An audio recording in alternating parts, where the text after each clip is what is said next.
Well. Hi, everybody. Let's see. Yeah, of course. Yes. First of all, we need to fix the brightness on this here camera.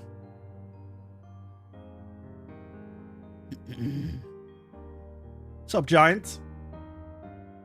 Yeah. Okay. Hey, hello, Dax. What's up, man? So, it's a very late stream tonight. Yeah, suddenly there's brightness. So yeah, it's a very late stream tonight. Kind of just got off work. So, I don't know if we're actually going to be doing much in this game at all tonight, to be honest with you. Because there's two things I really want to check out, right?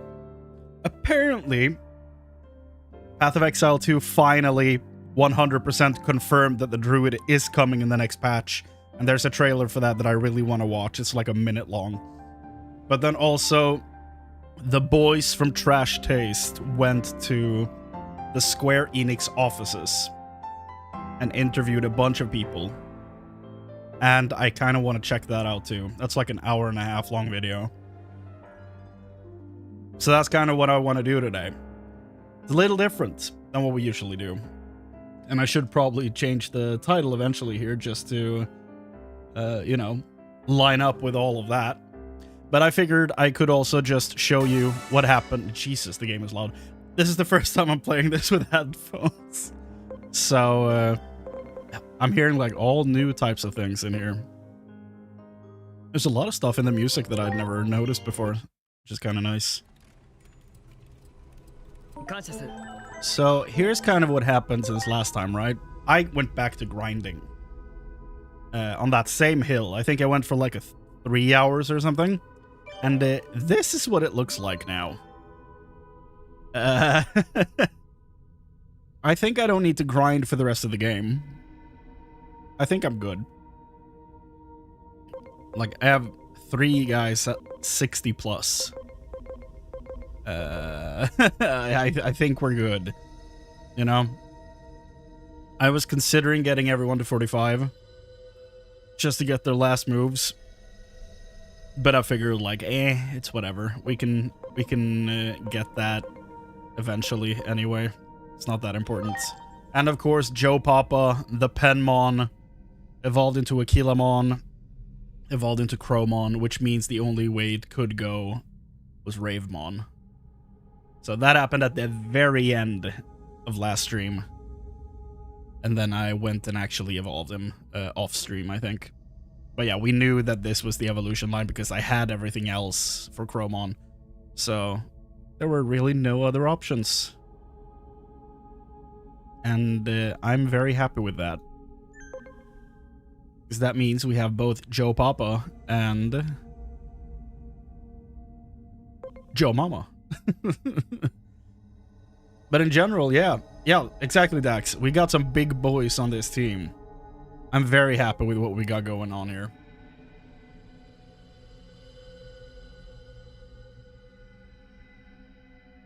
Except for this guy. Jimothy can go. We don't care about him. Literally the worst. And Tsume 2 is apparently maxed out at 40.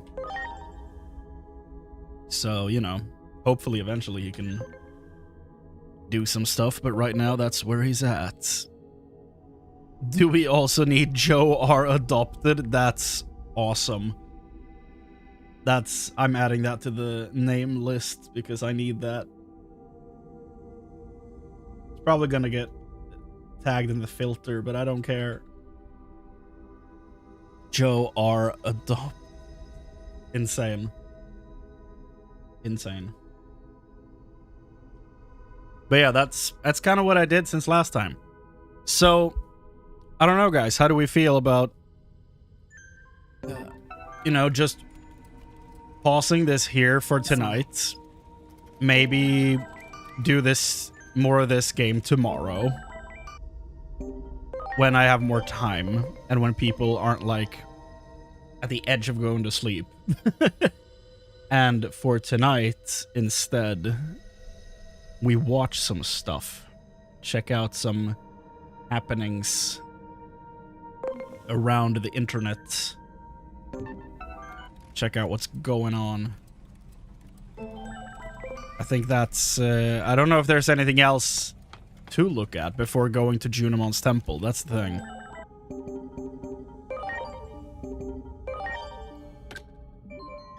Yeah.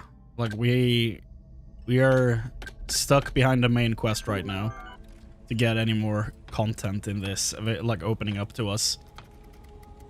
So I don't know, is there anything you want to see before I swap over and we watch some videos?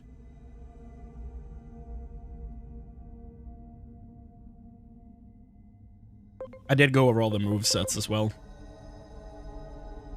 so we have that.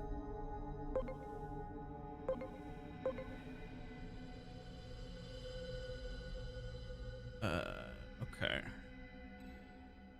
Maybe I should clear up some disk space.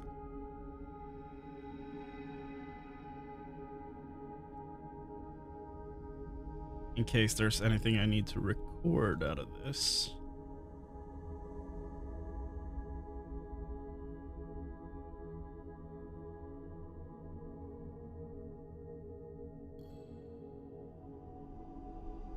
Yeah. I'll do that. Appreciate you, Giant.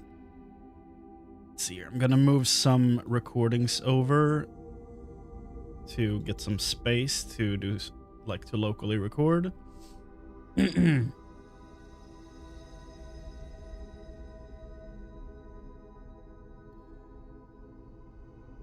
let's get that rolling.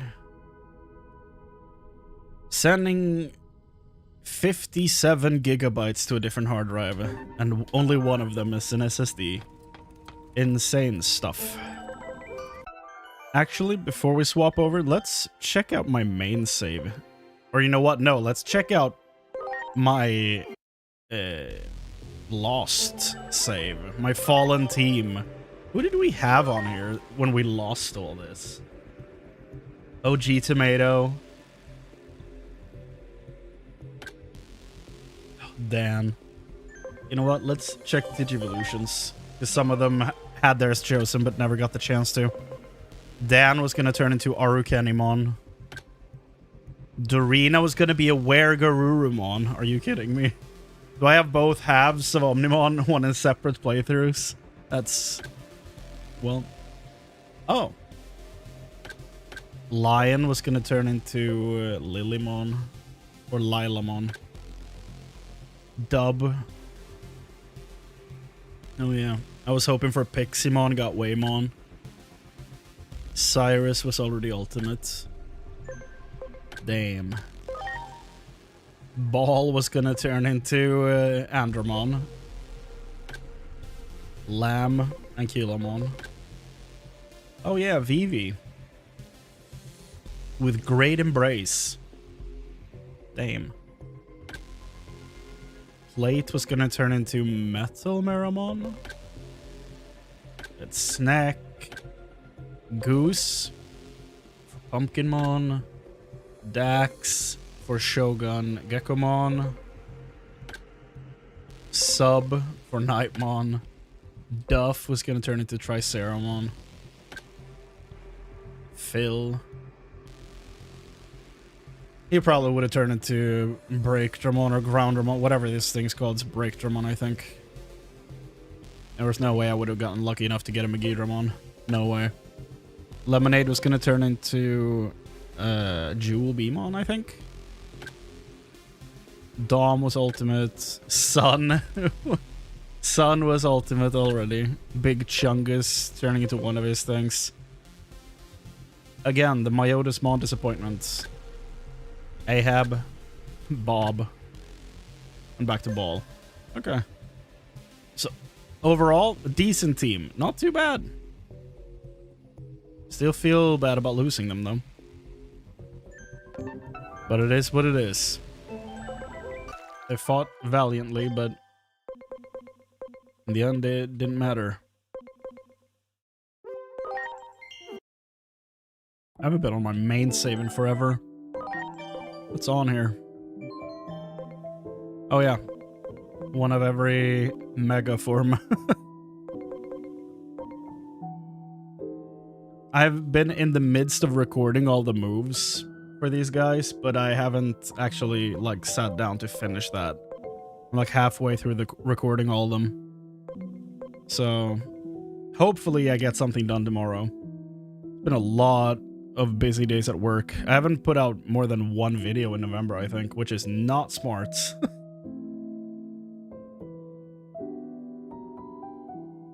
But time is limited. And I can only do so much.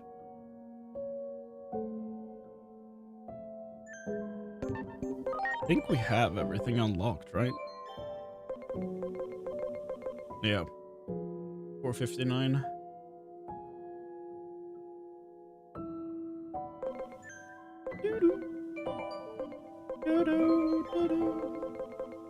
Oh yeah. You know what? I'm actually gonna check this out. So, what we found out in the Nuzlocke is that Dark Crevice in present day is different. Or, I found out about this. Other people knew, but I didn't know. The range on that felt a little off, but sure.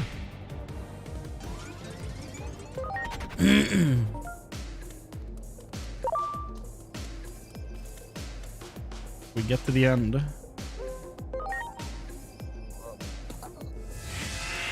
I guess I could have talked to Birdramon, but whatever. At least I think I could.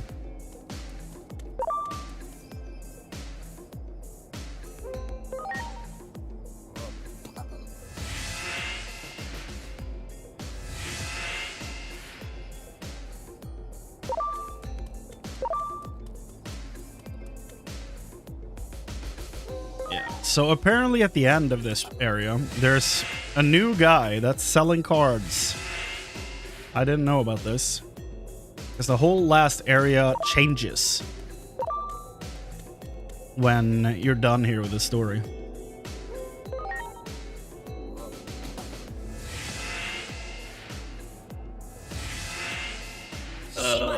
Well, I guess we can talk to Birdramon now.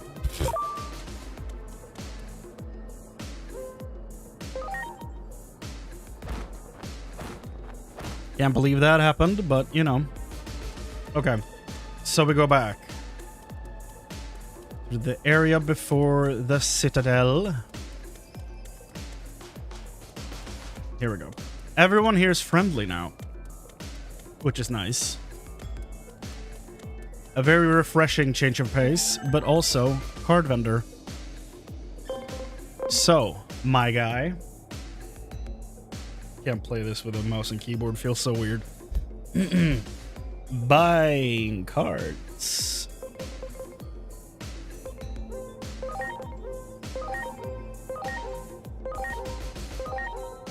So I'm curious how many cards I'm gonna have when I'm done with this. Like, am I gonna be missing a bunch still, or is this gonna be all the ones I am missing, you know?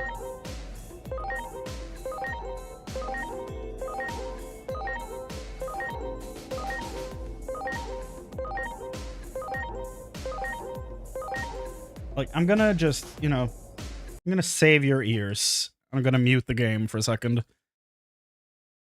can thank me later.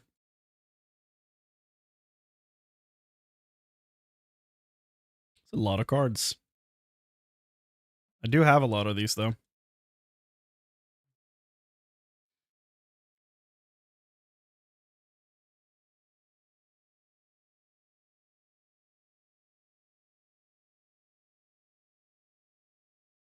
Okay. You got 50 Gazimon cards?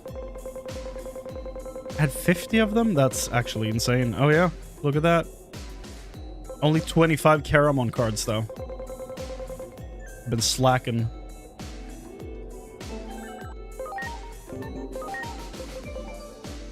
Okay, I'm missing 31 cards. Somehow.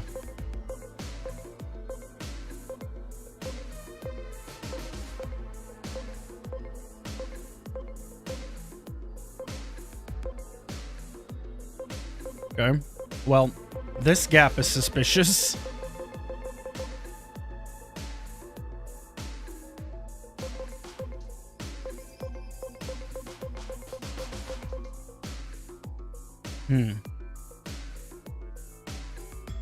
I've never realized the like that effect in the background there. That's sick.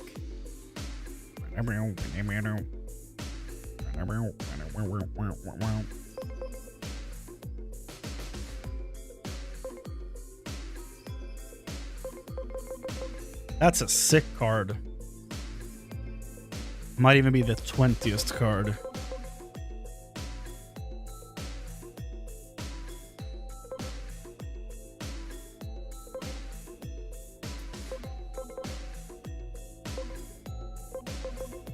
Best card. He's so cool.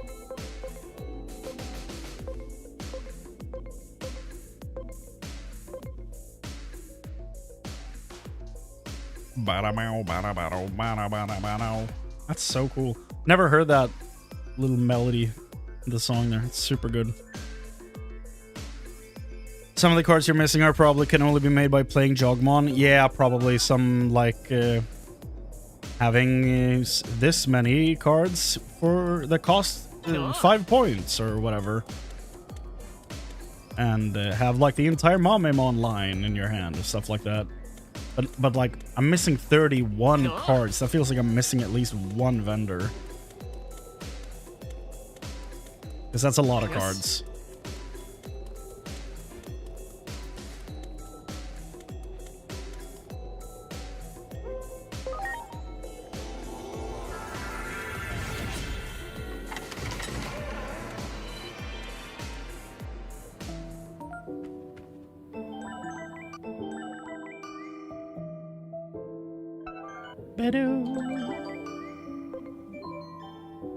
Yeah, I haven't been on this save in 11 days. Damn. Well, let's check out some other stuff, shall we? Booting up Digimon World. Not today. Soon, though. That is definitely on the horizon. Let's see here. Probably gonna record some separate videos to upload regarding these two things I want to watch. So, you know, it's probably gonna be a thing. So I'm gonna do like a cheesy YouTube intro. Okay, that is clearly a video playing. Hold. Hold. Here we go. Look at that. Look at that silhouette. Silhouette. Okay. I'm gonna roll a local recording, so there's gonna be like an intro and an outro. Just, you know, stick with it.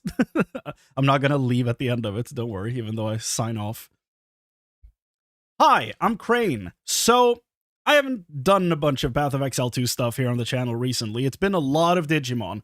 However, I don't intend for this to become a Digimon-only channel. I will keep talking about Digimon because I really like it. but I also want to keep highlighting some other stuff I love, like Diablo 2, Path of Exile 2, you know, Final Fantasy 14, huge thing for me. I will be uploading my entire journey throughout that game, so there's a lot of stuff I've planned to put up on this channel. However, if we're going to focus in on Path of Exile for a second here, the Druid is apparently fully announced now. Look at this title, dude. Path of Exile 2, The Last of the Druids announcement teaser. I'm assuming that's the name of the patch. Okay, that sounds like a patch name, like a title, full-on title. So, before I watch this, because it's only 55 seconds, I need you to know how much this means to me, okay? When I was like 5 years old, I started playing Diablo 1. Diablo 2 didn't exist yet, okay? I started playing Diablo 1 because some of the older neighbor kids had Diablo 1, and they gave me a copy. And 5-year-old me scared shitless by the butcher, okay? You open that door, you see people on the walls, and you're like, what the? And then you hear, fresh meat. And then the guy just starts coming out of there, whacking at you with an axe. 5-year-old me, terrified. Terrified. And I might have told my grandparents about it because they were babysitting me one time, and I wasn't allowed to play it more that night. But the day after that, I was back at it.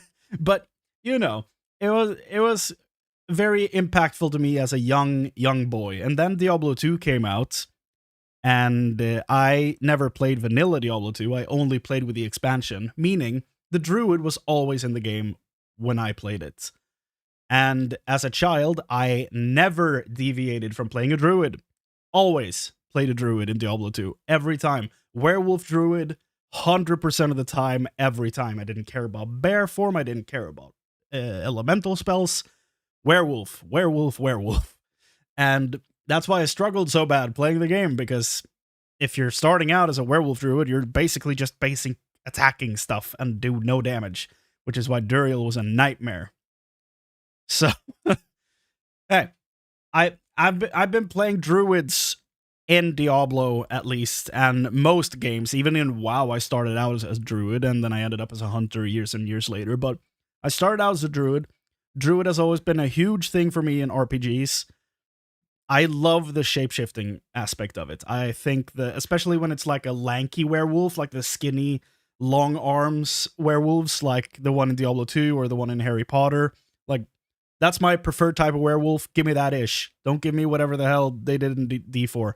He looks like he has a giant tumor on his back. I don't like the design. I don't like it. The game is fine, but like that druid doesn't do it for me at all. Design-wise. Skills are fine, but design-wise, not my bag. But that's, yeah. So, sorry, I'm rambling. I love the druid, okay? He's hugely important to me, and when I heard that Path of Exile 2 was gonna have a druid added to the game, I was like, okay, now it's finally time for me to play this game. It's time. I've been putting off playing through Path of Exile 1 for a decade, you know? It's time to play through it and get to see the story. And honestly, I kind of enjoyed my time with it. It's not like Path of Exile 1 didn't click with me in a way that it has with a lot of other people. People love that game, and understandably so. Because goddamn, the design of that game, it's very good. But it doesn't have a druid. And now, he's right there. He's right there. And he's finally here. It's real, and yeah, if you click the little time skip thing I put down below this video, you're welcome. You skipped the backstory. Now let's just look at him. This is it. He's finally here. This means everything to me. For those who walk alone, the night bites colder. But there are those who bite back. Oh, they updated the werewolf. Oh, we have a date. Hold on. Okay, he has some stuff to say, but hold on. Before we go. Live reveal, December 4th. Okay. Play on PC and consoles, 11. Oh, yeah, it is 11 a.m. 11 a.m. December 12th. Sick. Okay. We have a date. We know when to take time off of work. I'll do that, so you should too. December 12th. Is that like a Friday? Hold on.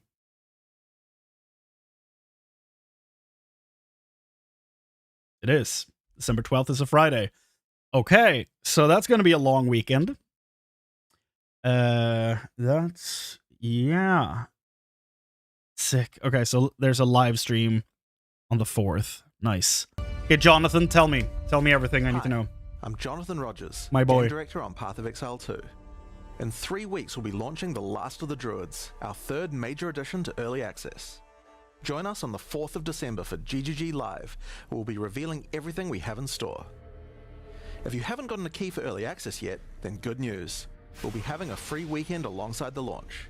Players on all platforms including Steam, Xbox, and PS5 will be able to play the entire game for free over the 3 days of the launch weekend. Thank you, Jonathan. Okay. So let's just look at this boy. First of all, let's hear his voice again because goddamn. For those who walk alone, the night bites colder. But there are those who bite back.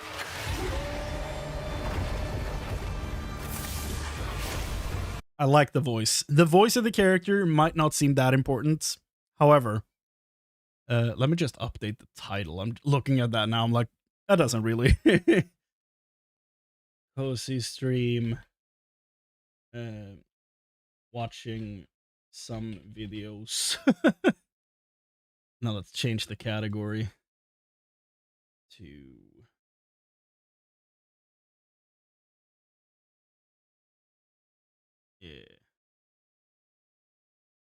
hold on.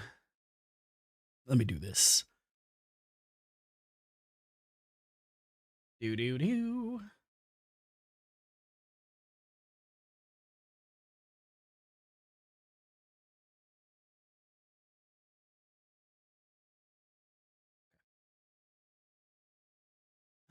Yeah. So, you know, this has me like unreasonably excited. The werewolf form, this is important stuff. Before this, it looked like a weird quill beast, okay? In the old trailer for this, it looked very different. But this, that looks like a damn werewolf. Okay, that looks great. Like, I know we're only seeing the back of it, but that looks like a wolf. That looks like a wolf to me, dude. Let me see if I can find you the old one, because that thing was not pretty at all. Where is it?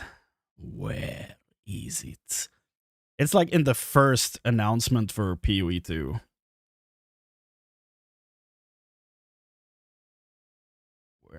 When was it? It was like years ago, wasn't it?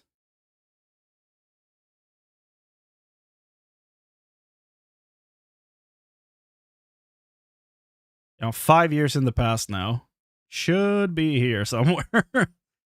Hold up.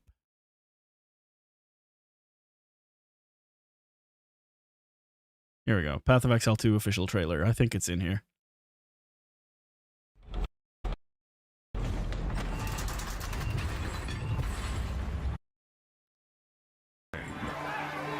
This still looks the same, which is wild to me. So much of this was done back then. This looks vastly different, though. Only 20 years since Kitava fell. My boy. And already corruption spreads like a plague through the shattered lands. Is that... yeah, that bump in the timeline there is where the druid shows up, which is really funny. This hub... look at this. This is a town, okay? Look at that. It's constantly moving. It's dope.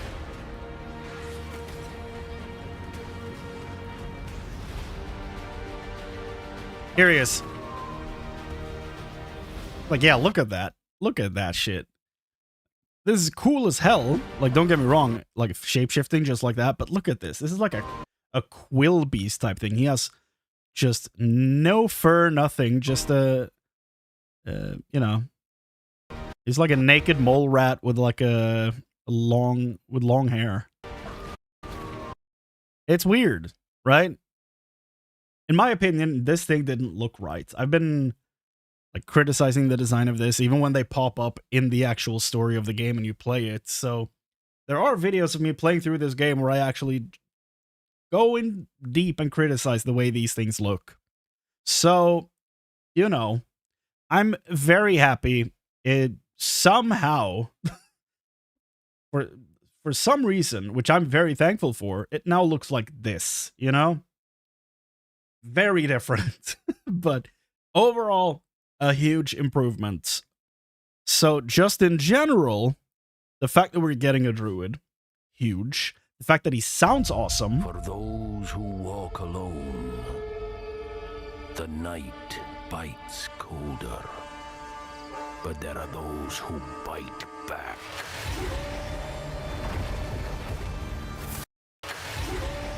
Look at this. And we're getting a great werewolf design just based off of this. It could look terrible in game, I've no clue, but this looks great. I like this. This is awesome. And then we have the dates. Live reveal, 11 a.m. December 4th, PST. So I'm definitely going to be streaming that. And I'm also going to be streaming when it goes live on that Friday. For sure. So, you know, be here for that. It's going to be a lot of fun. We don't know if it's going to be any new story or anything, but like, I've only played through Act 4 once, so I don't mind doing that again. That'd be kind of cool. We'll see. I doubt we're getting any more classes besides this, and I don't think we're going to get any other items besides whatever they decide to give the druid. I heard there might be something called talismans, but I don't know if that's true. I don't know how real that is. But we'll see on the 4th. You know? Anyway, that's it for the druid. So thank you so much for watching, everybody. Hope to see you around when this patch comes out and I can finally get to play like the first well-designed druid in, what, 20 years in an ARPG? So, can't wait for that. So, you know, thanks you so much for watching. Take care of yourselves, and I'll see you next time. Bye. That's one in the can. Oh, dude, I can't wait for that. It looks awesome. What is going on with my damn mustache? Need to trim. 5-year-old you could have become a vegetarian and used the trauma of Diablo 1 Butcher as his reason for swearing off meat. I mean, that's entirely possible. I love meat, though. Fresh meat. Not too fresh. I don't even like rare meat, you know, so it's, yeah. One of the top comments is Lightning Arrow Druid, here we go, because everything levels fastest with Lightning Arrow. If you don't play Path of Exile, basically, you pick a class, but you don't have to stick with that class's abilities. You can play what is, yeah, I was about to say, basically a warrior. He's legitimately called a warrior. You could play a warrior and still go for spell casting. He's gonna be weaker than a spellcaster, but he can still do it.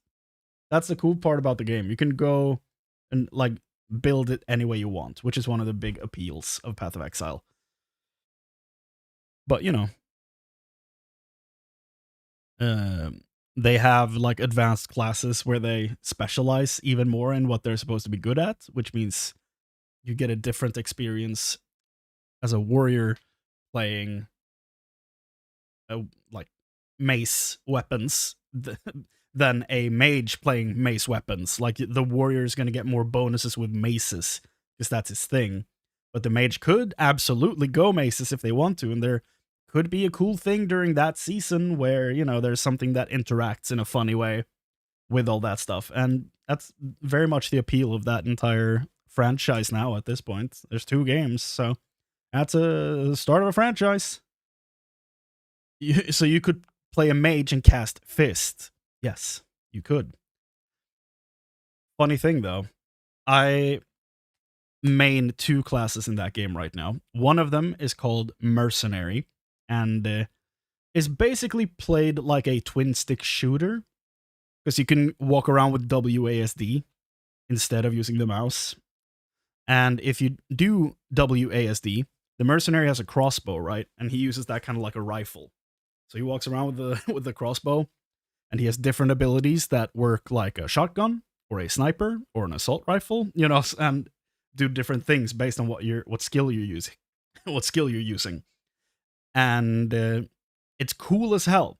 First season, he was very weak. Second season, he was also kind of weak, but I still found him very fun. Just in the weird way he's built, and he has like a bunch of grenade skills that do a bunch of AoE stuff, which is really cool. And then you can throw like fire grenades, and then you can like shoot an explosive shot, and that triggers the grenades earlier, so they explode more, you know, stuff like that. A lot of fun stuff.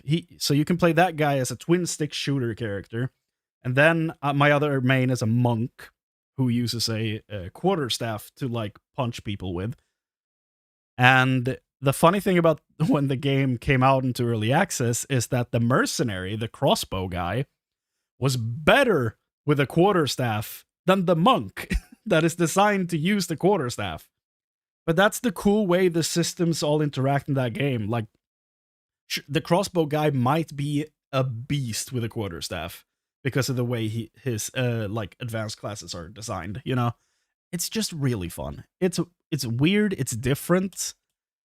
And there's a lot of people out there who are way smarter than me putting together a bunch of builds for it that I can just teach me, show me the way, show me what I can do with this game. And I'm like, oh.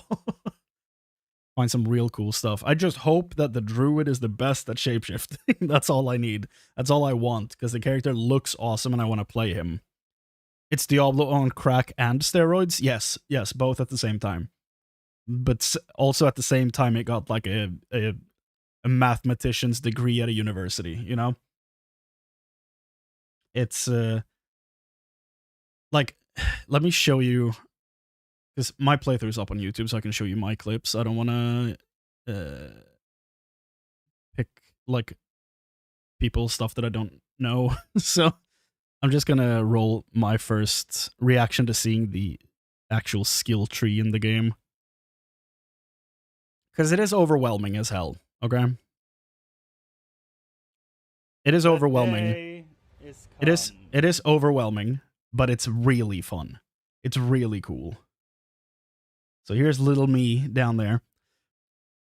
This was on launch day, which was like in December of last year. So it's already been a year. I just realized. That's actually crazy. So yeah, when I actually got into... We had the character creator. There you have the mercenary with a crossbow, and then you have the monk. There's going to be 6 more classes when the game is done. We have these guys, and now the huntress. And we're about to get the druid, so we're missing 4 now. We're missing Templar, Marauder, Assassin, and Gladiator, formerly Duelist. They changed his name. Are 2 of the 3 that Yeah, 2 of the 3 that I wanted to play were in the game. Okay, here we go. So I just leveled up here. Tiny bit of memory of, you know, important quest objectives and stuff like that. I found a helmet. Does that actually look... It looks just as advertised. Okay, that's cool. It's cool that I keep hitting multiple enemies at the same time. I'm about to hit the skill tree here, I think. Unexpected, but cool. There we go. Here we go. Yeah, look at this shit. This is the skill tree, but don't be scared by this, because this thing about the skill tree is that all the characters share the same skill tree. They just start in different places. So it looks very overwhelming. But don't worry, as long as you zoom in, you're good. You're in your correct quadrant of the tree. Passive skills. Are we ready to scare half the player base away? Are we ready to do that? Here we go. Here's the... Oh, never mind. Come on. These two first. Bad content creator. Are we ready to scare half the player base away? The most overwhelming menu in the game. Starts very zoomed in. That's good. Still a lot of things on the screen right now. That's nice. Some cool monk art. Do we dare zoom out?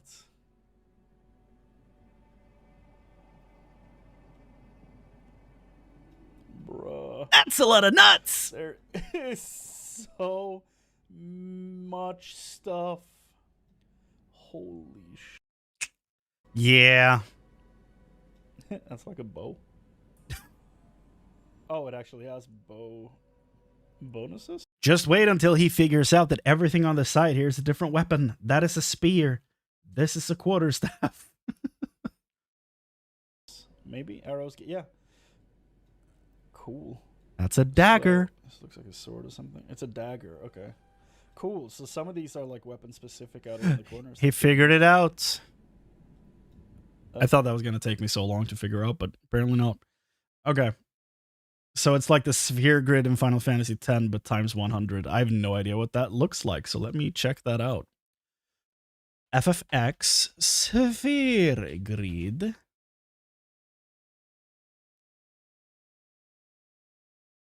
Yes. This looks a lot like it, yeah. And there seems to be somewhat of the same type of logic surrounding the clusters as well. Like, this is a strength cluster.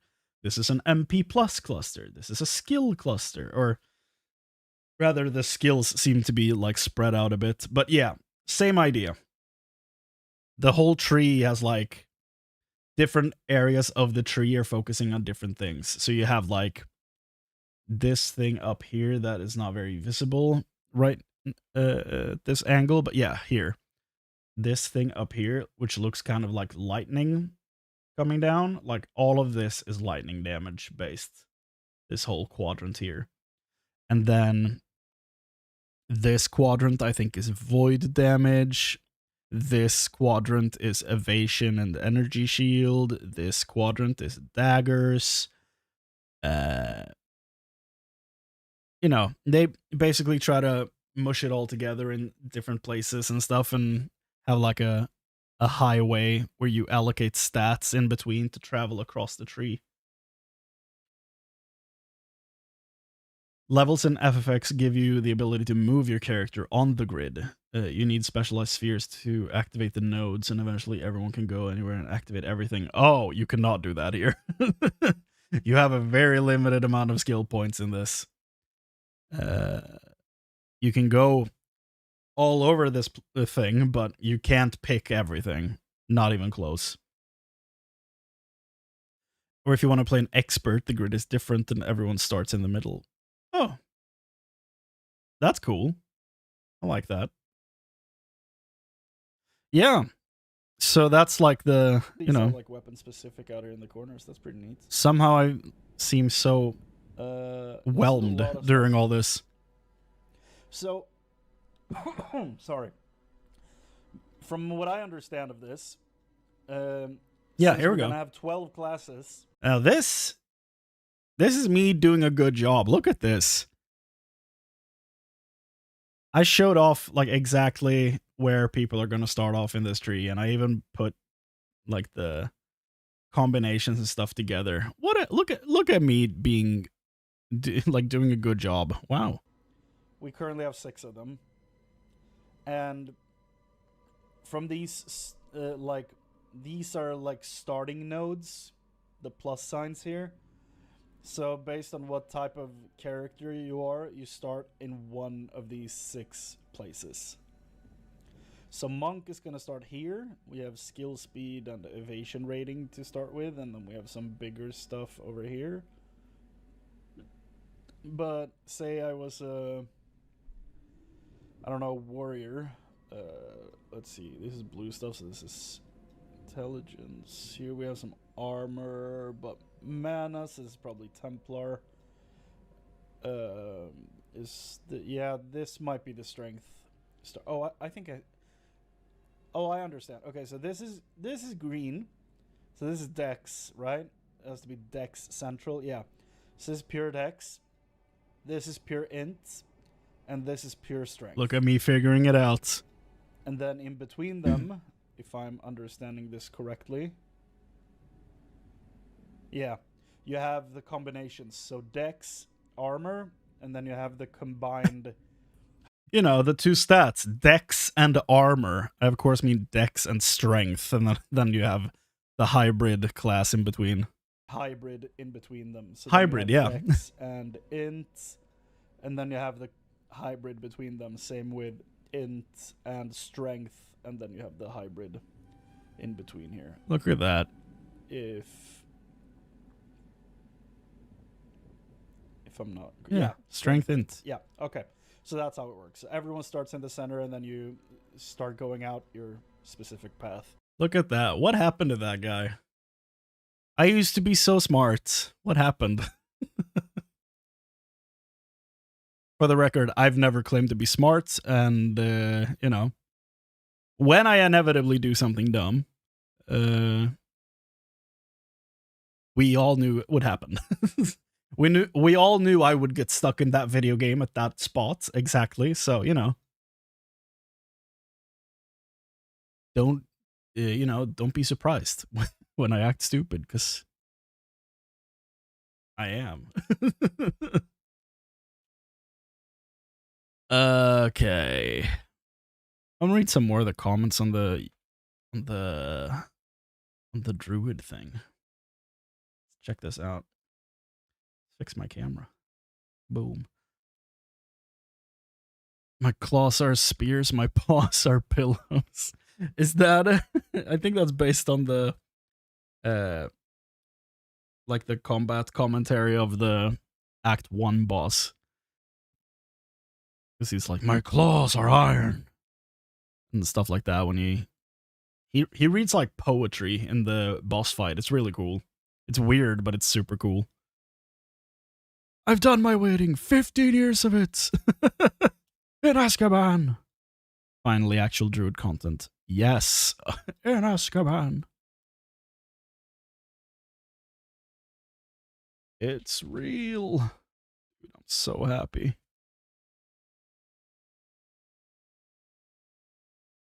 Quit my job, finalize my divorce. Find a nanny for my children. I'm glad he knows not to abandon the kids. Fine to leave the wife, though, apparently. Abandon my family to free up Christmas. Okay, never mind. Stockpile ready to eat food. POB the perfect druid build. Decide to play shitty build instead 30 minutes before league start. My man. That's the full experience. Man. I feel like I've been standing up my entire life and just sat down. That's awesome. He says the last of the druids, but I have a sneaking suspicion 88% of PoE. Yeah, there's gonna be a lot of druids. If druids class weapon is claws, my left, I think it is talismans. They show up and you get advanced info on martial weapons. Claws are slated to be dex weapons. Oh. Yeah, give me claws. Yeah. Damage claw weapons, give me those. It's lightning arrow. Wild. Everything's gonna be lightning arrow. Happy birthday to Lord Salt. That's awesome. I really like the part where he said it's druid in time. Druided all over the place. I hope that meme never dies. Time has come and so have I. Jesus. The transformation was nuts, yes. Did you guys hear the roar? I guess it's happening. But how can we be sure? The new werewolf form looks incredible.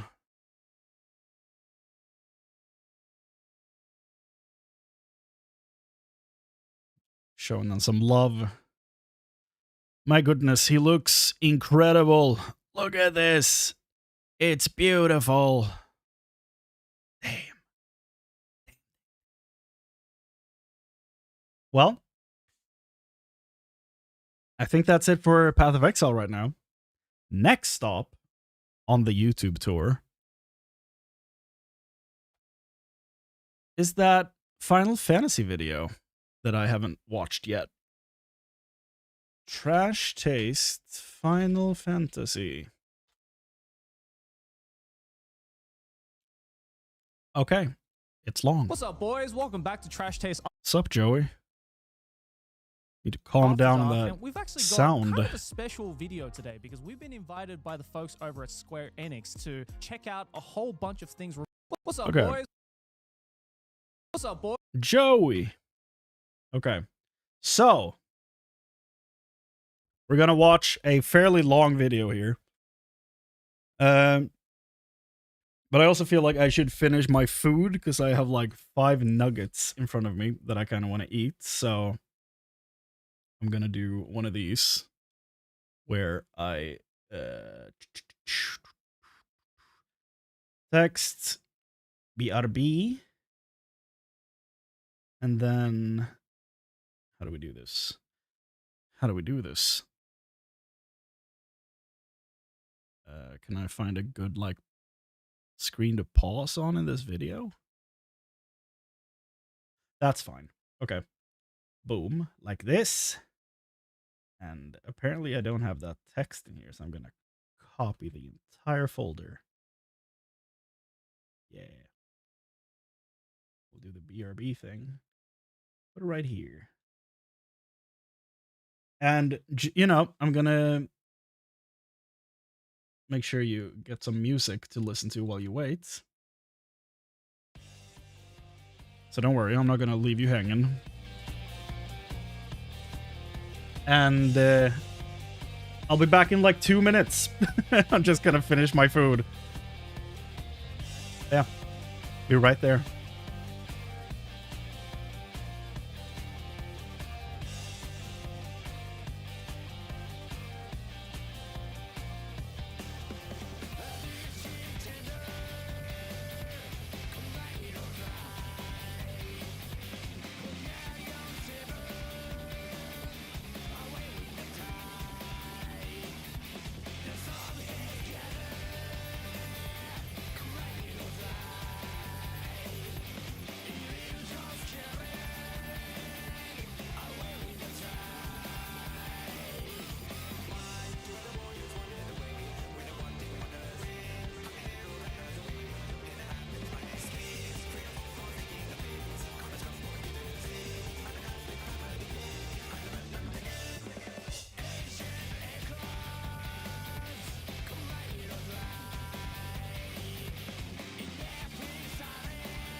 Yeah. This is a boss fight theme, by the way. This thing is blasting when you're trying to fight a giant robot. I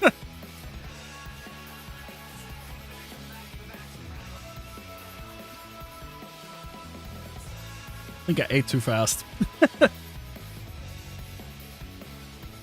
Also, it sounds like he says, ancient egg rolls. I'm like, why? And come ready to fry is like the follow-up to that. It's, you know, What's up?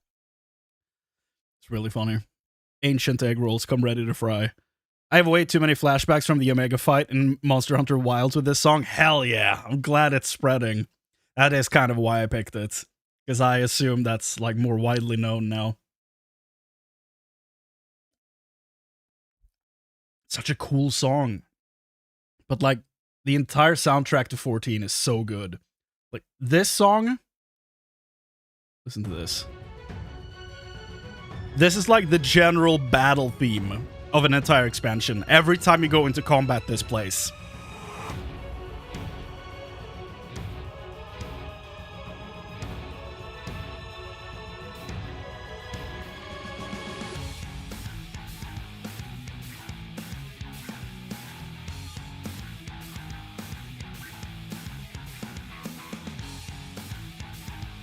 It's just so cool. Like, that's a battle theme.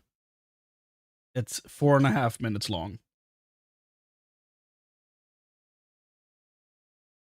And like, you have so many cool things. Like this song. This song is like your character's theme. So when this song plays, you know the enemies are hearing this song and they're about to shit themselves because the Warrior of Light is coming.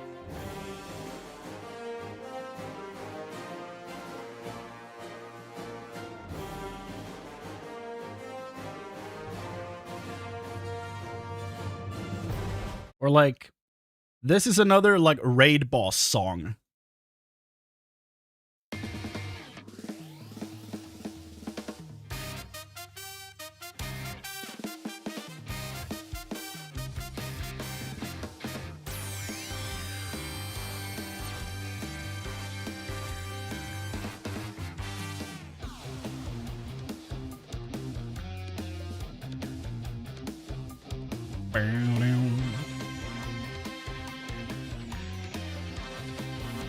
Bam, bam, bam, bam.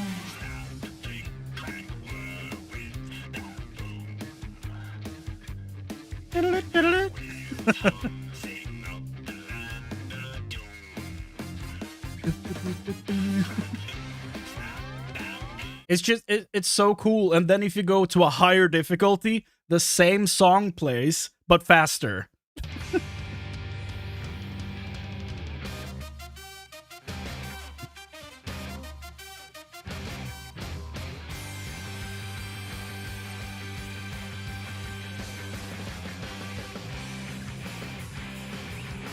It's so cool.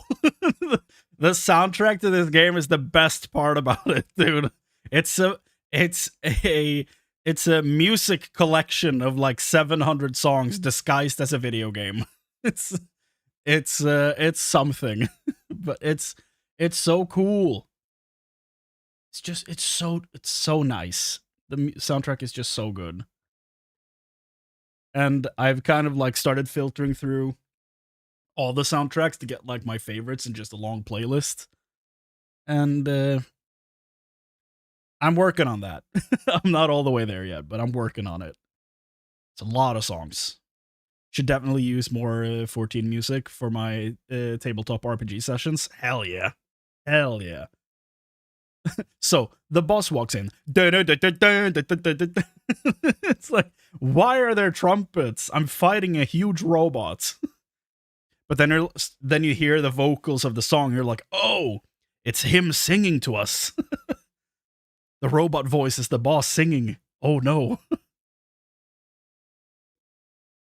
And in like other songs, it's the minions of the boss singing to the boss. You know, summoning him to fight for them. It's dope. It's so much fun. But yeah, I'm gonna... Let's see here. I'm gonna do this for this split second here, and we're gonna check. Okay. So that previous video was like 14 minutes, but it was only 1 gigabyte. So I think we're gonna be able to get through this video without having to move files around or anything. I think we're good, you know? I think we're good. So, I'm gonna do an intro again. For the YouTube. The YouTube. I'm just gonna blow my nose. Hold on.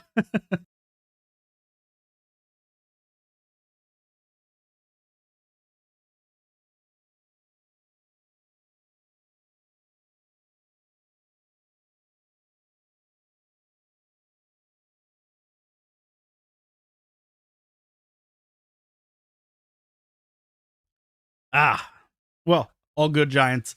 It is very late, so that's understandable. My fridge is open. How long has that been open? Let me just take that closed. Yeah, thanks for hanging out, Giants. Appreciate you, man.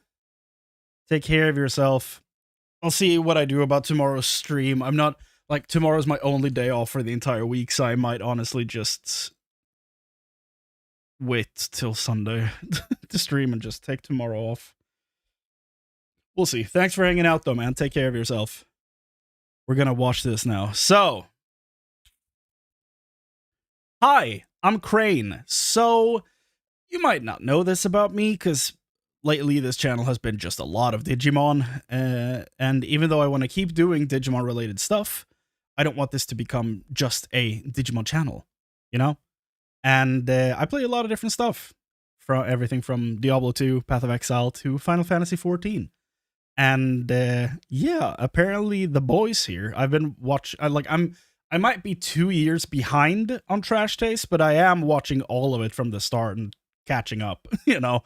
I listen to it in the car, so I don't get through it that fast because I don't drive that much, but, you know, I'm working on it. But they dropped this video where they apparently went to the Square Enix office, and I kind of need to see this, I think.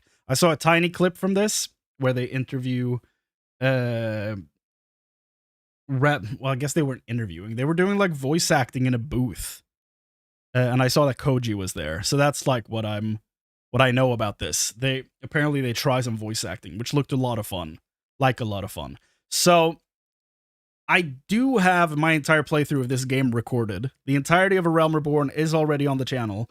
I am planning on editing together and uploading the rest of it. So if you want to see someone getting like a story guy who jumped ship from WoW in like 2021, I think, when everyone else did.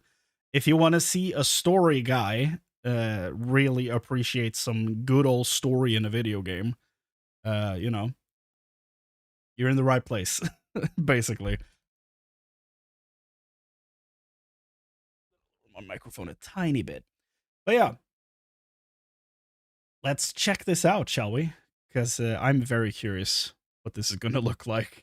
Because the boys don't really play this game, so I'm surprised. Though Connor has been going crazy on his story games, though. I know that.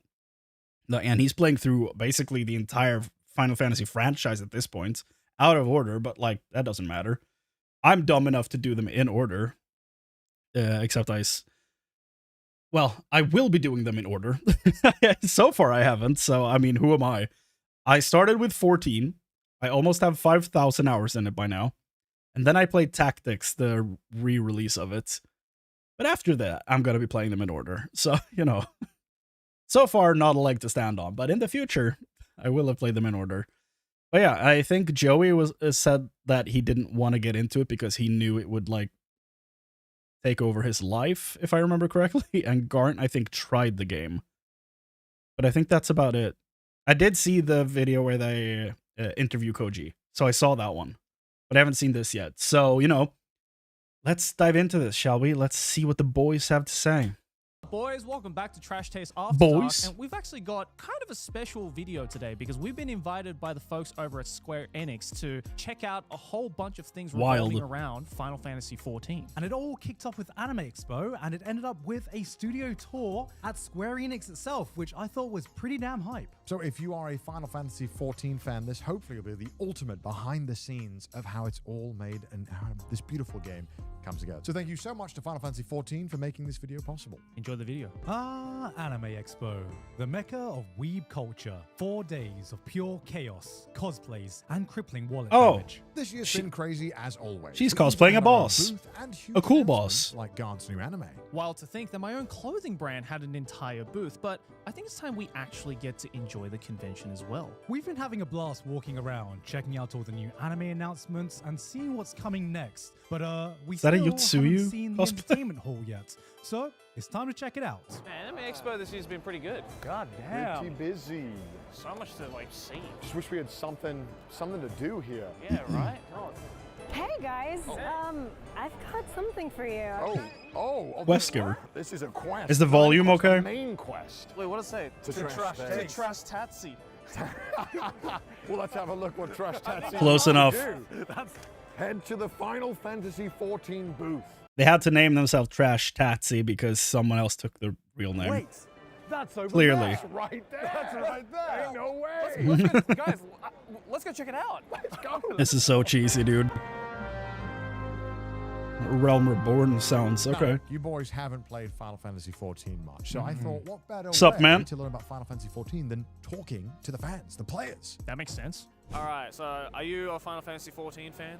Yeah, I play a lot. My favorite Final Fantasy game is 6. Do they have any 6 references?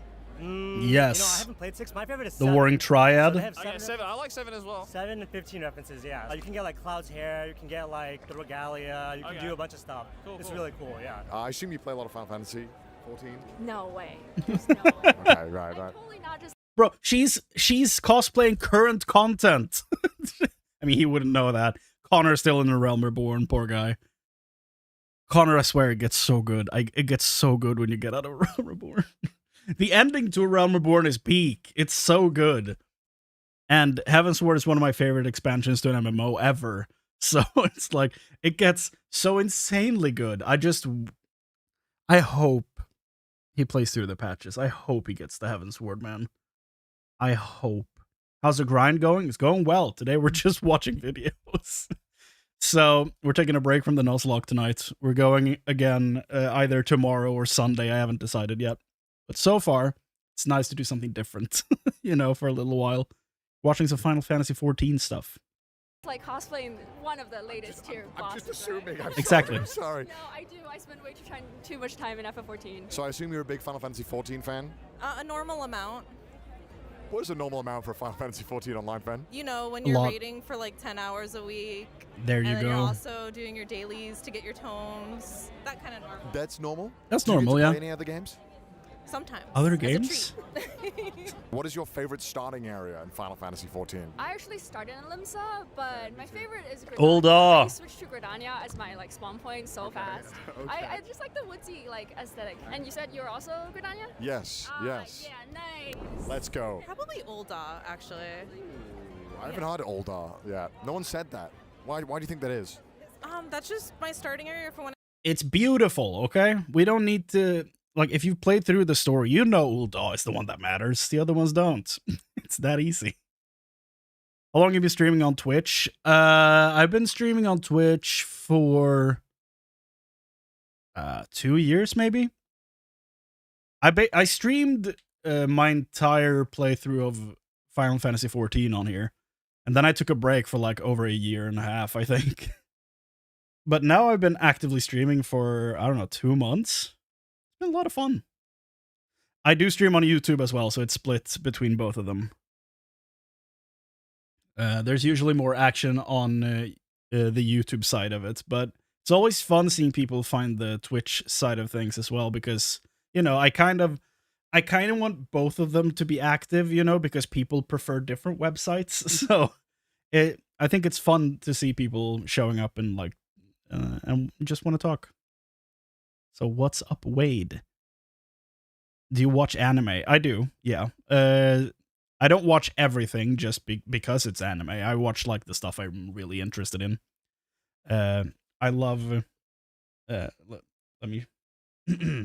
Attack on Titan, Berserk, Final Fantasy. That's not an anime, but you know, there's a Moogle on that shelf as well, but you can't see him. I have some Digimon on that shelf, buildable stuff. Just a bunch of stuff. What's your favorite? Attack on Titan. It's one of my favorite TV shows, just in general, so it would have to be my favorite anime as well. Enjoy a lot of different stuff, but in general, I don't watch that many different anime. I kind of like pick one to hard focus on. Mine too? Hell yeah. It's so good. It's so good. But yeah, I kind of pick like one anime to like dedicate my time to a bit, and then I just, I watch it, I read it, and then I also kind of like just deep dive and learn as much about it as I can.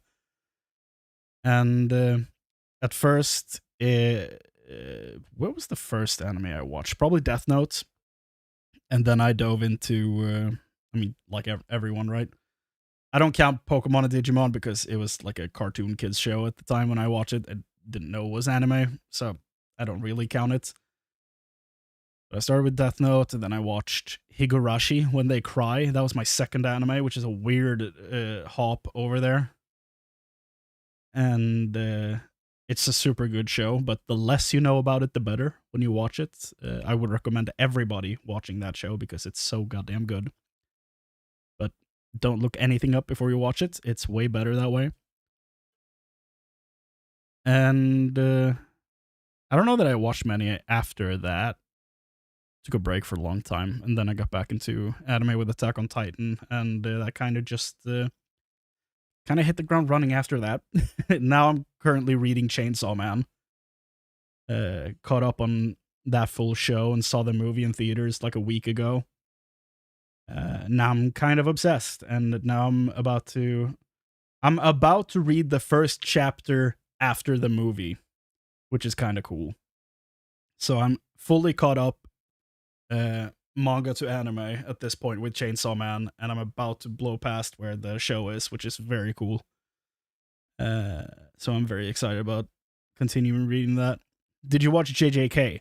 Funny thing about Jujutsu Kaisen, it took me 16 episodes to enjoy the show. Like, I haven't seen season 2 yet, so I don't know if it's gonna hit more for me later.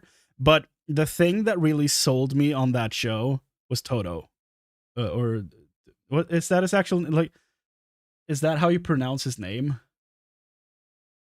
Hold on, the Besto Friendo guy. Hold up. How do pronounce? It's Todo, right? How the shit do you spell his name?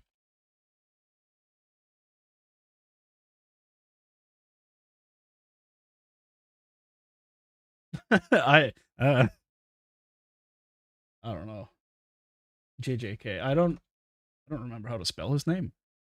The Besto Friendo guy. Where is he, dude? I'm looking at the list on my anime list, and I'm just not seeing him. Where are you, man? Yeah, Todo. Aoi Todo. That character is like what convinced me that the show was good. As soon as the Besto Friendo thing happened, I was like, okay, I'm sold. I like this now. I even went out and bought like figures of him, and I don't remember anyone's damn name in the show.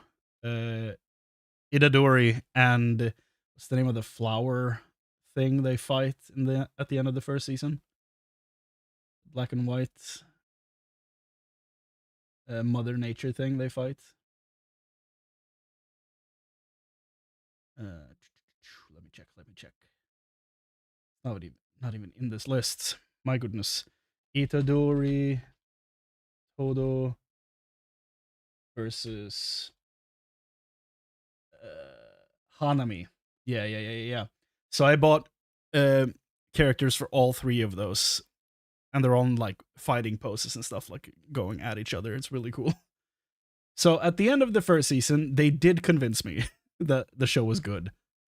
But it took a while before I actually like bought into the idea of the show. You have AOT jackets. Yeah, it's basically like a cloak thing.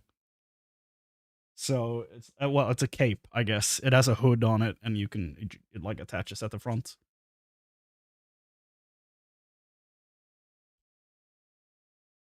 Yeah, there's a lot of different nerdy stuff I've picked up over the years that I'm like, where do I put all this? So I started buying the glass shelf stuff, but like dust gets in it, and I'm like, how do I deal with this? How do I fix this? So I don't know what to do. I have like the Lego Balrog and Lego Rivendell sitting back here in a box, and I'm like, when do I build these? I need like a closed container to put them in. I can't just build them. They're gonna get covered in dust, and I don't want that. Where are you from, though? I'm from Sweden. Yeah.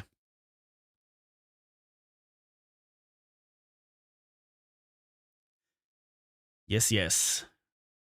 Cold Northern Europe.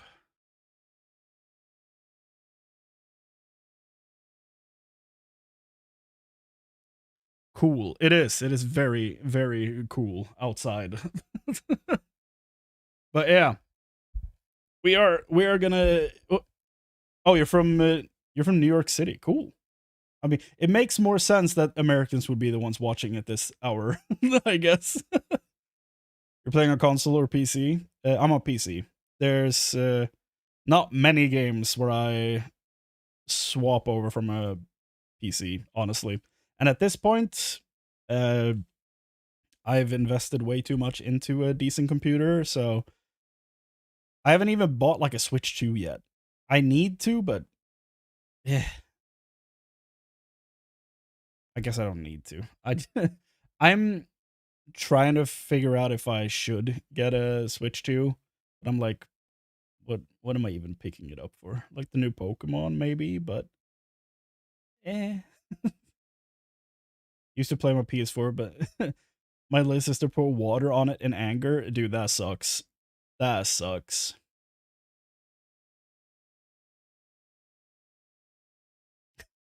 I was about to say throw the PS4 back in anger, but I'm like, that doesn't solve anything. Like, yeah, that's rough, buddy. But yeah, I kind of got sidetracked here. Sorry about that. we're watching an hour and a half long video.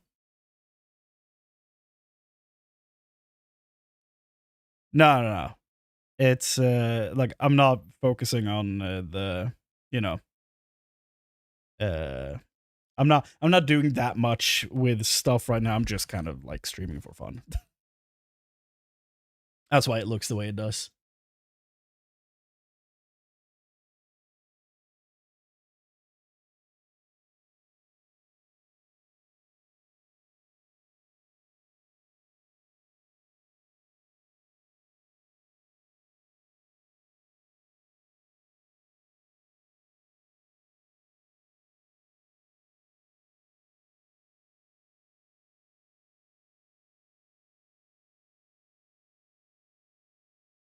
Yeah, I guess. I'm like, I just, you know, maybe one day that'd be a focus, but like at this point, I'm just streaming to have some fun, you know. I'm not really in it for the grind. If I have time to stream and just share stuff I enjoy, that's kind of like why I do it. Deep dive into some nerdy, dumb stuff that I can't vent about in my everyday life.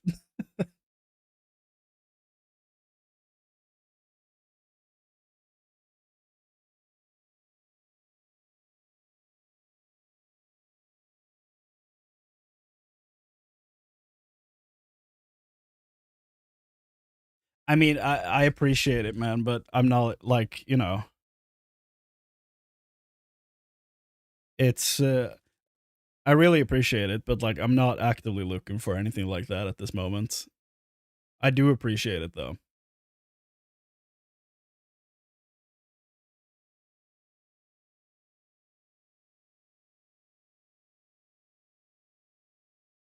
Genuinely appreciate it.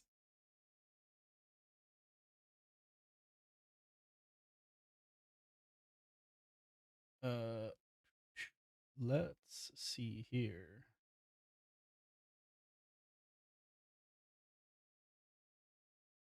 Okay.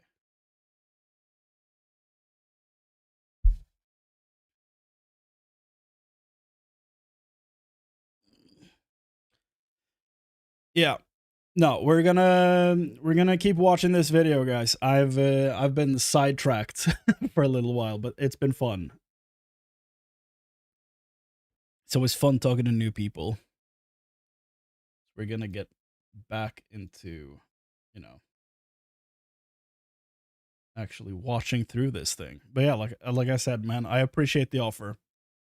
It's nice to know where to find people in case I need it. Right now, though, I'm all good. Thanks, though. But yeah, let's get back into it, shall we? When I first started playing, which was back in like 2015, so it just kind of holds a special place in my heart. I think about like the nighttime theme. It's kind of home to me. What job class do you play? I'm main sage. I'm a healer. I'm a shield healer. What's one piece of advice you would give to your DPS as a healer? Don't die. Isn't that your job? I would say 50-50. I've played only A Realm Reborn, and I haven't played any more. Why should I? There's so much care and attention put into it, and it's just beautiful. So obviously on top of the story, the gameplay, the characters, I think even just as a little like thank you to how much work these people put in, I think that's a really good reason to play. There's a lot of love poured into that game, and you can tell. I will give you $100 if you can perfectly recite the copy pasta to me. Have you tried the critically acclaimed MMORPG Final Fantasy XIV, now complete with the critically acclaimed MMORPG Final Fantasy XIV that is unlimited playtime. But the problem is it's updated. Yeah. Because it used to say unlimited playtime up to level 60 and with the expansion Heavensward included, but now it's updated because now we're way past that. You know, on the back of all the staff shirts, it says it. That guy right there is wearing it, and it has the meme on the back. Final Fantasy XIV with an expanded free trial, which you can play through the entirety of A Realm Reborn, the award-winning Heavensward. Oh my god, they keep updating it. Yeah, it keeps every Hold time on. that a new expansion comes out, it gets up. Yeah. No, she's right. Let's see here. With an expanded free trial. Bruh. Staff shirts, it says it. That guy right there is What is it? wearing it, and it has the Artifacts. meme on the back. Final Fantasy XIV. Yeah. Entirety of A Realm Reborn and the award-winning Heavensward and Stormblood expansions up to level 70 for free, with no restrictions on playtime. With expanded free trial, I love that they walk around wearing that. That's dope. Award-winning Heavensward. Oh my god, they keep updating it. Yeah, it keeps every time that a new expansion comes out, it gets updated. I mean, you're right, so I'll just give you the $100. Let me just give it to you. Okay, there we go. Thank you. Thank you. Have a nice day. Okay, hi. So I'm Rowena. I go by Nana Melty, and today I'm cosplaying as Yotsuyu. It is Yotsuyu, okay. What is your favorite expansion in Final Fantasy XIV? So it's a tie, like I'm wearing Stormblood, I would guess. But actually, like my favorite expansion is Heavensward, and it's basically Based. because Heavensward was a part of the free trial, and so I was like a new player, and it was free, so I decided, you know what, I'm gonna keep giving it a shot after A Realm Reborn, and I ended up really falling in love with the game. Describe the Final Fantasy XIV experience in 5 words or less. I'm sorry, I'm gonna fail the test. Super fun and exciting. Yeah! Hell yeah, let's go! What would you say to convince me to 4 words. Care, attention, depth, and bops. Those are my 4. finish through and get through the later expansion packs? Okay, how far have you gotten? Just A Realm Reborn? Yes, I'm 20 hours in. Oof. Okay, so it builds up. So you're getting the base foundation story, and then once you hit Heavensward, it's literally go, go, go all the way. She's to right. And what lovely things do I have to look forward to when I get past that? So Dragons. A lot of them. If you're a very serious gamer, it's very serious rating, and it's like group teamwork. There's also the plot is This is not how to this is not how to sell this to Garnt, I feel. It's oh god, I can't even explain it. Like, imagine a group of misfits basically becoming a family and taking on world-ending threats one sassy comment at a time. So incredible. In later expansions, you'll find yourself crying so hard, and it came like they put out the Endwalker at a time when the world was a little dark, and it was just so magnificent how they captured so many feelings of humanity and made me feel closer to people, even though I was like very far away. Thank you very much. Your passion really shines through. I will catch up one day. One day. I hope that I see you in game. Thank you so much. Lovely meeting you. So we thought we'd grab one more player for a quick interview, end things on a nice, relaxing note. Little did we know, that wasn't just any Final Fantasy XIV player. Oh. Excuse me. Yeah. Hi. Are you a Final Fantasy XIV fan? Yes. Yeah? Boys, this is Naoki Yoshida. He's the director and producer of Final Fantasy XIV. Player. He's the guy. Oh my god. The guy. No, it's okay. Can we ask you questions about Final Fantasy XIV? Yes, sure. What's your favorite class in Final Fantasy XIV and why? Class or job? I've never heard him speak this much English. Yoshi P, you should speak more English, dude. You're good. Your English is good. I don't know how much of this is prepared ahead of time. Some of this stuff sounds very scripted, but I have no clue if his stuff is scripted or not. Yoshi P, you should speak more English. You sound good. No. Oh my god. So Final Fantasy XIV. Player. I'm 14 player. Oh, I'm so sorry. No. It's okay. Can we ask you questions about Final Fantasy XIV? Yes, sure. What's your favorite class in Final Fantasy XIV and why? Class or job? Or job. Sorry, job. Mage. Of course. The worst class. In my humble opinion. The one I enjoy the least. I'm glad he loves it, though. That means there's a lot of different types of players out there. It does nothing for me, but I'm super glad it's his favorites. Black Mage? Yeah. Why Black Mage? I also love that he kind of like poked at them for the class or job. Like, get your wording correct, son. Class in Final Fantasy XIV and why? Class or job? Or job. Sorry, job. Black Mage. Black Mage? Yeah. Why Black Mage? I love that for him.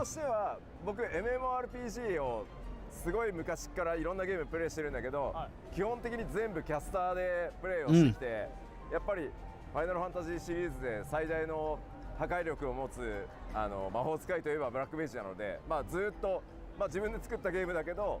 Let's do that. I'm a dragoon. Sorry, I missed that completely. Okay. I'm a dragoon player, and all my friends don't like me. Floor tank. Say, why are you so bad? Oh. Okay. Which job do you think my friends should play? Ooh. I want to answer this before he does. Okay. What would they play? Joe is an old school Final Fantasy fan, right? I would assume he would prefer either Summoner or Pictomancer. I don't know why. Garnt? What would Garnt be? Maybe a Dark Knight? Paladin? I don't know why I feel tank for Garnt. I don't know why. Yeah. Based on their style. Okay, samurai. Alright, I'll take that. I'll take samurai. Okay. Honjinga, samurai. What about Gaunt? Gunbreaker. Ooh. Okay. He's also feeling the tank. Okay. Well, thank you for answering our questions. Thank you. Thank you. Thank you very much. Thank you. Man, he was so cool.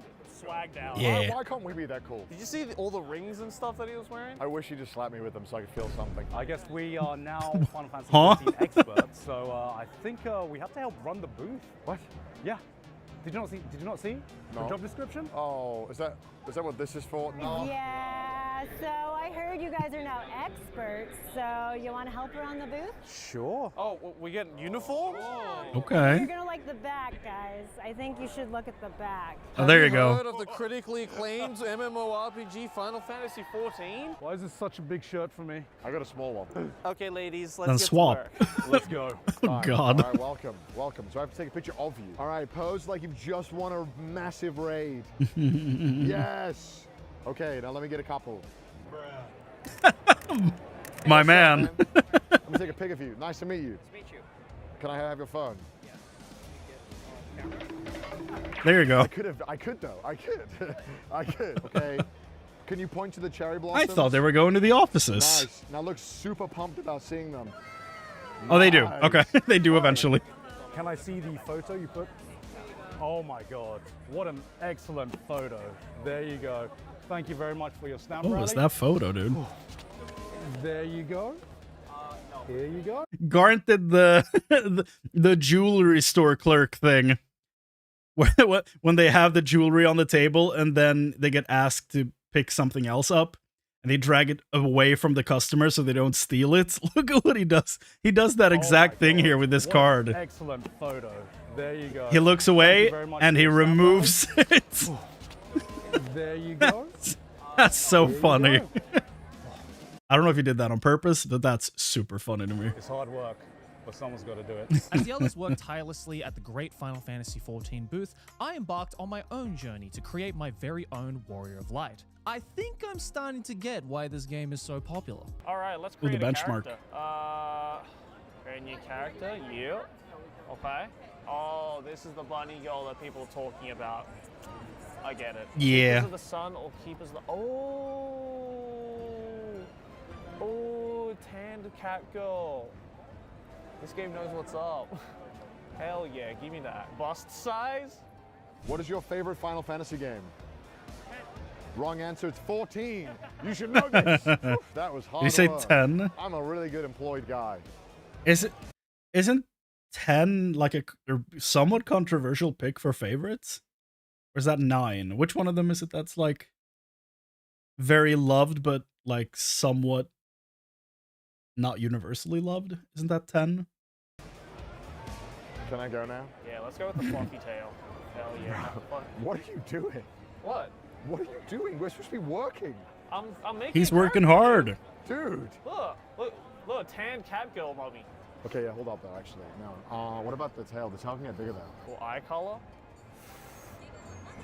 I really like...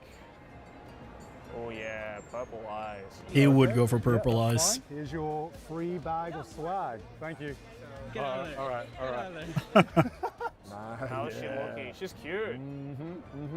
Okay, it's coming Joe, together. Joe, what the hell? What the hell, guys? I'm Yeah, meant to be Joey, what the working. fuck, man? This is so weird, bro. You should be working. Yeah. Wait, why are you here? I was trying to stop him. Hold up though, I'm kind of cooking. He's kind of cooking now. Okay, wait, hold on. Yeah, that's hold what I'm on. saying. Okay, wait. So mouth, let me All see. right, We got all 4 right. types of mouths. No, one ear only. One ear only. One ear only? Yes. What are they doing, dude? Probably not.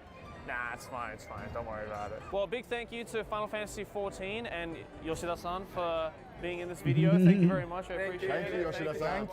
Thank you so much. たくさんのスクエアエニックスからの無茶なクエスト、本当にお疲れ様でした。大丈夫です。ありがとうございます。指輪とかすごい好きそうだったので、僕らからも。本当ですか。ありがとうございます。おー、いいね。今日この後日本に帰るんでつけて帰ります。ありがとうございます。ありがとうございます。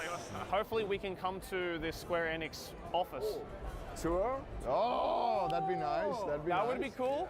じゃあ日本に戻ったら OK かどうか確認しておくから。 There you go. 楽しみにじゃあ。 That's how you He network. said he was gonna ask. Okay. That's a promise. All right. After spending the day at Anime Expo, talking to fans, and even meeting Yoshi P himself, we Hell thought yeah. that was the end of our FF14 adventure. Nah. Surprisingly enough, we got a call from Square Enix to come and check out their offices in Tokyo. This looks nice. Oh, it's so bright. Hello, hello. You just Foxclone. Nice to meet you. Nice to meet you. Welcome to Square Enix office. Thank you so much. My name is Toshio Muroichi, also known as a Foxclone, global community producer for Final Fantasy. That's our boy. Our screen names are not nearly as cool. I'm just Sea Dog and Gigok. And an anime man. But this is an amazing looking office. I can't wait to see more. This building is so futuristic. Yeah, this is our reception floor. It's a very bright wall. Yes. Oh my god, yes. We kick things off with a tour from Toshio Muroichi-san, who showed us around their incredible exhibition space. And trust me, it's every Final Fantasy fan's dream come true. We have a special guest for you to welcome you. You got a Moogle? It's a Moogle! Yo, there's a person inside that thing. Can I hug you? Can I hug you? Look at that. It's so cute. It's so fluffy. He looks so cute. How do they fit a Are you person looking in for that, dude? positions? I think I can fill this one. I think. Is the head in here? Like, how do you do this? How do you fit in here and then see what you do? Sorry, let's take your job. This is actually a reception floor to welcome our guests and then to have a meeting with. And then also we have I can showcasing hear this some trailer. items from various Square Enix titles. So if you want to take a look, please follow me. Nice shirt, my guy. I saw what was on your t-shirt, Foxclone. I saw that. This is like a JRPG fan's wet dream. From Final Fantasy XIV, we have two giant dioramas. Yo. From the cities, is one in the Aldar, and the other is the Rimsa Lominsa. Hey. Well, this one's a lot bigger. Dude, what the Why hell this is one that? bigger? Uldal looks dope. Yeah, I bet. This is so cool. Also, can I say that is the biggest acrylic stand I've ever seen in my life. And a Buster Sword. And a Buster Sword. Right, Look at that. Is that height accurate? Is this Cloud's actual height? I think so. I think so. He's about my height, I'd say. Yeah, also his feet start. I mean, like yeah. Also, his hair adds about 7 inches at least. Makes you realize how big the Buster Sword is as well. Yeah, goddamn. This is like when you finally, you actually get to go and do stuff. I started in the green place, which isn't here, which I forgot the name of. Gridania. Because I thought I started. Rodania. I started in Rodania. Yeah, me too. I'm from Gridania. Oh, nice. Okay, good. Unfortunately, we don't have the Gridania diorama yet. Just yet. We'll get one. I'll help. I'll help. Before going to the development team floor, we have another floor to show you with. Oh, dead ass? Where did Moogle go?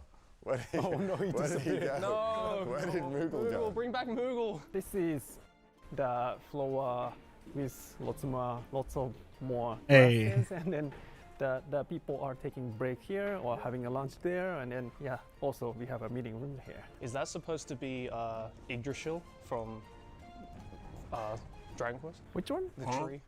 The tree is Yggdrasil? No. It's just a tree. I don't know. My guy. I thought maybe it might be cool. This one is actually designed from the Final Fantasy XIV. Oh, okay. Yeah, and then this is actually working. So you can. Oh, really? Yeah. So I mean, But also you do need the conductor Moogle, obviously. Yeah, you need this as well. So otherwise, what is the point? And so there's Obligatory some Moogle. manga and figures here as well? Yes. I mean, take your time to look around. Wow, okay. Okay. I just want to chill in these. I want one of these for the trash day solvers. Joey, we don't get enough work done as it is, Joey. Come on. Exactly. We're also we should look at Square Enix stuff, not. Okay, let me look at the Square Enix stuff then. Oh, look at that, guys. Oh, Alpha. He's living his best life. I want to be. Alpha spotted. Square Enix stuff then. Oh, look at that, guys. Alpha. Speaking of the Omega music we were listening to earlier, there's Alpha. He's from the same raid. Cool. Some FF7 guys up here. And I think these are like acrylic stands or something. He's living his best life. I want to be that Moogle. Hell yeah. He's got it good. Oh, what's Joey doing? I want What are you doing? Oh. You can't steal Chocobo. that. I'm stealing it. No, I want it. Take the Metal King slime. You can take that instead. Ooh. How fluffy is it? Ooh, that's a nice. Ooh. Good That's nicely consistency. stuffed. Jesus. It is Nice It is stuff. nicely stuffed. It is nicely stuffed. Is there anything else you want us to see in particular? That boy looked thick. But it's just so cool. So thank you. Yeah, thank you very much. That's pretty much it. from this floor, and then if you are ready, now I'm taking you to the other floor where Final Fantasy 14 development team are working on. Yes. That would be amazing. Thank you. Please, let's go. Let's go. Oh my gosh. Yeah, very quiet. We've got to be very quiet. Okay. Now I'm introduce you our two developers from animation team, Okada-san and Kano-san.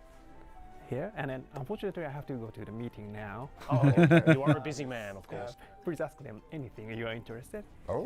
Please enjoy your rest of the stay. Thank you so much. Thank you for being such a gracious host. Thank you. Good luck. All right. All right, let's go into some questions. Bye, Foxconn. Next up, we got to sit down with animators Yuki Kano-san and Michiru Okada-san, who gave us an in-depth look at how the world of Final Fantasy XIV is brought to life, from character motions to cinematic cutscenes used in their main scenario quests. Okay. Thank you very much for taking the time out.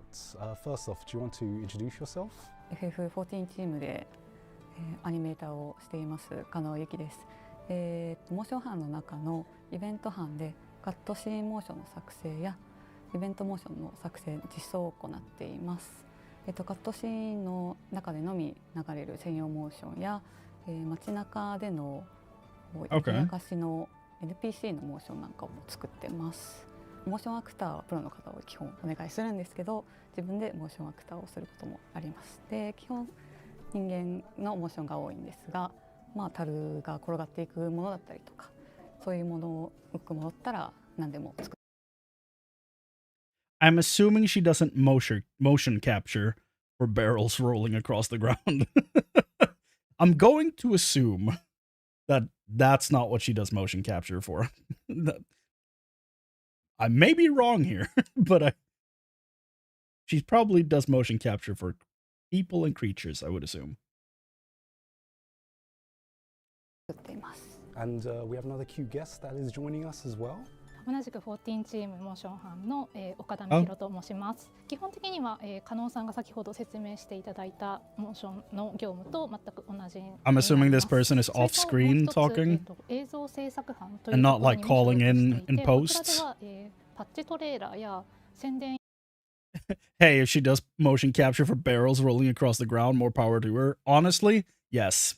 If she does motion capture for barrels rolling across the ground, she might be the coolest dev on the entire team, to be fair.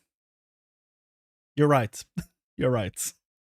やイベントで使用される、トレーラーや映像の、制作や撮影の等も担当しております。So I guess a question to both of you, what made you want to pursue a career in animation in the video game industry? 上に兄弟がいて、小さい頃からゲームに慣れ親しんでいたので、特にスーパーファミコン時代の FF6 とかクロノトリガーがすごい好きでした。Oh, hell yeah. 大好き。Yeah, yes. 私が最初のきっかけになったのは板花さんという、そちらに飾ってあるんですけど、板花さんの描くこのチョコボの不思議なダンジョンシリーズのこちらの新しいチョコボがすごく大好きで、こちらが大好きで、それがきっかけでスクエア・エニックスに行きたいと思って、That's こちらを awesome. 目指したという形になります。So, what does a typical workday look like for an animator at Square Enix? アニメーターとしては働いてるんですけれども、アニメーションの制作だけではないことも仕事ではやっているので、この開発の期間によってその一日の仕事の流れっていうのはちょっと変わってきます。一日中アニメーションを作成している時もありますし、一日中実機で実装確認をやっている時もありますし、一日スタジオに行ってモーションキャプチャーを撮っている時もあります。The mocap days sound fun, huh? Yeah, the mocap days do sound fun. That sounds really fun. 私も加納さんも基本今日は渋谷のこちらのオフィスに来てはいるんですけど、基本的にはいつも自宅の方からリモートで仕事をしています。So, can you share what the process is like when creating animation for FF14? How much are you given? Are you drawing from the storyboards or concept arts? Can you just share a little bit more of the process? モーションといっても、モーションのセクションっていうのは大きくいろいろ分かれていて、私が所属しているのがイベント班になるんですが、他にもフェイシャル班とかモンスター班とかに分かれていて、それぞれモーション作成のプロセスは変わってきます。私が所属しているイベント班はカットシーンのモーションを作るんですが、カット班からカットシーンに必要なモーションが基本的には文字ベースで発注されてきます。14についてはちょっとカットシーンが多いので、一旦絵コンテを書く作業っていうのを省略して映像コンテのような感じで字コンテからもうカットシーンの作成に入っています。で、モンスターハンとかリコー So they usually just go straight from text descriptions. That's very interesting, but I guess that kind of makes sense since they're working in a 3D space. But still, that is very interesting. Huh. 演出というバトル中にある大きいバトルモーション、モンスターのモーションとかになると絵コンテを書く場合もあります。カット班からいただいた発注書をモーション班と照らし合わせて、モーションの内容が決まったら必要であればモーションスタジオに行ってモーションキャプチャーを取って話し合いながら制作していくという感じですね。I mean, I personally found that really interesting, especially having to animate some scenes without storyboards. Yeah, it's almost like they're doing it on the fly in a weird way, which is kind of crazy. I was very surprised hearing that. Yeah, there's probably just quite a lot to do, so it makes sense that you would kind of just get it in. Yeah. Just it's more efficient. Yeah, that is true. So, what were some of the biggest challenges you've faced when doing projects like this, and how did you overcome it? 今までで一番難しかったモーションは、Oh yeah, huge spoilers. 永の闇消失というシーンの I'm going to assume they're not going to talk about story specific stuff. Oh yeah, this is true. This was a huge deal, by the way. Before this cutscene, there had never been a single cutscene where the cutscene was adjusted to show an attack animation for every class. There's like, what, 21 classes in this game? I'm very curious to hear this, because having to rig and set up for 21 different types of characters, like doing an attack in a cutscene, plus all the widely available gear everywhere, like that I'm very curious about this. FF14 はプレイヤーがキャラメイクをできるの It で is 21 jobs, okay. 想定しうる Right. Of course, the animation for a Rothgar would be very different from a Lalafell, so that makes sense. So 21 times 8, that's a lot. That's 168, if I'm not mistaken. プレイヤーキャラクターでできるモーションというのを全部作らないといけなかったんですけど、現在、FF14 ではもう青魔導士を除いてジョブが21種と、キャラクターが Blue Mage isn't real. 8種族でモデルが18種類あるので、それに全部対応しないといけなかったです。もうその、カットシーンの中でプレイヤーキャラクターが自分の武力を使って The first time where we actually used our equipped weapon, it's like, it's not a huge like animation that they did, but it's so goddamn cool that they pulled it off. I was so happy when this happened, dude. 攻撃するっていうのも今までなかったので、それをどういった仕様で実装するかっていうところから I hope we do this more. これもかなり難しかったです。I've always wondered that about like video games. Whenever the cutscene is like the actual model that you customize, I'm like, how do they do that? Yeah, but then mine always looks so dumb, and I'm like, I wish I didn't see it. I wish I didn't see this in the cutscene. This is why you turn off that option in Expedition 33 so that it always shows default costumes, because if you don't, it's gonna look goofy. この時のモーションでは、モーション自体が4つに分かれていたのもあって、最終的には1500ほどのモーションを作成してチェックをすることになりました。And to think that some people skip it is crazy. Am I right? Don't look at me. I didn't skip. I didn't skip. He's not there yet. I didn't skip. It's like a few hundred hours away. イベントモーション班の中全員でチェックを手伝っていただいて、なんとか実装することができたんですけど、ユーザーの皆様も喜んでいただけたので、すごい作ってよかったなと思います。Yeah. 昨日も That's another great point. The fact that when we found out about this, like there was different animations for this cutscene for every class, that for me, I went back and did this on like 4 different classes because I knew the animation was different for the other classes. She's completely right. And that's one of the coolest parts about this whole cutscene. It was a huge deal. Like, I could have gone to the inn and just watched the cutscene when I was like playing a different class to see it, but I instead went back and did the fight again. So, and like activated previously seen cutscenes and stuff. And you know, for some reason it didn't play. So that was unfortunate. But you know, maybe I didn't turn the option back off. I don't know. Maybe that's why I didn't see it. Anyway, after I replayed the fight and it didn't happen, I went back to the inn and then I watched it for 4 different classes. But it did get me to replay the raid to be like, I want to see this with a different class. And then nothing happened. So, but she is right. It's awesome that the work the team put into this made a lot of people, me included, want to see it again with a different class and see like all the work they put in to make it work. And it's awesome. So huge props to this team for doing this, man. 1,500.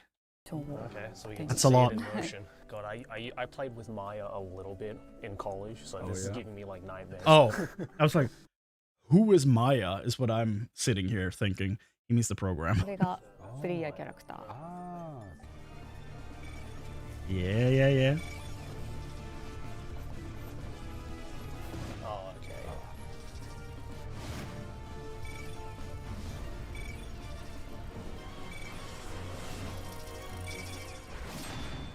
Okay, so those were the 4 different right there. Let's look at that again. Let's count the 4.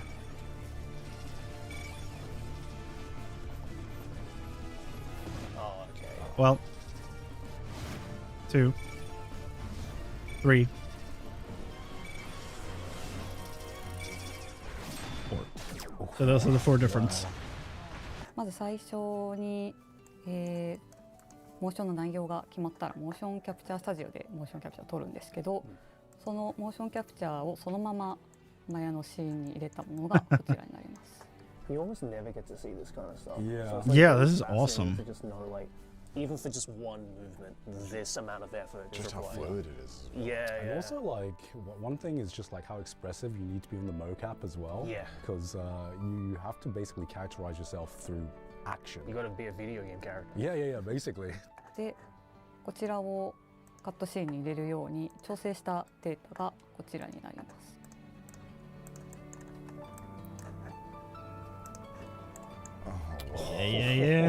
結構変わりますね。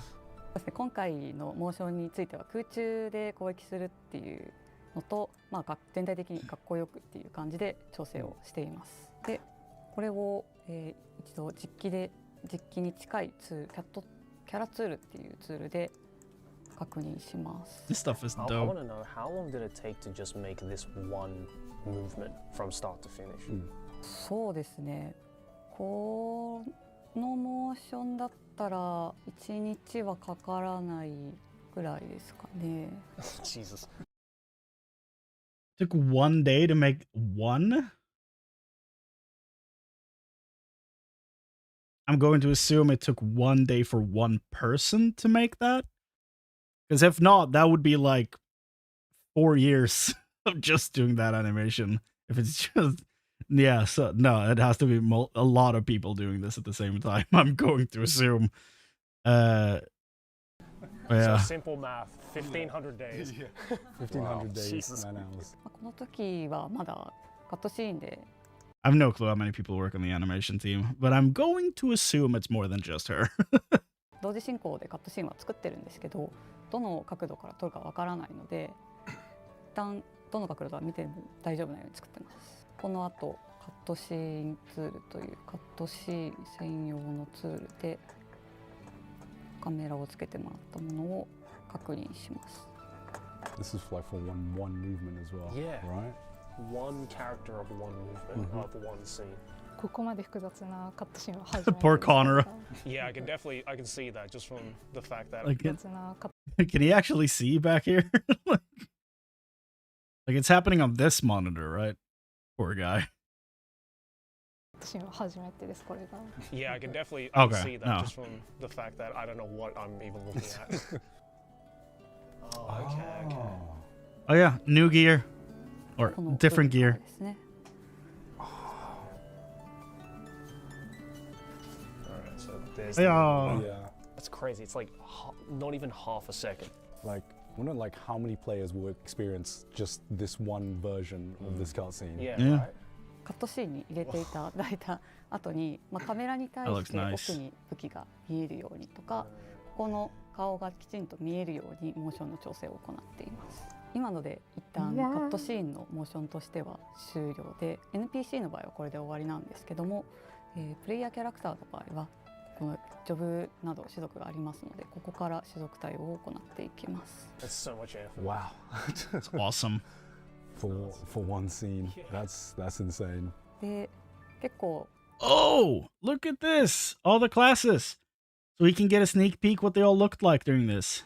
武器によって両手で持って Okay, the poke from the Dragoon? Okay, look at this guy. Look at the Dragoon over here. Look at how he pokes it. 結構武器によって He's like Aquaman over 両手で持 here. ってたり What does the monk do here? 結構武器によって両 Oh, he 手 just で持ってた punches り it. That makes sense. あと This was 最 me 後 in this cutscene. だと突き刺しの方がいいという感じでおでんジョブ手を入れてます。 This is so cool.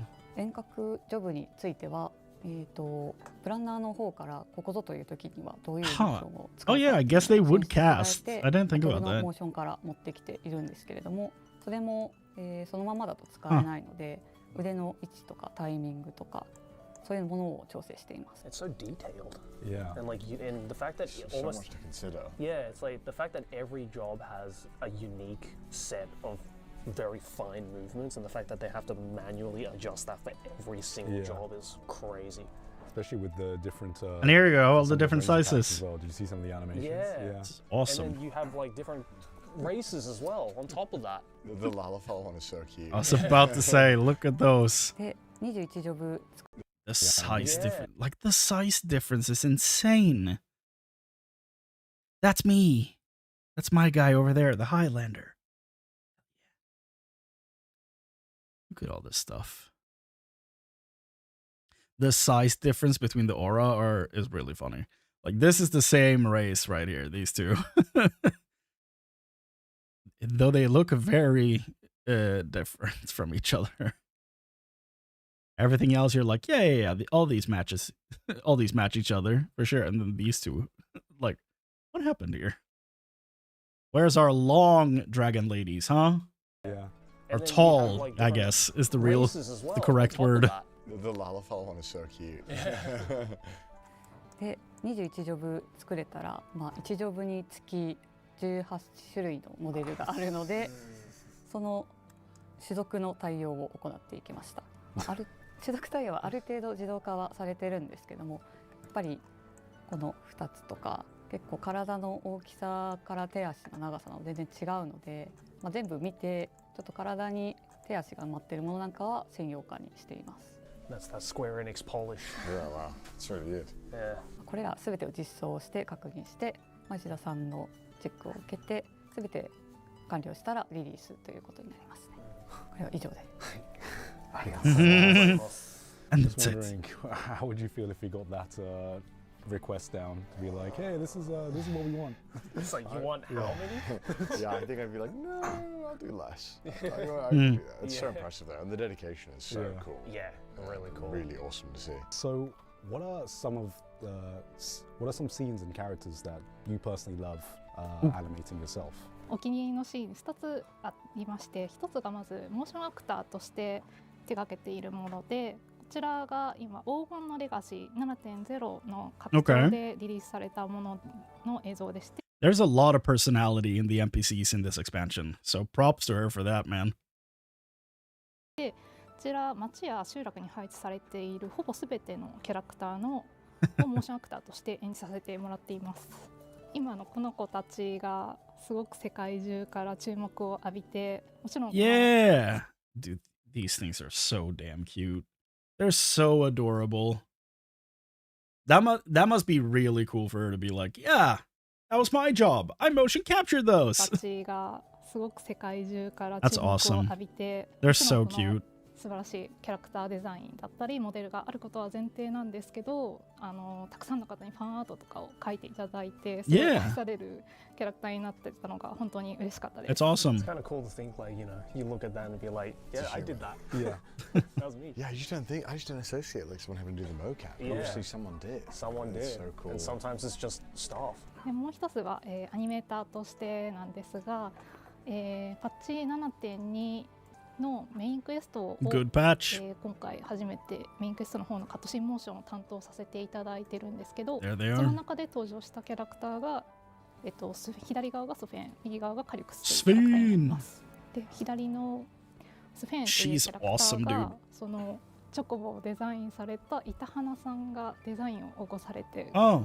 Comes full circle. Yes, that's so cool. That's awesome. 右側のカリュクスという彼は、名前さんという14でも長らくアートとしてたくさんのキャラクターデザインや、装備とかのデザインをされている方によって描かれています。2人ともすごい非常に難しい演技だったんですけれど、その自分がすごく憧れていた人のすぐそばで今回仕事をすることができて本当に光栄でした。That's so wholesome. That's so cute. That's so sweet. How do you go about bringing a character to life in mocap just through movements alone? What kind of considerations do you need to make when in a mocap suit? あくまでも自分の答えにはなるんですけど、私はできるだけ今あるそのキャラクターの情報を読み込んで、もう今は自分はそのキャラクターである、自分ではないとして演じています。The method acting technique. Yeah. You gotta become the character to be the character. I mean, this is it. So I was gonna play a lizard, right? So I shed all my skin and You don't get to like use your voice or facial expressions. It's literally body movements, and I find that so interesting that you have to embody a character just purely through movement alone. Yeah, that's so hard. That's sick. Cool, Yeah. So I guess moving on to my next question, FF14 is a giant title that incorporates a lot of the previous Final Fantasies in it. Do you ever reference any of the previous titles when animating any scenes in FF14? Of course, they have to be. はい、過去の作品を参考にすることはよくあります。で、モーション発注の時点でもう発注元の方からこちらのモーションを再現したいですっていうこともありますし、モーション班の方からこれを再現してもいいですかっていう質問をすることもあります。14で FF12 に出てきたビエラの里を Oh yeah, if you played Final Fantasy XII, the bunny people in this game are directly from 12. So there's a village in one of the expansions that is basically, as she's saying here, a recreation of the bunny village from 12. 実際に12をプレイして、イベントモーションであったり使えるものがないかなって街中を歩きながら見ていたりしました。And oh, is it not? Oh, okay. Is it only motions? I thought it was the actual town that was recreated from it. Okay. Because I heard about that a while ago, but I guess I might be confusing it with something else. Am I confusing it with the Pelu Pelu town? Where you do the reputation for the Pelu Pelu in Dawn Trail? Because that is a recreation of a town somewhere else. I might be confusing that with the Bunny Village. I don't know. For Not important. Our final question, what are some of the most unique animations for characters that your team have had to work on? 私が手掛けたもので一番ユニークだったなと思うのは、ヒルディっていうキャラクター。She's been working on Hildebrand? ヒルディブランドっていうのがギャグなんですよね。で、ギャグっていうのは結構人間ではあまりやらないモーションなので、ちょっと難しいなと思います。結構シナリオ班からシナリオをいただくときに、基本的にシナリオはすべて書いた状態でいただくんですけど、ヒルディブランドの場合はもう何かあってこうなるみたいなのがあって、そこを関係者で話し合って決めてます。その部分が書いてないっていうのは、シナリオがただ書いてないわけじゃなくて、カットシーンとかイベント、モーション班で何ができる、どこまでできるかっていうのがちょっとわからないので、一旦その部分はなしになっています。There he goes. 世界設定的な制約も結構少ないので、カットシーンとかモーション班からこういうことができるんですけどどうですかっていうのを提案しやすくて、だから他のカットシーンとかではないモーションが多いです。That's the best part of the Hildebrand stuff. I love that the animation team gets so much freedom Yeah. to do what they want. Yeah. They get to like experiment. Brandy like, Hill. have fun with it. It's really cool. 私の方で独特なものっていうのが Oh, I love this raid. というの第3弾に当たるクエストなんですが、こちらは14に登場する12神という神様たちのまつわる The 12 gods. こちらの今映っている12 This is a 体 huge の spoiler. キャ Don't ラ look. クターになるんですけれど、見ての通りすごい全てユニークな形をしています。彼らのようなこのキャラクターは基本的にはモーションキャプチャーは取らず They're done by hand? で作っています。 Whoa. 第3弾というのが、最後の、完結編に当たる部分なので、彼ら全員が登場するシーンとかも Connor, も look ちろん away. それでカットシーンでは手付けでモーションを作る必要があって、それを12体分ということになるので、非常にヘビーな作業でした。 I don't even want to ask how long this took. I already know. So sick. That's so cool though. Thank you. That was super interesting. Yeah, and super cool to know. Learned a lot, and there is a lot of work that goes into this game, which Yeah. we knew already, but that's even more than we. And honestly, I'm glad they get to pick some of the stuff they're proud of because they should be proud of it. There's so much stuff in this game that is just heart and dedication and just so much work, you know? It's just so cool seeing all this stuff they put into the game. It's, man, I'm so glad they're highlighting this because how often do we get to hear from the animation team, you know? That's awesome. I'm so glad they got to interview these two ladies because, wow. Take for granted. Yeah, arigatou gozaimasu. ありがとうございます。 Thank you. All right, I think it's time to head over to the next place. Koji? Huh? What? What is it? Thank you to Koji-san for helping us. Oh, okay. He was translating in the corner this whole time. Okay. Our next stop took us behind the scenes with My guy. team, where we sat down with Paul Chandler and the one and only Michael Christopher Koji Fox. Yeah. To help adapt Final Fantasy XIV for global audiences. Whoa. This is very Fancy. swanky. Hold on a second, boys. Fancy place. Is that Michael Christopher? Koji Fox? Hey, hi guys. How you doing? Hello. Hey, welcome to How's it going? Their interview with him on their channel, like on Trash Taste, they had an interview with him. It's so good. Go look at that because my God, what a good interview.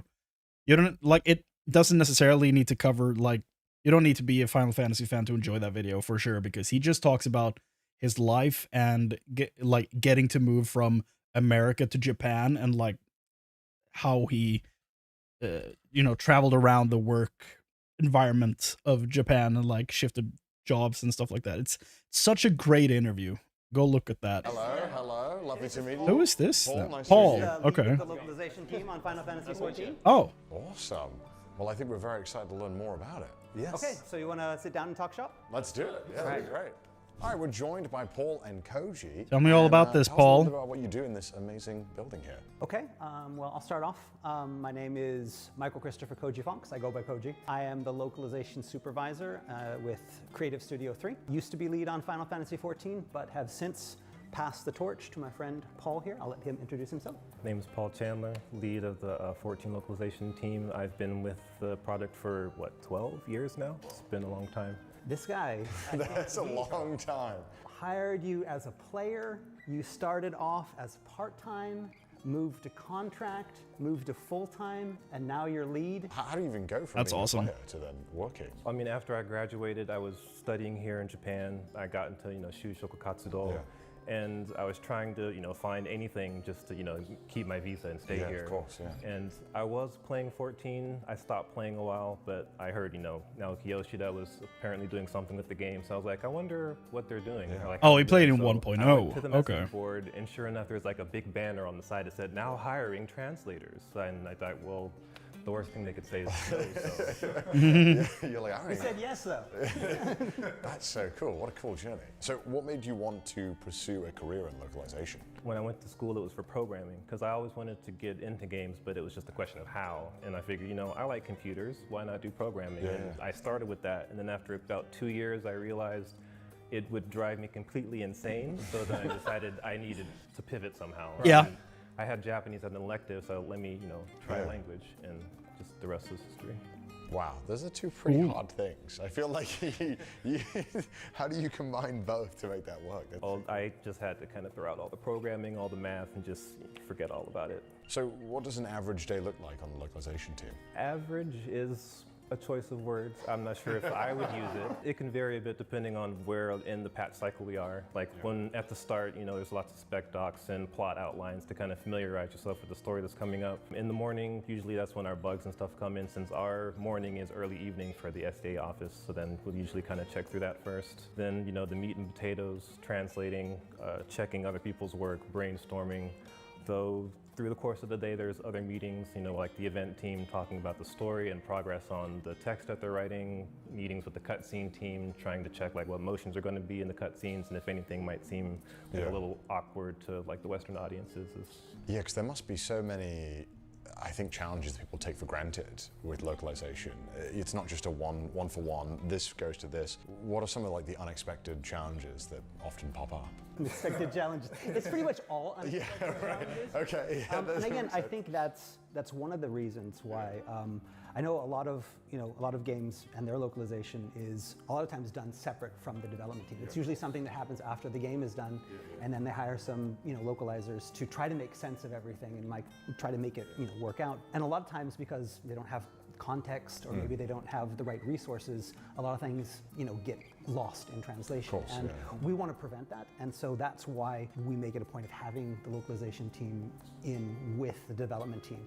And that's so cool. that we are there for those meetings that the event team has, that the cutscene team has, that the motion teams have, that the sound teams have, so that we're constantly getting this background information so that we have that context when we go in and do our translations, to make sure that they're as close to that original intention as possible. Again, there's so many moving parts that sometimes things fall through the cracks, but by having this close interaction with the team, we think that it makes everything better. But again, it makes things a lot more chaotic as well. It does sound chaotic, but I always, I've always thought of Final Fantasy as, even though it is a Japanese game, that the English has such a rich history in of it itself, and it always comes across so well, I think, and especially with 14, always people love it. When they think about localization, voice acting is such a massive aspect of it, and people always think about that. And like you just mentioned, you're in those meetings. At what point are you thinking of voice acting, and how do you start incorporating that? Because that sounds like it is quite a nightmare to integrate, but must be a difficult challenge, but a fun one. For sure. I know a lot of it can even deal with like the lore of the characters and their backgrounds.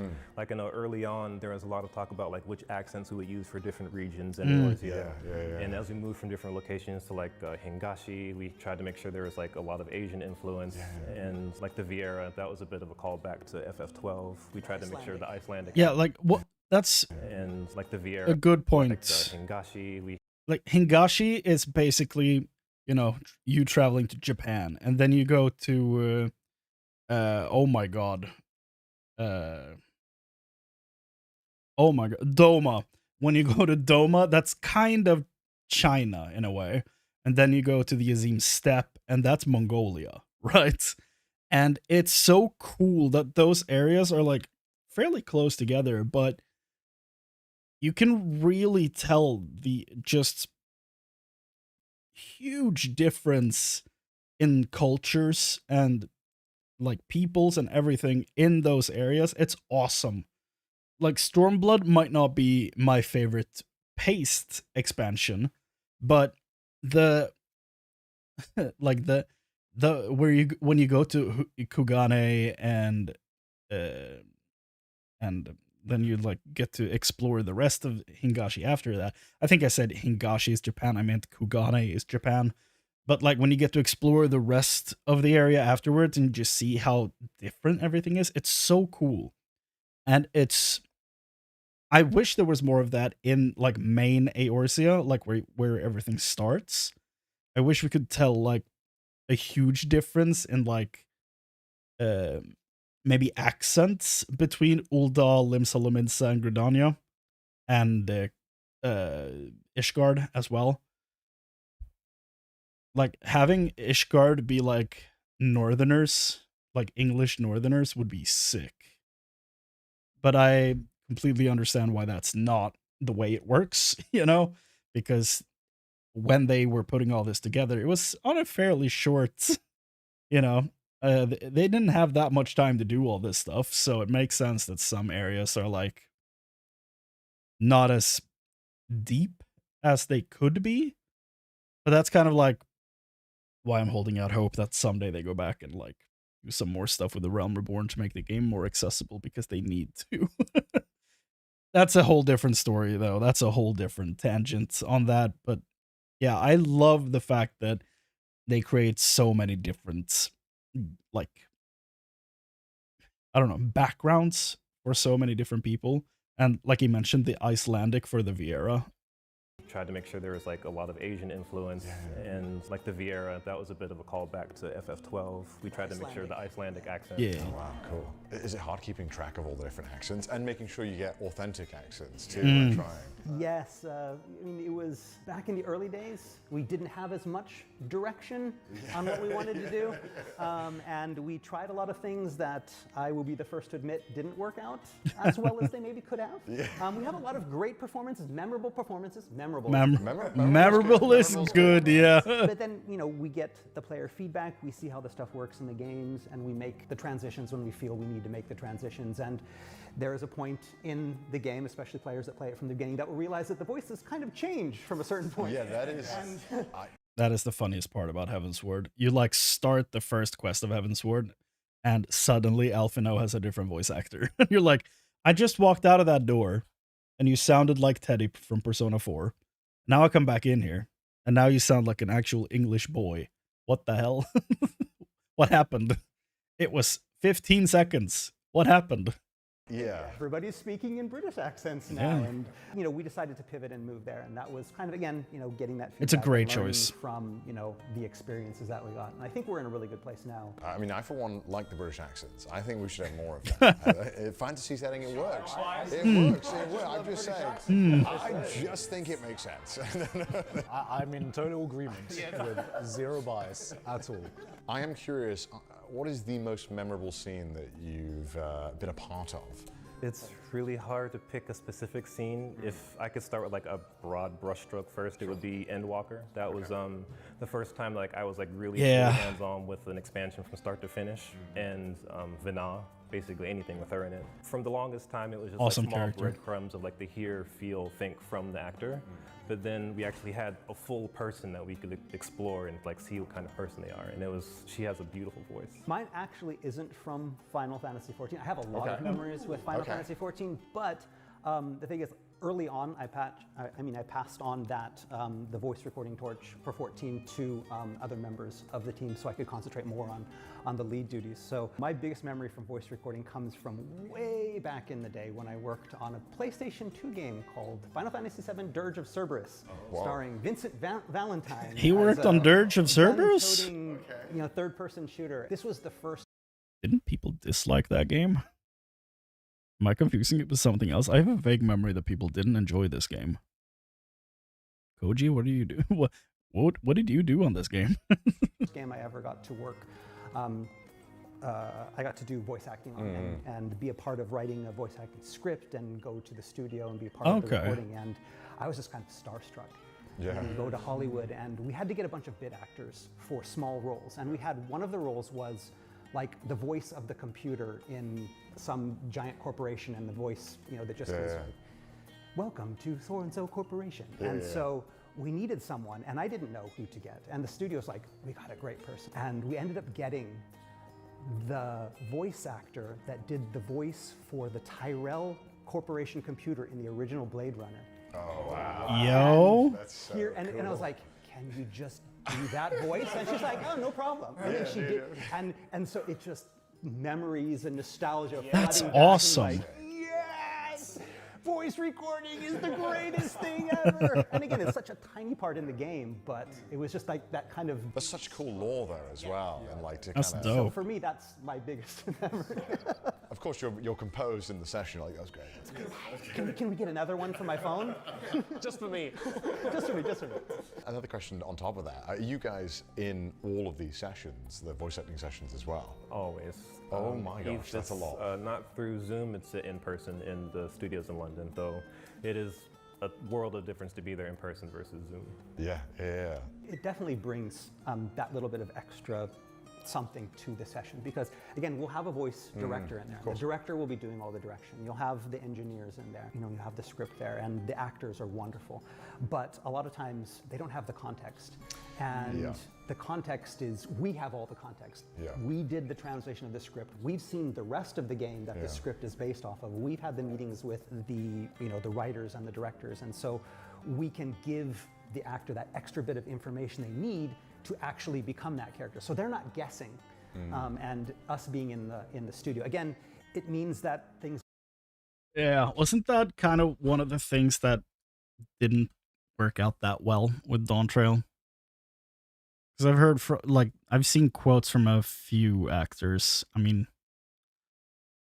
Wook Lamott's voice actress in particular, where context was not really provided where it was needed. And I'm talking about the voice line they had to re-record in that raid, because the appropriate context wasn't given. And I mean, that's the only instance I can think of where they've gone back and re-recorded because of that. So I don't know. It might not be that big of a problem widespread through the game, and I'm really glad they gave her a chance to redo that line. It sounds so much better now. But yeah, that is an interesting thing to bring up, and I guess since we haven't seen issues with that before, really, I mean, there's always going to be some stuff where it's well, that didn't sound natural, but there's pages upon pages upon pages of stuff. So, I mean, I guess they give them the context they can, but you can't necessarily mind meld with the person in the booth to give them everything they need, So, yeah, that's an interesting thing that I think that I don't think about that much, how much context is provided to the voice actor to make the lines sound as good as it possibly could. Go a little bit slower, and a lot of times our project managers are like, more loops per hour, but it brings that much more quality and authenticity to the projects, which is why we try to always be there. I think especially at the scale of these games, you want to be able to take that extra time to make sure you're getting the performance that you want, and hopefully you're paying for. I'm also curious to know, is the script for all of the acting, is it in Japanese first or in English first? Japanese. In Japanese first. Yeah. I figured as much, but sometimes you get cool. We'll get the draft, we'll have a little time to read it beforehand, and then we'll pick through it, look through the plot, and if we see things that seem a little odd or we need to clarify the intent of the characters and whatnot, just a Slack chat away from the writers to ask and clarify things. That's so cool though. You can That's nice. Really just go back and forth, make sure you get the exact meaning down. Yeah, it's cool that you can just ring them up and be like, "What did you mean by that?" I mean, and that's very important because a lot of times when we get that script, there's no visuals. Yeah. No motion is done, no cutscenes are finished. Yeah. A lot of times there isn't a storyboard. It's usually just text-based. This is what they want to do, and so there's a lot of guessing on our part, and we don't want to guess because you can get it wrong if you guess, and so we want to make sure that we have as much information as possible. A lot of stuff changes after we get it. A lot of stuff changes after we ask questions and get confirmations, and then do recordings, and they're like, "Oh, we decided to change this," and you're like, "Ah." But we were recording. That's I rough. That you guys have been doing this for a very long time. There's probably a bit of confidence that you have, hopefully, in that aspect too, or maybe not. I don't know. I'm just assuming. Well, sometimes we're recording and the actors are delivering a line. He's like, "I know the cutscene team's not going to do what they're doing, so we need to take that again, please." Yeah, we end up doing a lot of different takes because a lot of times the take that we like the most, we'll put that in the scene, and then they'll update the scene by adding a huge pause somewhere, and we're like, "Oh, this line, this take that we liked doesn't work anymore." But we did 5 other takes with different intonations. Maybe there's one of those that will work. And That's we've gotten interesting. better at taking multiple takes to make sure that we have lots of backups. Because at the beginning we'd be like, oh, we got the great take, we're going to use it, this is going to be great. And then all of a sudden we can't use it anymore, and then we have to ask to do retakes, and they're like, that costs money. Yes. Yeah, retakes are like the big no. Yeah, they're very rare. Because I remember when I was playing A Realm Reborn, there would be moments in the line that I feel like, as reading it, it feels unnatural to pause, but then it's clearly the character is moving in a way where the pause needs to be there. And so that must be really challenging and frustrating to have to try and make sure you're still giving that performance, but trying to get what you hopefully want to give. Yes, but again, there's a lot more of that in A Realm Reborn because we were just learning how to do this. The dev team was learning how to work with Loke. Loke is learning how to work with the dev team in those instances, and we've gotten better because we have that rapport. They know kind of what we're going to complain about if they do, and vice versa. That's so cool. If you were getting into localization today, what kind of advice would you have people who wanted to get into it? I mean, I can tell you what we look for when we hire people for the team, and I think that's, of course you got to have, the love for the game. Yeah, you have to have that Japanese knowledge, but ultimately you're writing for an audience that's going to be reading in English.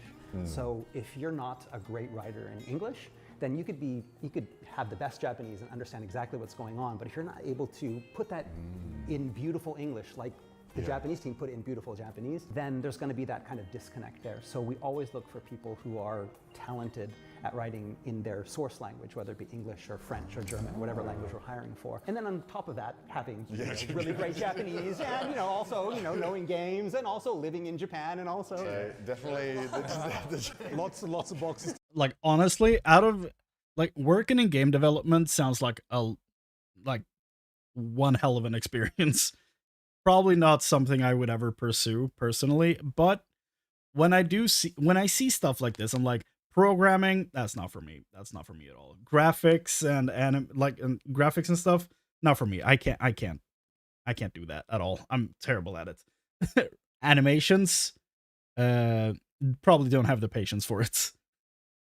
Music, maybe. I don't know that I'm actually creative enough to make something resembling a soundtrack, but I do know how to play music. I do know how to play a few instruments, but I don't know that I'm creative enough to pull that off, But localization, if it was 2 languages I knew, I think that sounds like a really fun job. It's, as they're saying, it's probably challenging as hell, and I would assume it's not a huge field either. But that is probably the most interesting field in game development that I can think of personally. Unless I could be a lore master for something, they hire me at a company and I'm the guy that makes sure that everything is everything is contained within the same laws of this contained universe. Keeping everything in check to see that everything connects in the right places and everything makes sense. That'd be the dream job. But as a real job in a game studio, it'd probably be localization. I think that'd be the most interesting. Thing is, though, I already know 2 languages fluently, and I don't know if I have it in me to pick up a 3rd. And I don't think there's that many Swedish games that need to have specialized people to translate it into English, because a lot of Swedes, especially younger generations, are very proficient in English.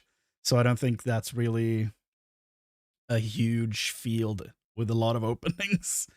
But it does sound like a great time, though, honestly. Lots of boxes to tick. It's a very difficult thing to get into, just because passion. again it requires a lot of mastery, and it's a very narrow field. Yeah, because, there it is. again, Okay. There are a lot of games out there, but you don't need a lot of localization people, and so I would say that's a challenge again. But once you get in, it's just so rewarding. We get to play games all day. Games all day. I get to sit next to Yoshipi and talk with Soken, and it's just amazing. I'm going to learn Japanese right now. Whenever I've obviously recently played Final Fantasy XIV for the first time, and people always sing its praises. And keep playing it, Connor. Get past the A Realm Reborn patches and enjoy Heavensward, please. Mouse, Pete, get him on that. Make him play.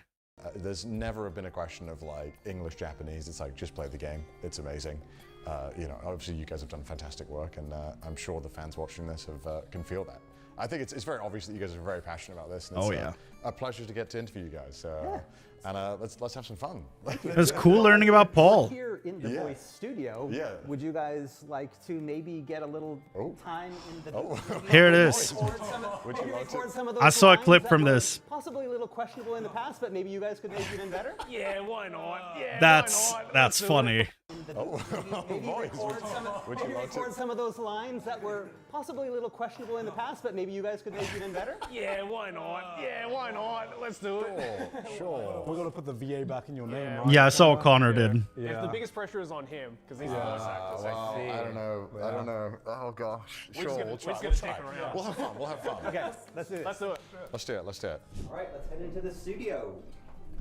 All right, first off, back behind the servers, we have the Dude, control Koji's room. looking This is great. where the magic happens. Yo, this is sick. And that was a dope shirt. This is a very spacious room. Damn, this is a very, very nice recording booth. Oh, that's so cool. The recording booth is back here. This is the control room where we record everything, got all the equipment. Damn, look at those chairs, dude. Oh, there's even a live feed of the recording booth Ooh. as well. Oh, really? You got feeds of Oh, yeah. You can see us from every angle. Oh, Jesus. Saw the ultimate weapon. It's like Big Brother. All right, so somebody want to hop in the booth and maybe do a line? I think we have. Well, I think the voice actor. Yeah, VA man should go first. Sending him in first. Pressure. Yeah. Set the standard for us. All right, fine. All right. All right, VA man is ready, I Here think. we are in the control room. I think he will be One the of our fearless members in there. the one This is wrapping it already up. Headphones on in front of the mic, ready to record. I can't hear you guys, by the way, if you're talking at all. I'm going to use the magic talkback button. Oh. Can you hear us, sir? I can hear you now. Oh, yeah? Yay. All right. Are you ready? What's So the you just want me to do camera this one focused line, on? And you're- Okay, so what we're going to do is we're going to do some Gaius van Balsar lines. My from pleasure. 2000. Hell yeah. Some very famous lines, some very memey lines, but I think they should probably, test you. Okay. We've got a couple of, I mean, think 3 altogether. We're going to Koji would be the one who wrote these lines, right? Or translated these lines, I would assume. Just like Realm Reborn, like, when was it that he shifted his roles? Was that in Shadowbringers, Endwalker? I don't know, it should be him. kind of pick and choose some of the best At this ones. point, I What think. We'll do is we'll show you the scene with the line I think pops up on the screen so you can get the timing. Okay. And then we'll have you record it. How All does right. it sound? Sounds good. Okay, so let's show you the line first. All right. It's one of my favorites. This is one of the old time. Oh, that's weird without voice acting. This was not my intention. Damn. All right. I'll give it a shot. Such devastation. This is it. This is the line. This was not my intention. You don't have to do La Habrea's laughter. Okay. No, please do. Such devastation. This was not my intention. Sounds good, dude. A little fast. That was pretty good. What do you think, Paul? It was a little fast, but yeah, it was a good. Fast, if we want to maybe take it. Yeah. Yeah. Let's check the waveform here. Sound engineer, yeah. Another shy person at work here. The engineer has showed me the waveform. It's actually pretty close to perfect. Why is he So going I think first? we're good. Yeah, why is he going first? Why is he going first? Why do we... That's what I'm saying. It's an honor getting to do this line for you guys. It's so fun. All right, because that was so good, I think we want to do another couple lines Sure. from this scene. So the last 2 lines in this scene. Sure. Which one of those? So if you look on your script in there, come champion. Okay. And then the line from that, it is not only right. Those 2 lines, they come together. Let's just do them. Do you want to do them one at a time or all in one? Oh yeah, by the way, Those 2 lines. if you've remembered when we've been playing through Digimon Story Time Stranger, Marukimon is voiced by Richard Epcar, and every time he shows up, I'm like, Raiden from Mortal Kombat. That is Raiden. This, the guy he's voicing right now, is also Raiden. This is Richard Epcar. Marukimon in Digimon, Myotismon in the OG Digimon Adventure, Raiden from Mortal Kombat. He's also Gaius Van Balthazar in A Realm Reborn in Final Fantasy XIV. So that's just a fun little channel thread, if you will. Together, let's just do them. Do you want to do them one at a time or all in one? Let's do them all in one. Okay. Confident. Come, champion of Eorzea, face me. Your defeat shall serve as proof of my readiness to rule. Dude, he sounds it is good. Only right that I should take your realm, for none among you has the power to stop me. He's good. Goddamn. All right. Damn. Why are we setting the bar this high? Yeah, why did you send him in The first? first line timing is crazy difficult to I get. really wish you'd stop trying so hard. Just for our sake. I thought this was like a meme video, right? Yeah, this is supposed to be like funny, goofy. Let's give it a go. As director on this You tell portion, me. I think that first line could probably be stretched out a little bit more to kind of reduce the gap in between. Sure. That and Good, the humble the second one boy. is perfect. So maybe let's take it one more time. Sure. With just a little bit more emphasis on making that first line, stretching it out a little bit, putting a little more feeling. Yeah. Okay. I can do Good. that. Come, champions of Eorzea, face me. Your defeat shall serve as proof of my readiness to rule. He's really good. Sorry. Okay, yeah, that's fine. Sorry. So this is something That's that awesome. we do in the studio. We take that You just take it portion again, of yeah, one my and then apologies. patch it with the other. So I think what we'll do is we'll take a listen. We'll put that first line with the line from the second take and see how they sound together. Okay. The engineer basically said that you did an excellent job here. So you've impressed our engineer. Oh, wonderful. That's Thank awesome. You. That's so kind. I think you're done, sir. Oh, that was thank amazing. You. Thank you so much. That's Come very on back kind. to the control Thank room. you. Well done. How much time we got for our hour takes, Joey? When does this place close down? The last train is at like 1 in the morning. Oh, shit. Oof. Okay. All right, well, who's going next? Next we have Emmett Self. Oh, that's you. Emmett Selk. You Emmett Selk? I'm following that. He's playing Emmett I'm so Selk? glad you're after him. You've got good material. Why are you doing this to this I don't know man? why I'm following Connor right now. Dude, I've listened to hours and hours of Emmett Selk. I can't even do a decent impression of that guy. Trying to read his Emmett Selk is the definition of an old drama kid. Like, what? How? Poor Garnt. You know, last time I went in the recording booth, I thought it would be my last time because I made my own anime so I can be in the director's chair, not the voice acting booth chair. Yeah. Once again. So we'll see how. Yeah, if you've ever seen any of the anime in X amount of minutes, like Attack on Titan in 9 minutes or any of those, that's him. He did those. He's the guy behind those videos. How it goes. I'm excited to see Garnt. So yeah, director man. I love hearing voice. Garnt has a very unique approach to voiceover. All right, so for this one, we have an Emmett Selk line. So I'm going to pass the reins over to Paul, who is more familiar with this character, and Oh, he'll be God. doing your direction. So do you want What voice is he gonna do for this? Sure.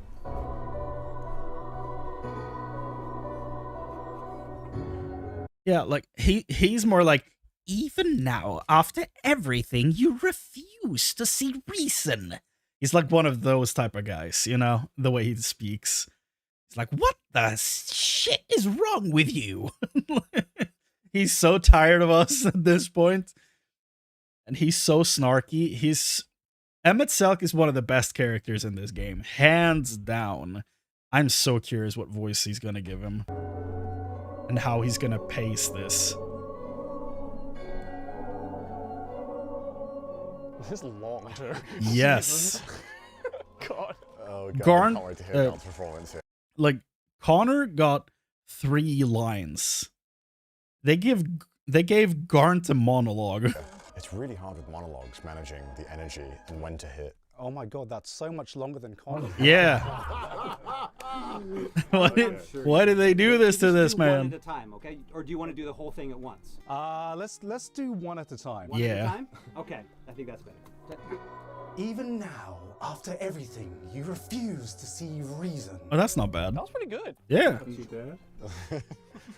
I forgot that was good. That was good. Forgot. Could we maybe have one more take with a little bit more sneer in the voice? Even now, after everything, you refuse to see reason. What you think, guys? Forgot that was good. Dude. I'm not sure I would put it in the game. To be brutally honest with you, I only feel comfortable saying that because it's God. I would say, again, I don't want to step on Paul's toes here, but again, when we have multiple people in the booth, we do kind of trade opinions a lot. And I would say that maybe play the commas a little bit more. Right now, you kind of read it straight through. Okay. Play those commas, that first one after now. And Dude, that wrist work. Okay. Again, the sneer was great, but maybe play the commas a little bit. I love that he kind of he looked at the cinematic a little bit, and then you're like, okay, so he's a dramatic guy, so I'm gonna let my wrist lead for this. That's honestly, that's pretty cool. Okay. Even now, after everything, Oh, dude. you refuse. Holy shit. Okay. Garnt, good job, man, because after I said that and I started looking at his hand, you can tell he's nervous. His hand is shaking. So, damn, props to you, man, for going in there and doing this, because, I mean, I'm assuming he's nervous and that's why he's shaking. He could also just, it could be like 6 hours since he ate food or something. I don't know. But I'm assuming he's nervous because the hand is shaking. But that's, damn, Even props. now, Look at that. After everything, you refuse to see reason. That was pretty good. I think we got it. Okay, yeah, we're good. Lengthwise? And it's good lengthwise as well, so Mhm. we can move on to the next line. You think it unfair? Were they in Pro was Tools? pretty What good. the I hell think was we got that? it. Looks like it. Okay. Okay, yeah, we're good. Lengthwise? And it's good lengthwise as well, so we can move on to the next line. You think it unfair that you are subject to suffering? That your You think it unfair that you are? Did he? lives will Okay. be sacrificed for the ancients? I sense there is a bit of a stumble near the beginning there. Yeah. I mean, I was going to say that was might be Yeah, characterization, yeah. that he's stumbling over the words because he's so filled with Right, anger. exactly. Sorry. That does happen. I think let's leave that as flavor, maybe? And then it can lead into his burst of anger in the next Yes. line. Right. That he's angry with himself for flooding the line. Yeah. Look at me! I have lived 1,000 of your lives. The look you That's not bad. Yeah, that came in really hot in a good way. I'm wondering if we could have maybe just a bit more of a pause after the first 1,000. Okay. Just for emphasis. Yeah, I think one thing that I always notice is when people aren't used to voice acting a lot, they tend to go a little too fast, and words kind of join a bit more than you want them to. Look at me! I have lived 1,000 of your lives. All right, let's move on to the next one. And I guess you might want to watch for the camera cuts in this if you want to match the timing. I have broken bread with you, fought with you, grown ill, grown old, sired children, and yes, welcomed death's sweet embrace. Damn. Okay. He's getting more comfortable. I think we want to keep that one. Yeah, I think it That was good. That was awesome. For eons I have measured your worth and found you wanting, too weak and feeble-minded to serve. Oh, sorry, I ran out of breath. For eons have I measured your worth and found you wanting, too weak and feeble-minded to serve as steward of any stars. Oh yeah, like a feeble mind. So yes, that last flourish there with the hand, I think we need to kind of have that be present in the voice as well. That last bit where he swings his hand out, that you have, stewards of any star, where you hit it, the accent on the voice at that kind of same time that the hand comes out. I think that would bring a lot to the scene. For eons I have measured your worth and found you wanting, Too weak and feeble-minded to serve as steward of any star. I think that works out really well. And the other thing that we can do with these is that we can slide the line into place. And so to get that accent to match perfectly with the hand flourish in the end, that's something that we do on our side. Yeah. And so, yeah, I think what we have there is the read was really good. What do you guys think? Yeah, that was good. Yeah. It felt convincing. Got a lot better as he went on as well. He definitely got He more sure confident. did, I think yeah. The first line he was definitely shaky, but it was, potential. And with that, I think we have Potential man. Are you satisfied with that? Yeah. It's a superpower. Okay. Great. Thanks. I think you are. That was nice. All right. You can come back in the Good job, control room. Garnt. We'll send in the next. All right. Grinder. Let's go. Who's into he the gonna machine play? I go. How's that? Same as every time. I go in the booth, I'm nervous. You got better as you went along, though. Yeah. I'm scared. I really need to take my time with these lines. No. I think the voice carries a lot for this. No. He's playing Xenos. Why would they do this to him? No. Really need to take my time with these lines, I feel. No. I think the voice carries a lot for this scene. With Also, oh man. Which Laughs scene? are always so hard to act. Do we want to do the whole thing or just one line at a time? Let's run the whole thing. Let's try it out. Why not?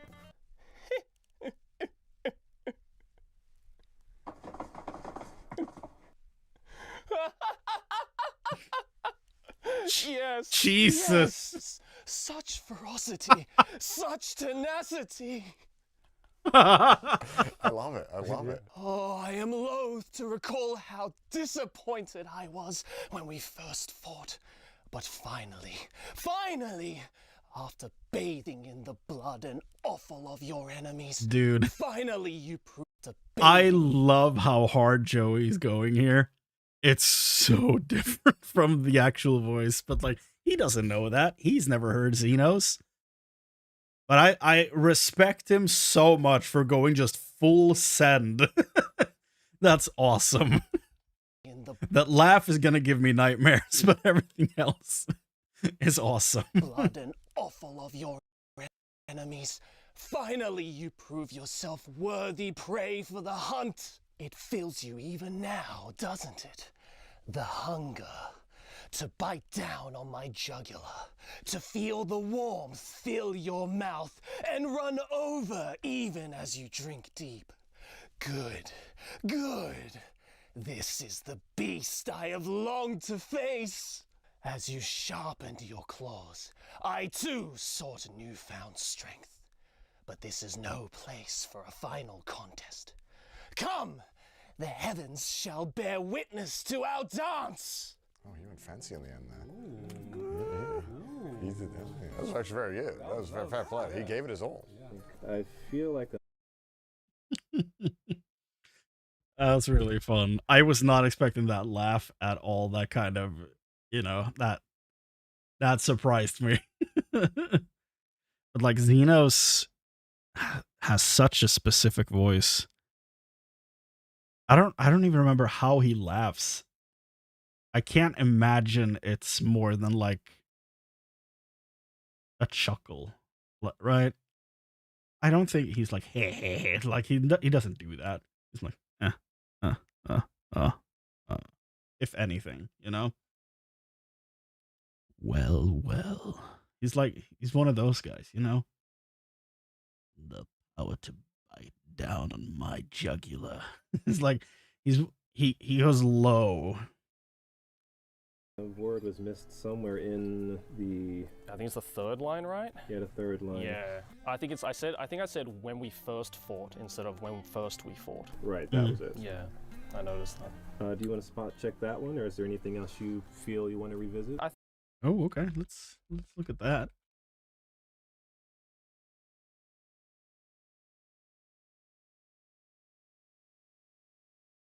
Huh.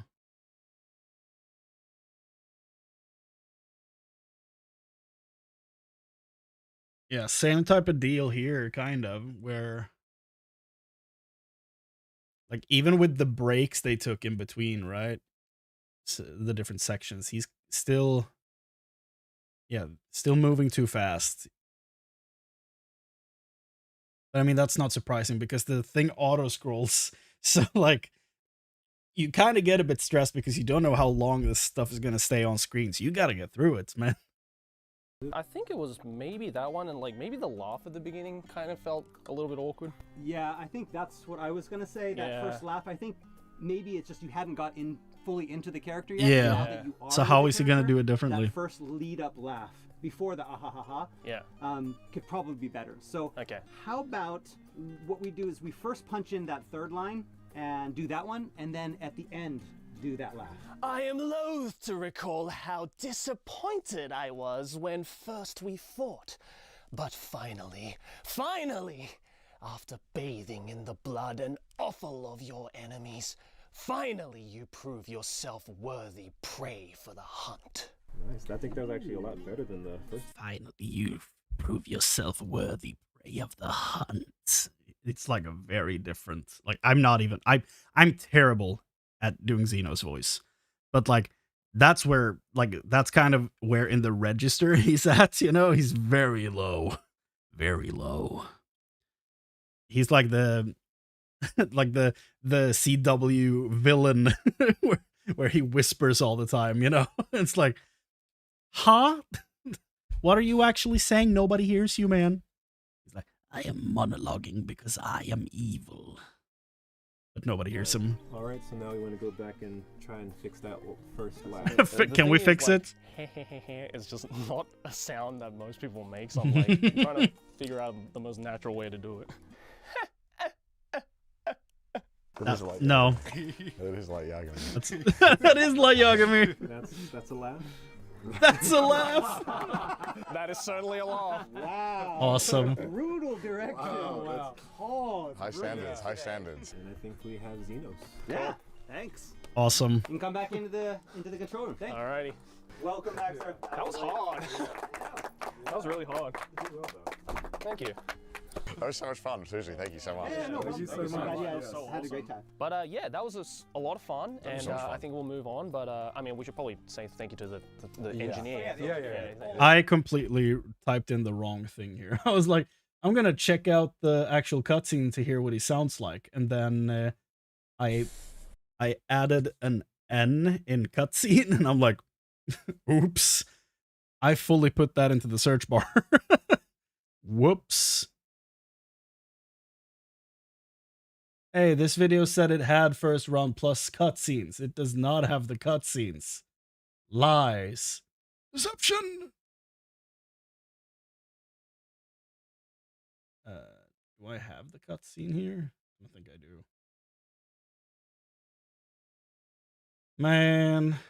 And my live streaming started in 4.1, so I don't have the actual cutscene available in my VODs either, so we'll just roll. Thank you so much. Yeah, no, thank you so much. Yeah, Sick. But yeah, that was a lot of fun, and I think we'll move on. But I mean, we should probably say thank you to the engineer. Yeah. Wait, boys. Oh wow. That's Masayoshi Soken. No. No. It's my studio.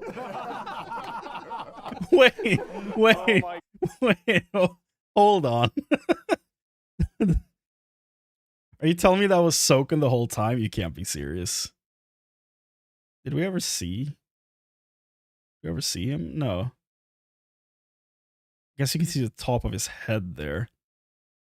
105.15 is where we're at. If we go back here. Do you want to do them one at a time? I mean, it could be him. Was it actually him the whole time? That's super funny if that's the case.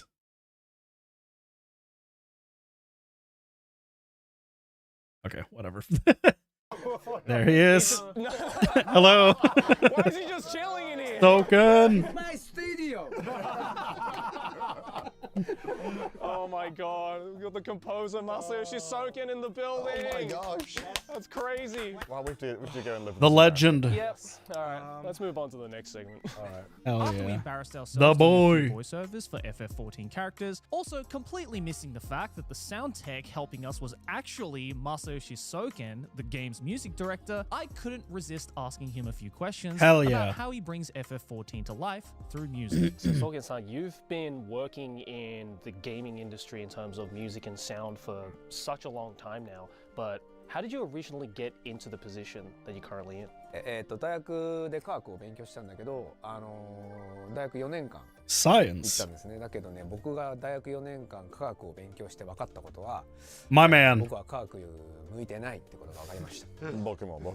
私たちは同じも。はい。マジで？はいはいはい。You did? エンジニアリングしました。本当？エンジニア、ウェブデザイン。まあ昔からうちの家庭は音楽一家だったもんで、なんか知らないけど気がついたら、ゲーム会社に入ってました。That's awesome because I feel like I've talked to a lot of kind of game studio people, and especially those in the music and sound side of things, and I feel a lot of them didn't really actually pursue music and sound from the very beginning. So it's kind of cool that you're also in the same way. But I guess from all of what you've done, and the number of games that you have worked on, I want to know, I guess, what keeps your passion alive for, doing gaming, music and stuff like that?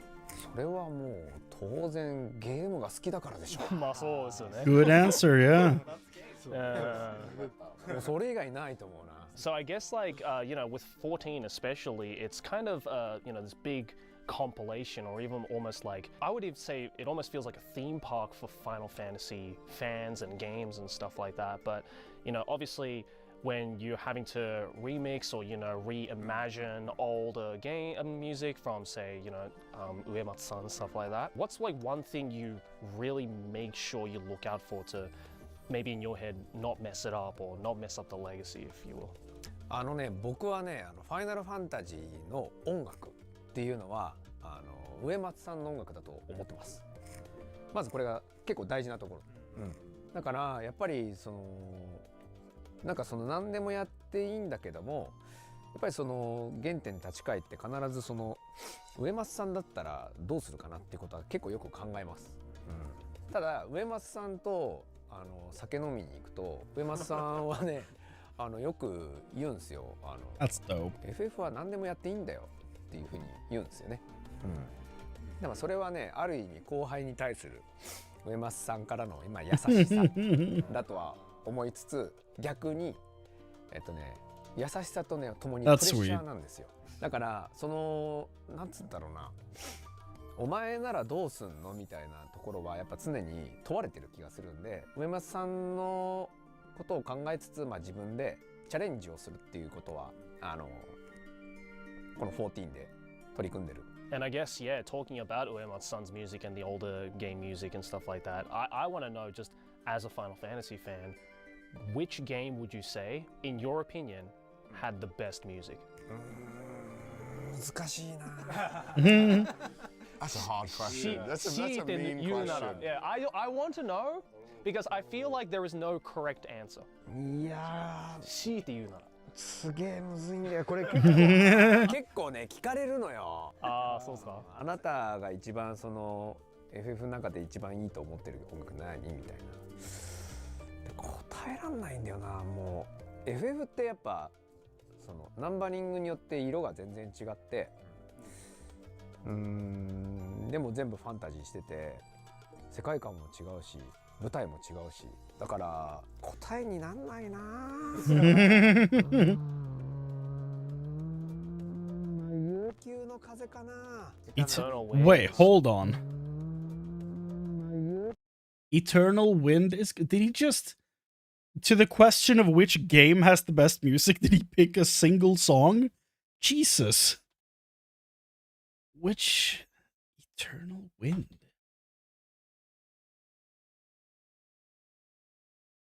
Apparently I've listened to this before.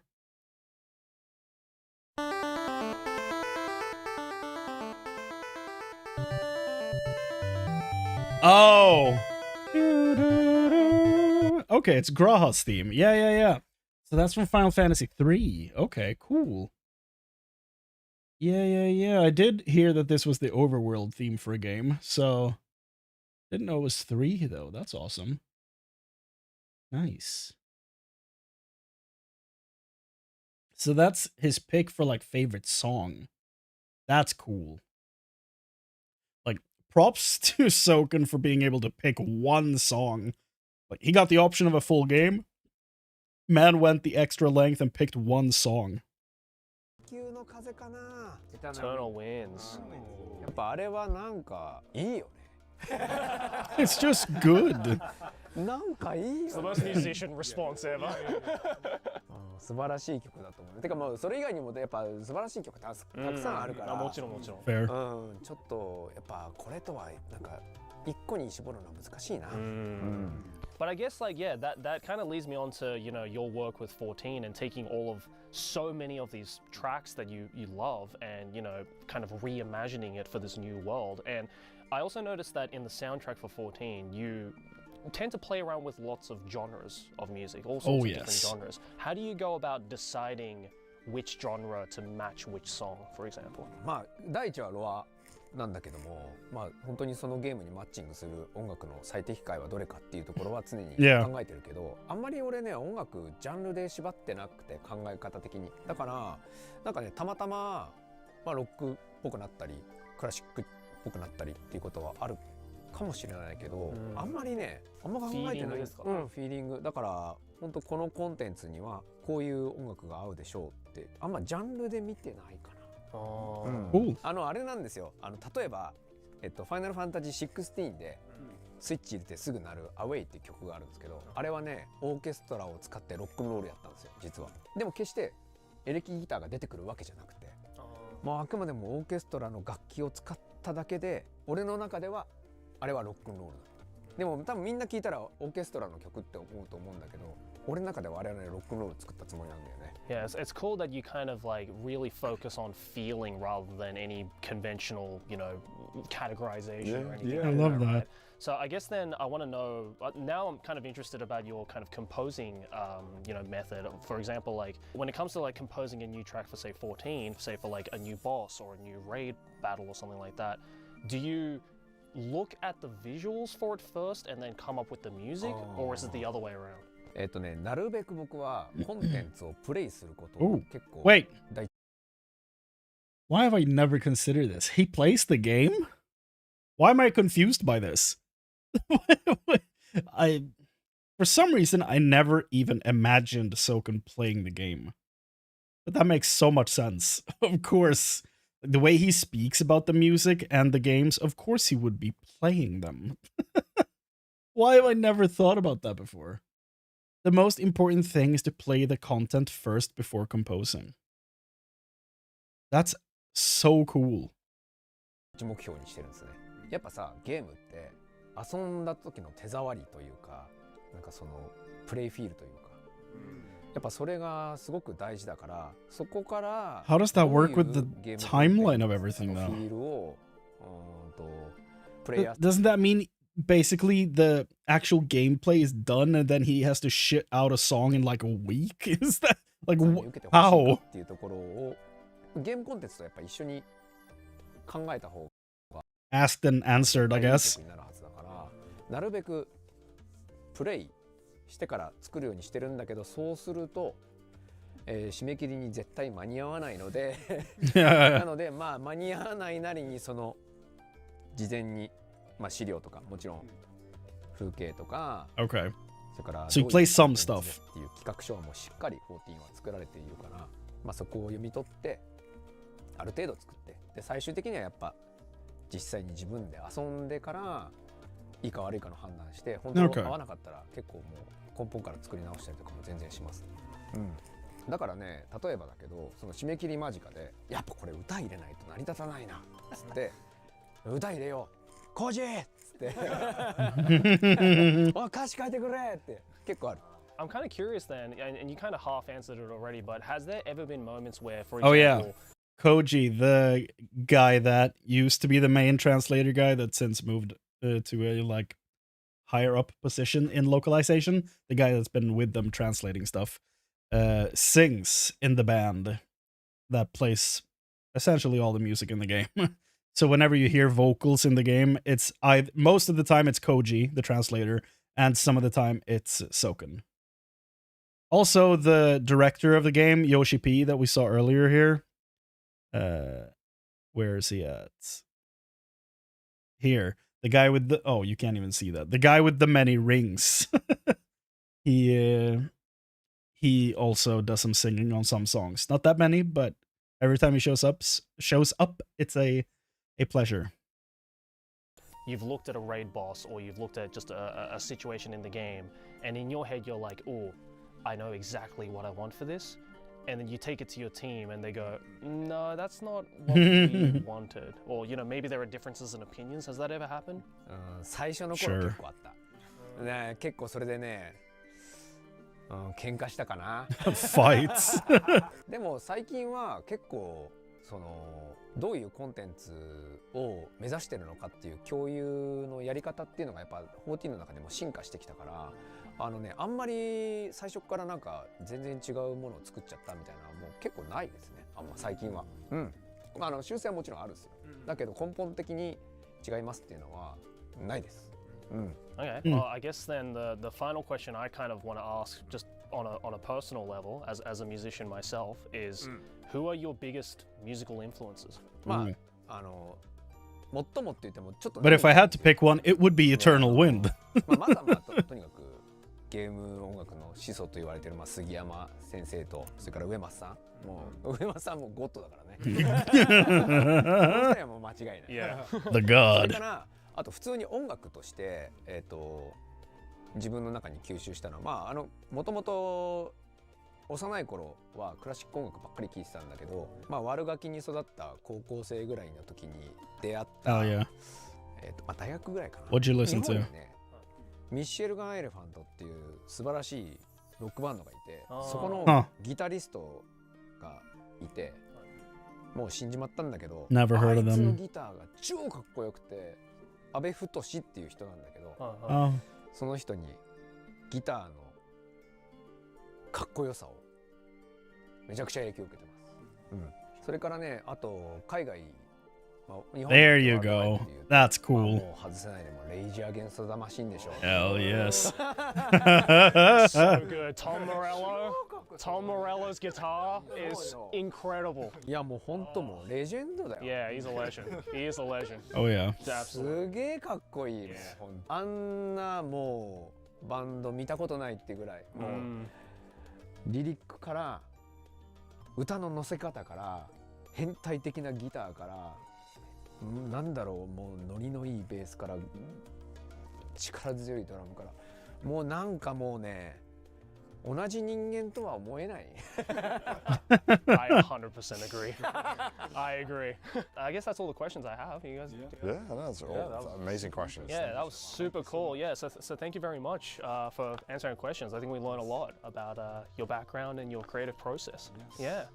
今日はせっかくさ3人こうやって来てもらってさっきアフレコしたわけなんだけども俺はそのエンジニアもやるけど最近は作曲なんですよ。音楽屋さんの方がメインでだからせっかくだからなんかやってきなよ3人だから。Oh really? He wants us to make us track together? They are worried. I feel even more underqualified than the previous. Dude, I would be nervous to do this. I've played instruments for what? 16 years? More than that? I would feel unprepared for this. Dude, I don't know if... I think Garnt plays a little guitar. I don't know if Connor does, but I know Joey plays some music, but I would feel unprepared for this. I can't imagine how they feel. Let's try. Okay, じゃあさ、今日さ、こいついるから。The automaton? これやってく？で、あとさ、I should have known. ファイナルファンタジー14は、コンテンツをク He リア loves that damn thing. ファンファーレが鳴るんですよ。Oh, yeah. The victory fanfare. Victory fanfare. Yeah. であれを That's not too みん bad. なで今日このスタジオでやりきったぞっていう感じでファンファーレをコーラスとお玉でやるってどう？ Yeah. Okay. I mean, sure. Sure. Okay. They are. Yeah, They're not excited they're about doing this. and then doing it in front of Soken. でもあれミュージシャンでしょだからやれんじゃん Don't bring the musician card out. It's an automaton. All right, I'll do my best. 頑張ります. Let's do it. This is こ insane. っちをこう動かすとビブラート You're getting a masterclass. そう前それ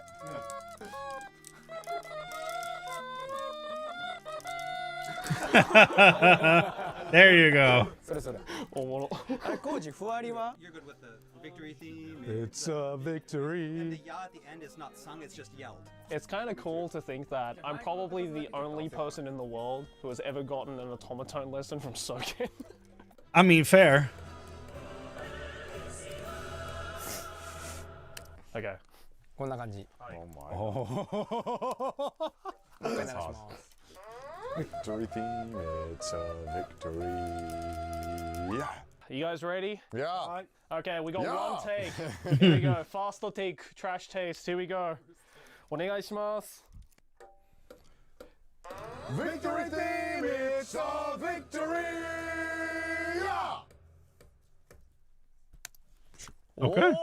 Oh, I think we 聞き nailed ます that. かこっち来て Hey, we got it. After trying our best to make our own version of the FF14 victory fan There you go. automaton of all things. That wasn't that bad. We finally got to see how it all turned out. And yeah, it's about as cursed as I imagined. Not only that, we also got to see our voices added to the actual cutscenes in Final Fantasy XIV. Okay. And, well, yeah, let's just say the boys may not be cast anytime soon. Okay. All right. Let's hear it. Let's Are hear you it. ready? Yeah, let's hear it. Ready go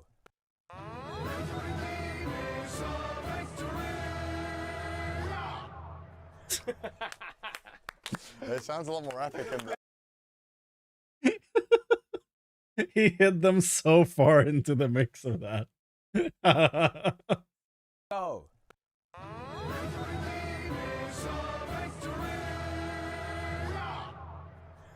That's super fun. It sounds a lot more epic in the It sounds way more epic with the That's orchestra. great. Sound engineer is a god. Yeah, the That sound helps. engineer was a god, thank God. Arigato. You made us sound good. You are great That sound good. We're not worthy. Hearing our voices in Final Fantasy XIV Okay. is going to be so weird. Let's All do right. this. Actual La Habrea, okay. Such devastation. This was not my intention. Dude, it sounds better than what's in the game. Bro. Such devastation. This was not my intention. Connor, that sounds great. Oh, arigato. That's so kind. I mean, look, we knew Connors was going to nail it. This is the problem. Can we get Connor in the game? Not for that scene. Like, give him his own character, but Champions of Eorzea, face me. it sounds great. Your defeat shall serve as proof of my readiness to rule. It is only right that I should take your realm, for none among you has the power to stop me. Yeah. Wow. That's great. Wow, arigato. Yasashii. All right, Well that was done. That was the easy That round. was the entree. Yeah, now let's go for the cursed stuff. Okay, I'm Oh, excited God. to hear Gaunt's masterpiece. All right, here we go. Even now, after everything, you refuse to see reason. You think it's unfair that you are subject to suffering? That your lives will Dude, be he sacrificed stumbled for over the that. It's fine though. It's fine though. Subject to suffering? That your lives will be sacrificed for the ancients? That's fine. The rest of it sounds really good though. Look at me! I have lived 1,000 of your lives. I have broken bread with you, fought with you, grown ill, grown old, sired children, and yes, welcome to death's sweet embrace. For eons I have measured your worth and found you wanting, too weak and feeble-minded to serve as steward of any star. Hell yeah. That's good. That was cool. The ending. You stuck the landing. All right, Joey. All right. Oh God, here comes the laugh. All right. I'm gonna hide. Here we go. Not the laugh. Oh God.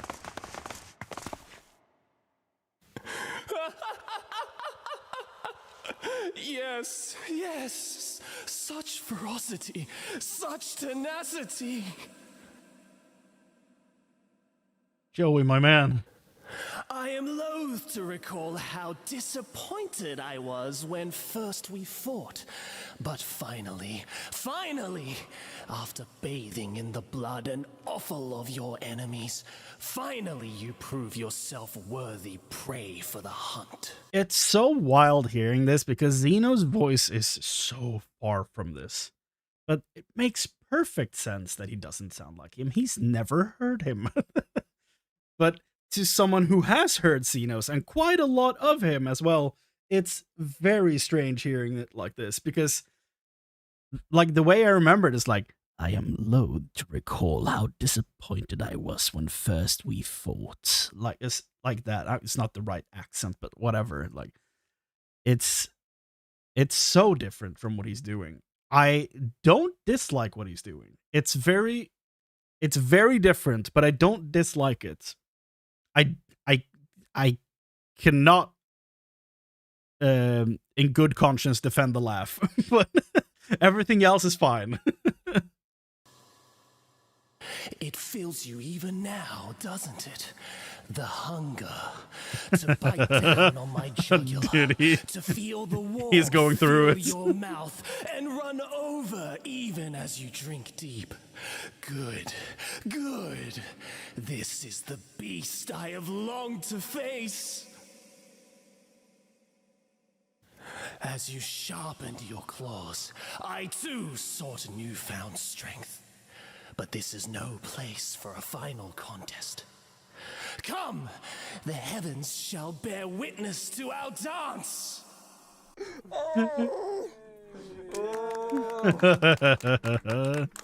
Alright, I'm gonna go off myself real quick. You really hit the cum in that line. He did. At the good part, I was trying not to be like, good. Good, So only thing now is to good. go back to the main office and finish off the video. Yeah. Let's go. With everything we'd seen and done, there was only one stop left. Thank you, Meeting the Soken. man himself, Naoki Yoshida-san, the Yeah. director of Final Fantasy XIV. Well, that was a lot of fun. That was always fun. Long day, but fun day. Hey, it's Yoshi P. Nice to see you again. Yeah. Nice to see you again. Nice to see you again. Nice to see you again. Nice to see you again. Nice to see you again. 今日約束通り、まずそもそもアニメエキスポですごい盛り上げてもらったし、で念願の日本に来てスクエアエニックス見てもらってどうでした？ How was it, you guys? How was the office? It was so much fun.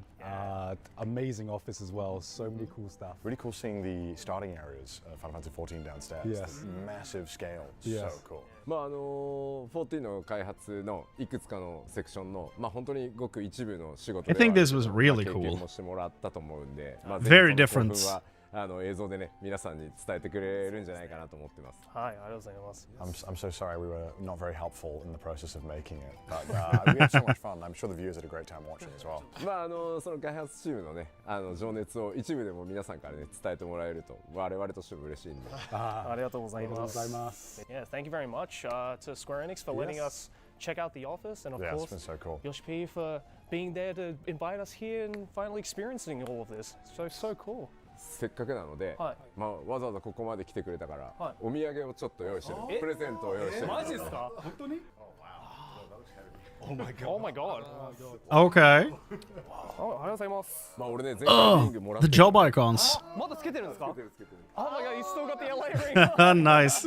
The LA ring? Nice. So cool. ありがとうございます。うわー、かっこいい。Thank you so much. ジョブの袋と、T シャツ。T シャツ。これ14の T シャツと、Oh wow, that was shocking. What did that say? 13 orphans? I don't even know what that's in reference to.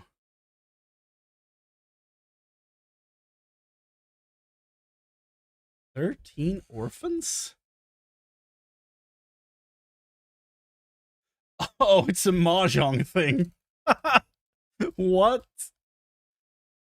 13 orphans is a hand consisting of a 1 and 9 from all 3 suits, as well as one of every honor tile.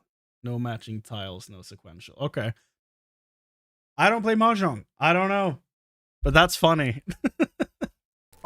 Well, wow, that was a shocker. that was. Oh, we weren't expecting that at all. So that's so awesome. Thank you very much. ありがとうございます。本当にありがとうございます。いえいえ、ありがとうございます。Well, guys, that was the Square Enix office tour.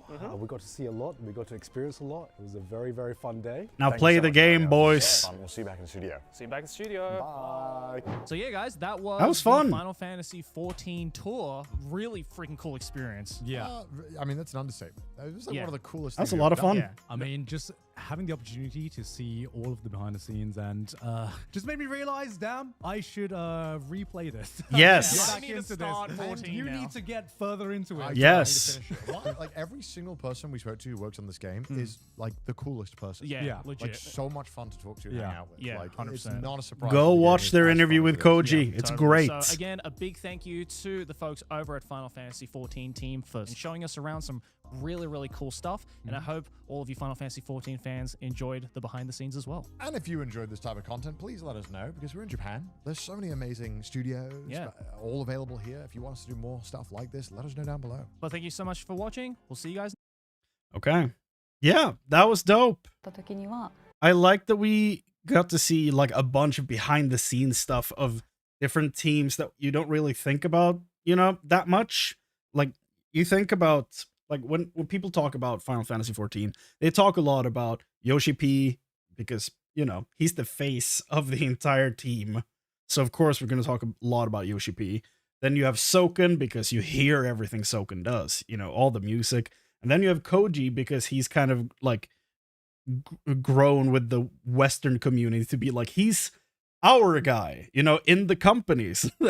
That's like a lot of people love Koji because he seems like a really down to earth, just stand up guy, and he does a lot of work to just make sure that we get good content that is like digestible for a Western audience, and he's done a great job of that throughout the years. So people love Koji, but then if we go beyond that, we don't really see that many different people in the company. Of course, we get Foxclone. Can't forget Foxclone. I'm not going to forget Foxclone here, okay? Besides those guys, he's awesome, by the way. If you haven't seen him dance for the fan fest they did, my man gives it 110%. It's awesome. But like, besides those guys, we don't really see that many people from the team. I didn't know anything about Paul, for example, like who's now been the lead of the localization stuff for a long time, apparently. And I've never seen him before. Seems like a great guy. And he seems like he takes his, like he actually like is very, very invested in what he's doing. And it's awesome to hear that. Same with the team here that's like creating all these different animations. The amount of work going into that, impressive as hell.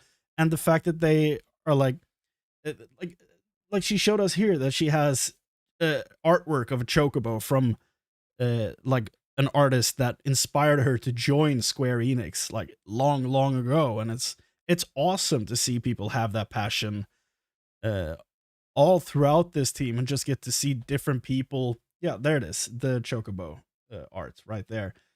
To see so many new faces that we don't really know that much about and see how passionate they are about the game. And I think this is a great video for that. I'm really happy they put this together because, man, I feel like I learned so much about the game just well, of course, the second half is just them goofing around and having fun, but still, like, it's still a... I think this is a very, very good video about this game in general. Like, I think this is going to be one of those... Like, when new people go through the game, you're like, well, you gotta watch the no-clip documentary. You have to watch some videos on how 1.0 ended. And some of those videos where he tells you how to be a crappy tank, you know? Like, those meme videos. And then, you know, get some pint in there and some other stuff. But, like, I feel this is gonna be one of the staple things now. I hope it becomes that, at least, because it shows how much this team cares, how much this game means to them, and by extension how much it means to us. I think that's awesome. So I'm very glad, like, Connor looks so happy here. but like, I'm so glad we got to see this side of the game, 'cause I feel like we don't get that a lot. So yeah, I'm very happy with this video in general. It's I'm very happy they put this together. Now, all they need to do is actually play the damn game. I would watch, like, any of them stream this. I've seen all the VODs for Connor's playthrough of 14 so far. I will watch the next one when he plays it in, like, 14 months, you know? I will be there, I will watch it. Mouse, Pete, get him to play it! Please! Get him to keep playing. And have him read everything, like, after the patches. As soon as Heavensward starts, he should be reading all the main quests. That's it. You know? But make him see through the end of the patches, and then he will understand. he will understand. And yeah, I hope we get to hear more from the other two boys as well, and hopefully they someday dive into this and get, like, more of a deeper dive into this game, because honestly, it's so good. It's so good. And yeah, it's not as fun when you catch up on everything, in my opinion. But the journey to get there, one of a kind. One of a kind. So yeah, I think that's about it. About everything I have to say about this. The voice acting for the boys was really good. That was really fun. I cannot believe they gave them Emmett Salk and Xenos. That's insane. That is genuinely insane. I don't know what they were thinking. I don't know why they did that to them, but, you know, they did. And yeah, it was really funny hearing them trying to tackle two of the most dramatic characters in the entire game when they have no idea what they actually sound like. It was something. And there goes Hildebrand. Okay, bye. And Papoo as well. I love that questline so much. It's so stupid. I love it. But yeah, that's about everything I have to say about this video, I think. So yeah, on that note, YouTube, if you're still watching this video after going on for, I've been recording for 2.5 hours. I think the video will be shorter because some parts will be cut. But, you know, if you've been watching this video for that long, thank you. Thanks for hanging out. Tell me how and when you fell in love with Final Fantasy. I'd love to hear about it. So, yeah, look forward to the entire playthrough eventually being uploaded here.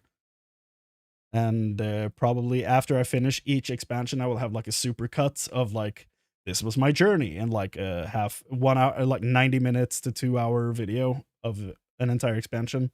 I'll try to do that for all of them.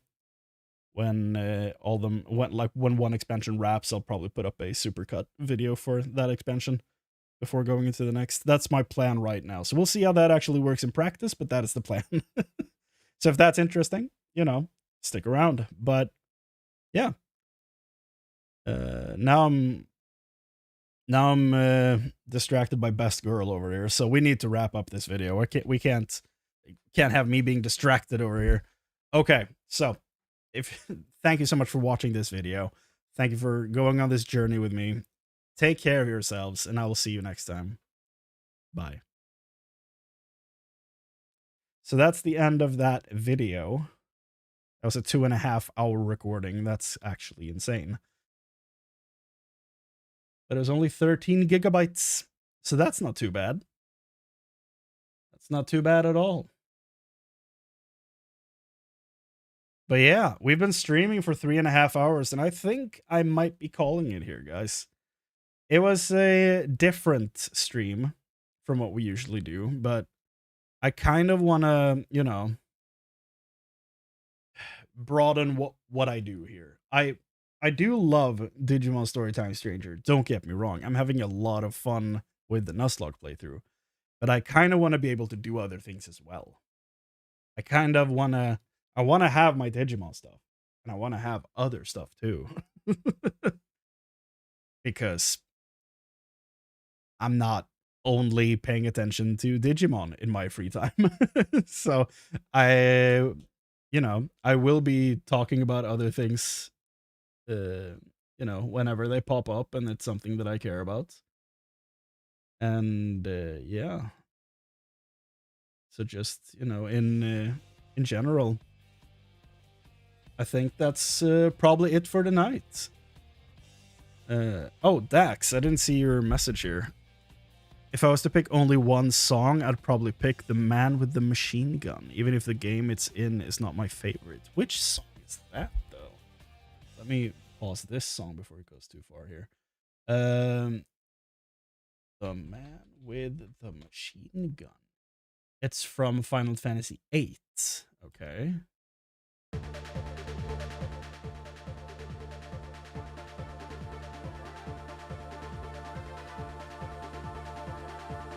Let's see if they've used this in 14 and if I know it.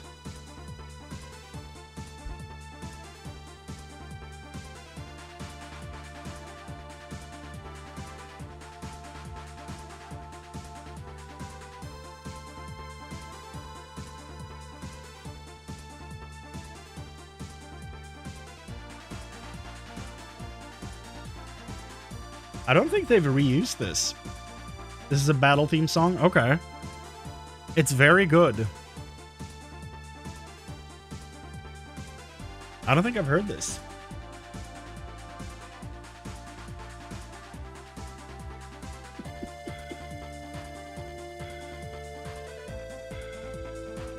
Ooh.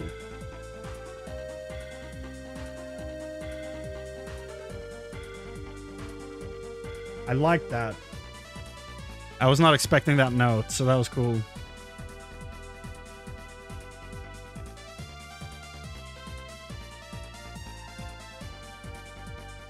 This is a battle theme, specifically one you hear during dream sequences.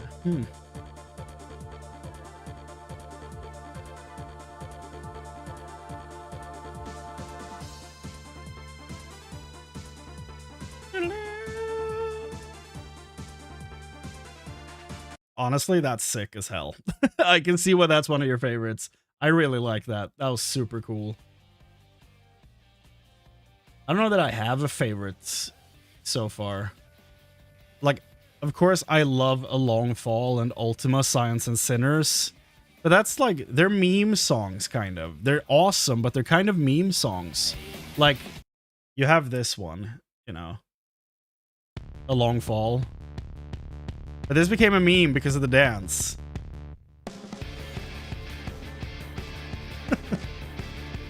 Do I have that video here? Let me see if I can find it.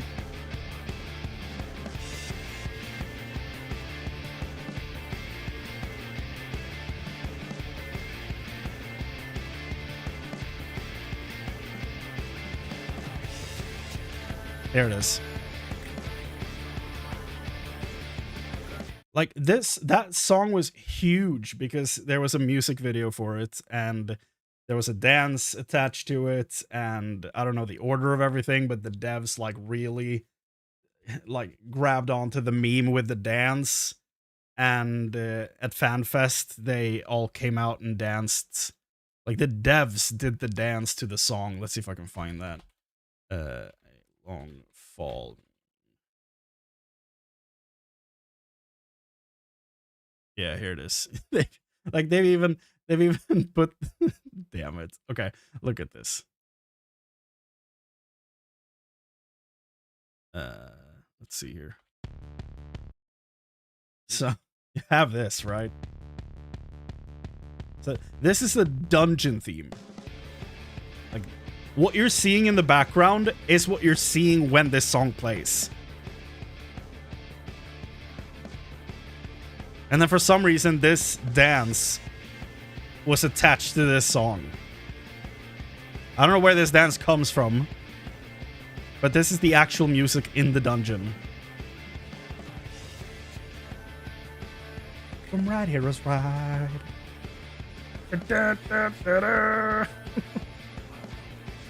It's such a cool song, but like it became such a meme. And where's the other one?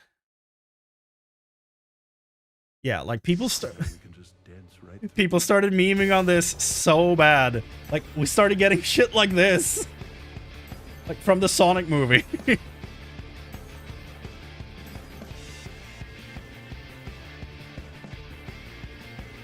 And like people started making so many different like edits of this. And it's all so insanely good. But then the devs themselves come out and do this. 2021. So this is when everyone was at home because COVID. They still had a concert. There he is. Our community man.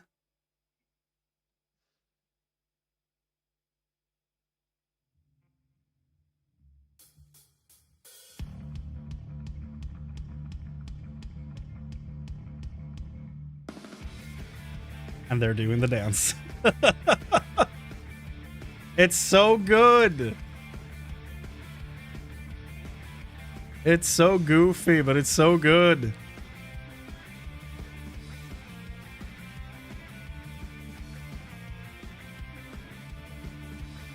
And the fact that they're dressed just like the meme where it's a tank in blue, a healer in green, and then 2 DPS in red. It's so good.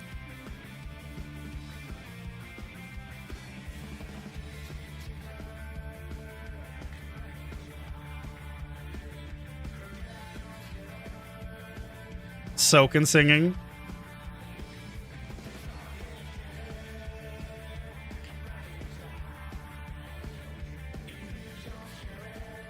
So there you have Soken, the sound engineer that we just saw for a long time there. And then we have Koji here, the language, the localization overlord.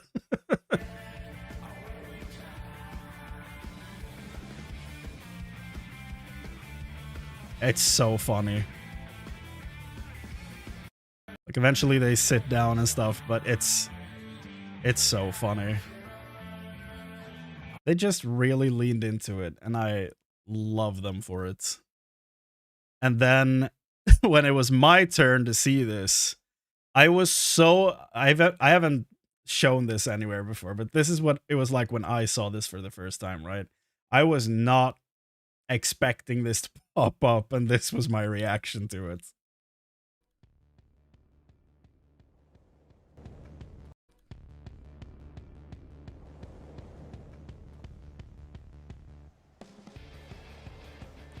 Oh shit!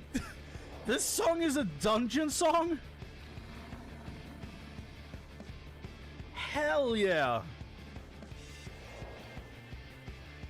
I've seen the meme, I've seen the music video, this is the first time hearing it in the game. God damn!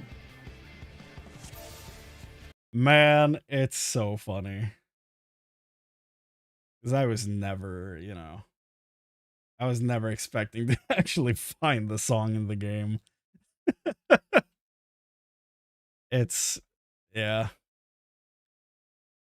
Man. Oh, it's such... oh, there's so much heart in this game.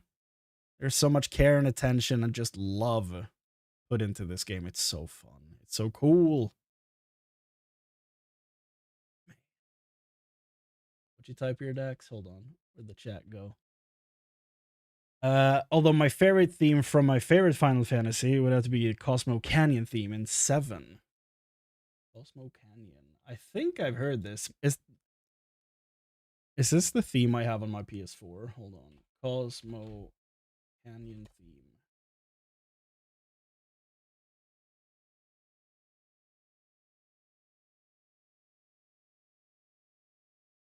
Why is it not loading? Here we go. No, this is not the thing I have on my PS4.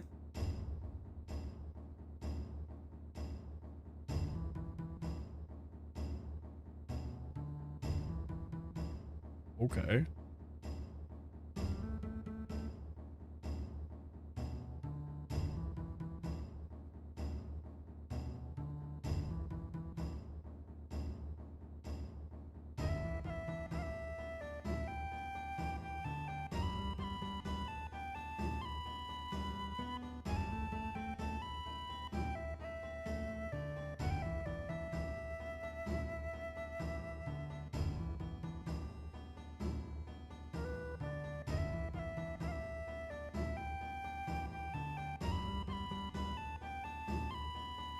That is nice. That is really nice. The music itself isn't bad, but it kind of feels out of place for dungeon theme. That's awesome. Yes. No, you're at, like, it is weird as hell for that to be a dungeon theme. I agree with you. But like when you go through it, it makes so much sense because that song is like 3 themes stitched together. And that dungeon, story-wise, is a combination of 3 storylines stitched together. And it makes so much sense for them all to be in there. And it is a weird song for dungeon theme, but like, what do I remember the most? Do I remember what the Wailing Caverns sound like in WoW, or do I remember the twinning? You know? Because like that song, obviously it's not going to be everyone's taste, of course. But like, is it memorable? Does it stick out? Does it leave like an imprint on what that dungeon is, you know? It's a combination of things. Oh yes, it is. It's the Crystal Tower, the Alexander raid, I think, and something else, if I'm not mistaken. Omega, maybe? I think it's those 3 put together.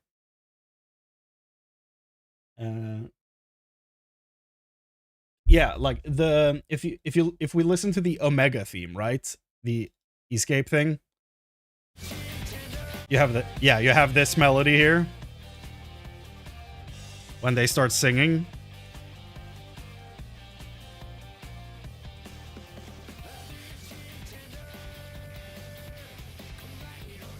Like this melody.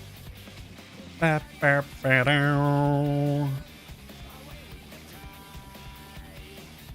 then you have, where's the twinning? A long fall, right? So if we go... Listen to when they start singing. Any second now.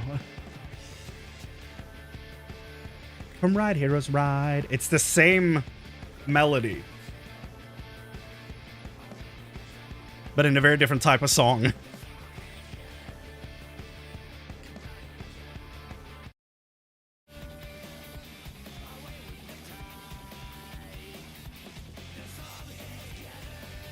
Same melody, but very different type of song. And then when they go into yeah, this part. Where? Yeah, they swap over from Omega to this part. I think this is the Crystal Tower theme. I don't remember the name of that song. Let's see here. 14 Crystal Tower theme.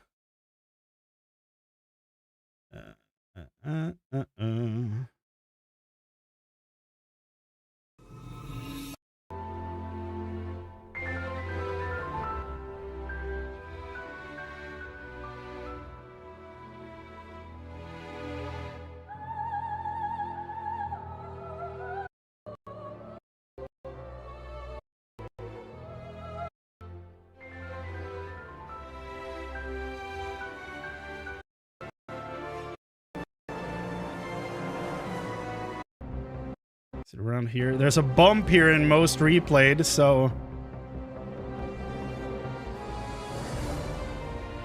There it is. Do-do-do-do-do-do-do-do-do.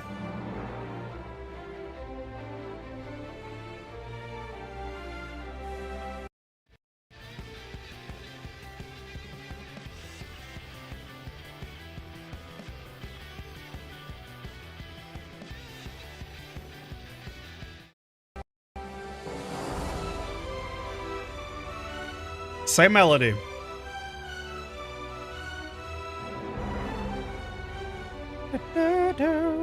So again, it's like they take the music from Omega, they take the music from the Crystal Tower, and I think a bit of Alexander music. I'm not entirely sure.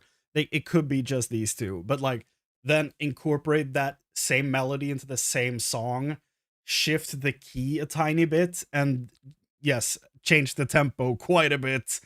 But it's those two melodies like fused together into a whole new song, because the dungeon itself has parts of the crystal. Well, it's related to the Crystal Tower and Omega at the same time. So the music is like, like it makes a lot of sense story-wise, which is why they fuse both of the songs. And it's that type of care and attention that Soken kind of talks about in that interview we just saw, where he's like, well, you know, I'd like to play the content first and then make the music based on that. But then he's like, sometimes we don't really get the chance to do that, so we get like the outlines of what the thing is about, and then we write the music around that, around what it is and how it works. So the natural thing to do there in a raid that's a combination of both the Crystal Tower and Omega, the natural thing is to actually just take both theme songs and like bang them together and be like, okay, this is going to be a song now. And that's honestly, that's why Soken is so goddamn cool. That's what I love so much about him, because he takes the wildest stuff and makes absolute peak out of it. It's so much fun. I can't say enough good things about the team, dude. They're so cool all around. I'm just a very happy boy that this whole thing exists.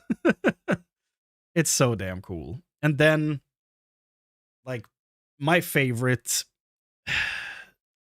cinematic for this whole game is the opening cinematic to Endwalker.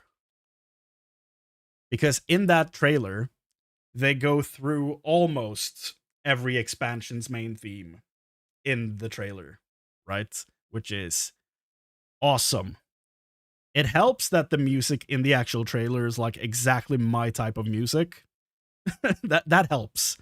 But it's like I listen to this in the car, like on a semi-regular basis. This part on its own is like the Endwalker main theme, and it's sick.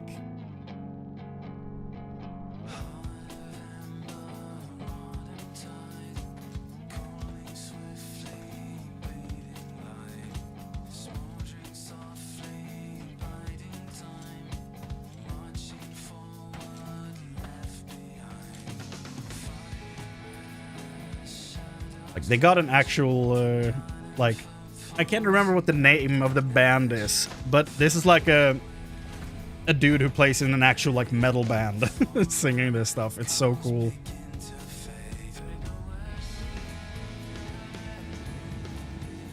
The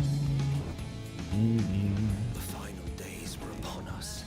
The fabric of the star had begun to fray, its land rent by tooth and claw.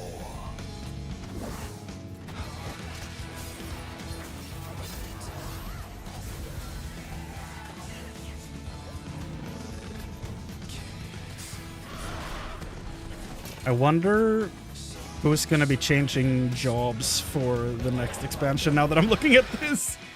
I'm like, when are we getting teases for that stuff? Should be happening soon.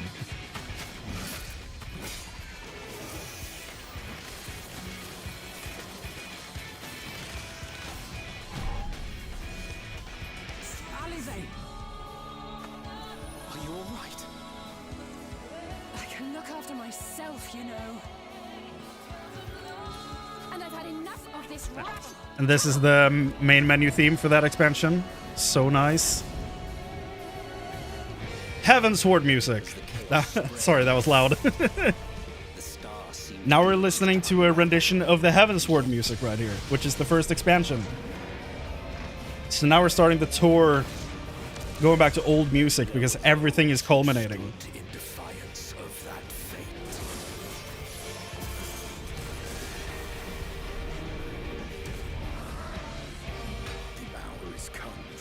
And now, peak Stormblood music.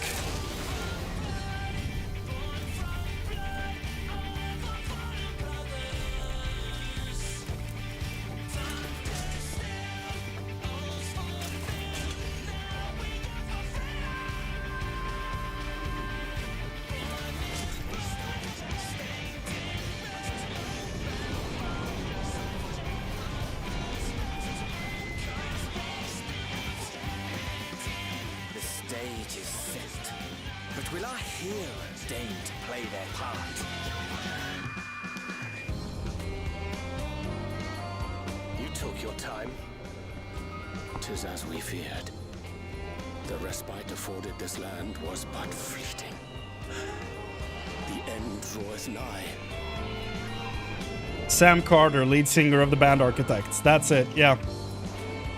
He specifically sang the Stormblood part. I don't know if he sang the start of the song. I think he did, but...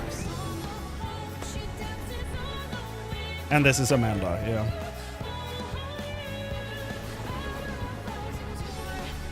She sings basically every, like, female-led song in the game. She's awesome.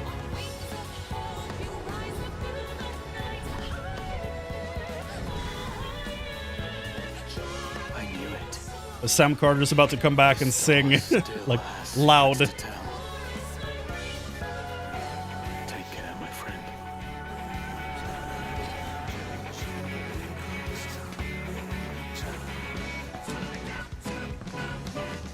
So, Charlian would keep its counsel while the world is lost to ruin? It would. Come what may, we shall live on. So good.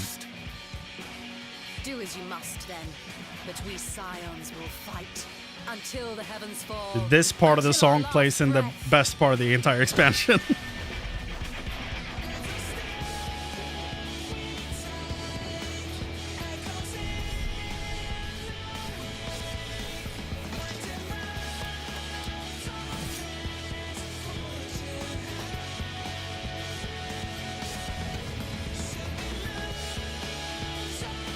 I hope they bring him back, dude. He's so good.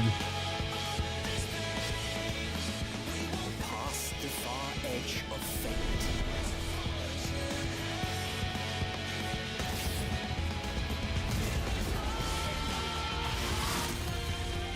Green blades dark and light.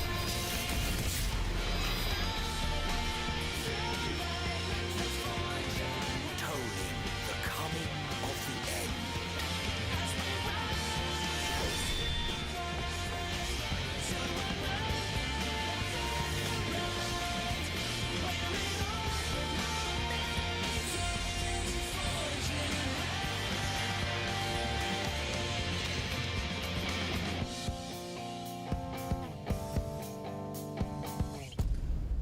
It's so good. Fall 2021. Huh? That's so long ago. Man. It's such it's such a damn good trailer. And that song is too goddamn good. I love it so much. I don't have words for it, dude. It's so good. It's so good. I hope they bring Sam Carter back to sing more songs because what the hell? How is there not a full version of the Stormblood portion of this song? How is there not a full song of him just wailing Storm of Blood? How is that not a thing? I need that. Give that to me. Damn. Oh, I can't say enough good things about it. It's So nice. It's so good. And I like a few years ago, I say this, but it's like 8 years ago. 8 years ago, I didn't really care about music in video games. I remembered some songs, but they were never like important to me in video games. And then came Persona 5 into my life. I didn't play it when it came out. I played it later. I think I played it in like 2017 or 2018. And that game made me realize just how insanely important good music is in a video game. And since then, I've been like paying way too much attention to music in the games I play, because they've become like maybe the third most important thing to me in video games. And like me 10 years ago would not understand. He would be like, bruh, what do you mean? No, they've become huge parts of my enjoyment of video games.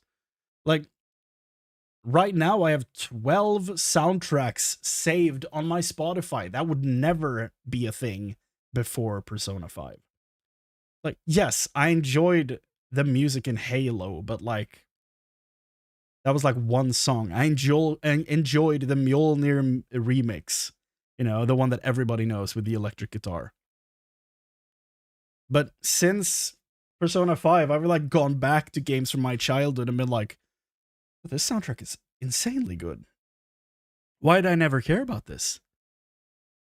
And just, you know, the atmosphere of the Diablo 2 soundtrack. Like,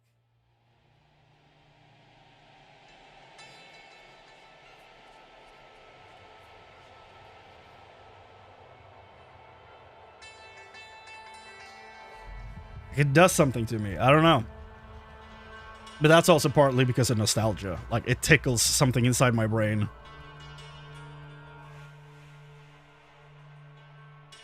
Just, you know. It's so good. Funny thing, though, about Diablo 2, like, speaking of soundtracks, the song that everybody knows, the like the one Diablo song, the Tristram theme that everybody knows. This song, this thing, it's not really in Diablo 2. Like, kind of it is, because you go back to Tristram and you hear this, but it is nowhere else in the game. Like, you get to hear the exact, I think it's the exact same version from the first game.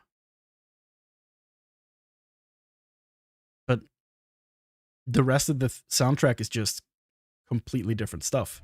And it's so good. But then you also have like Expedition 33, and I'm like, oh?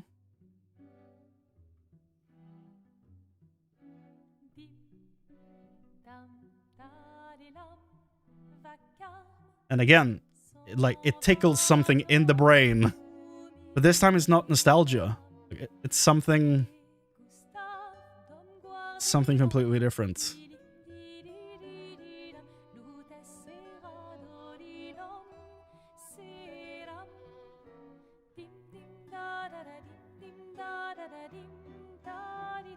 Oh.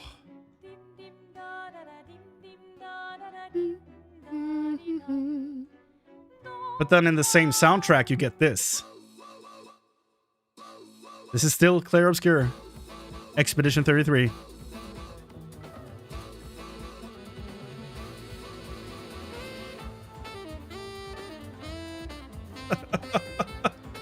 So good.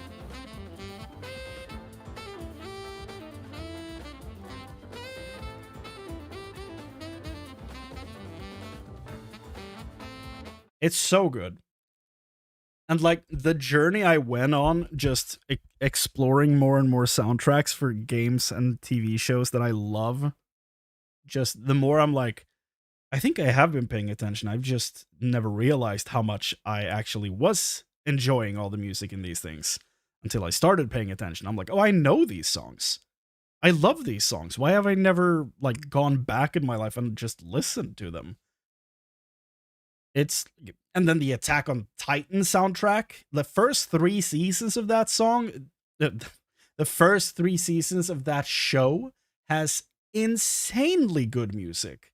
Seasons 1 through 3 are like some of the best music I've heard in any soundtrack. Season 4 is also very, very good. It's a different composer, but the music is still insanely good. There's still some real goddamn bangers in that soundtrack. But 1 through 3, I think, is a completely different class to most soundtracks. It's special. Very special. And then, you know, I went back to listen to stuff from my childhood, and I didn't realize how much of Knights of the Old Republic was like, how much of that music was like dormant in the back of my mind. So like I booted up that game a few years ago after not having played it for like 5 or 6 years. And the menu music hit me in KOTOR 2. I was like, oh. Because even though I know Knights of the Old Republic 1 is the better game, I always preferred Knights of the Old Republic 2.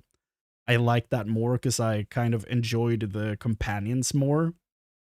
And also I enjoyed the more, you know, classic Jedi designs and all that stuff. So 2 always spoke to me more as a kid, and then I think that's kind of transferred over to me as an adult.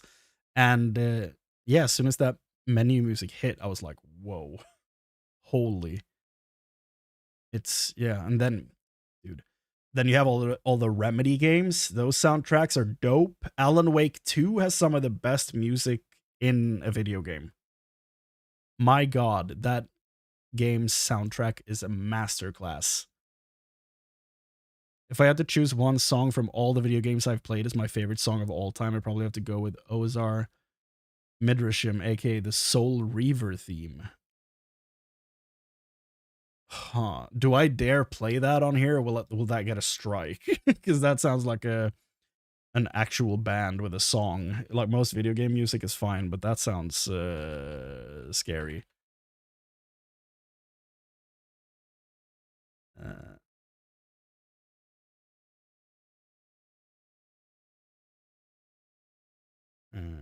We'll see. We'll check quickly.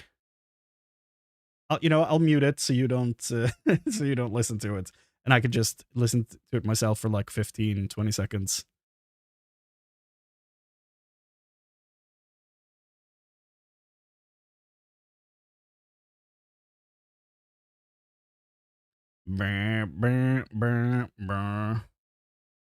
It's not at all what I expected it to sound like.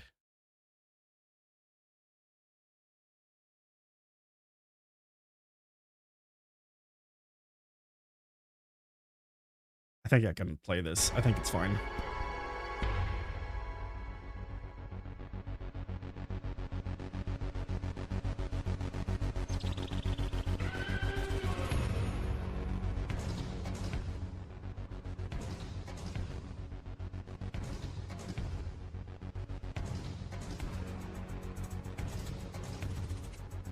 Okay.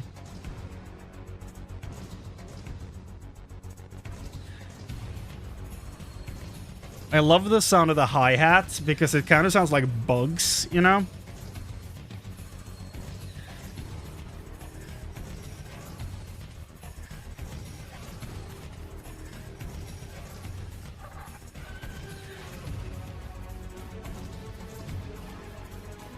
This is clean.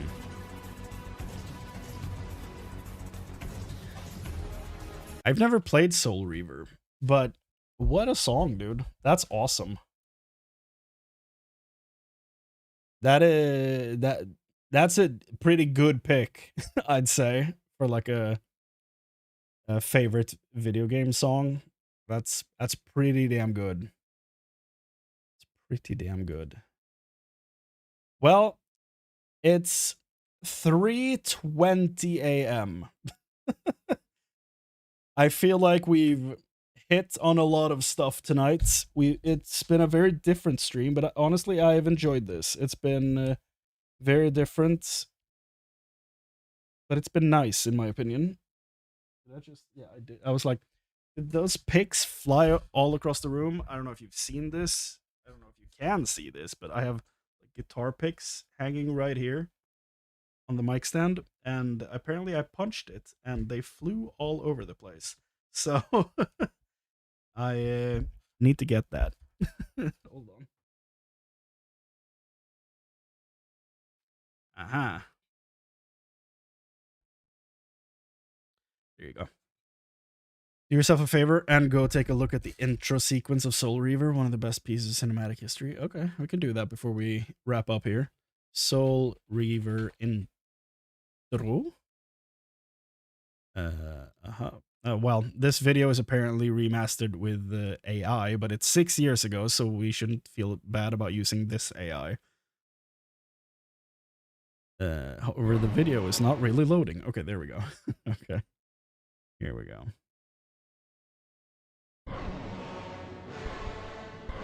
There's the song. Cain is deified. The clans tell tales of him.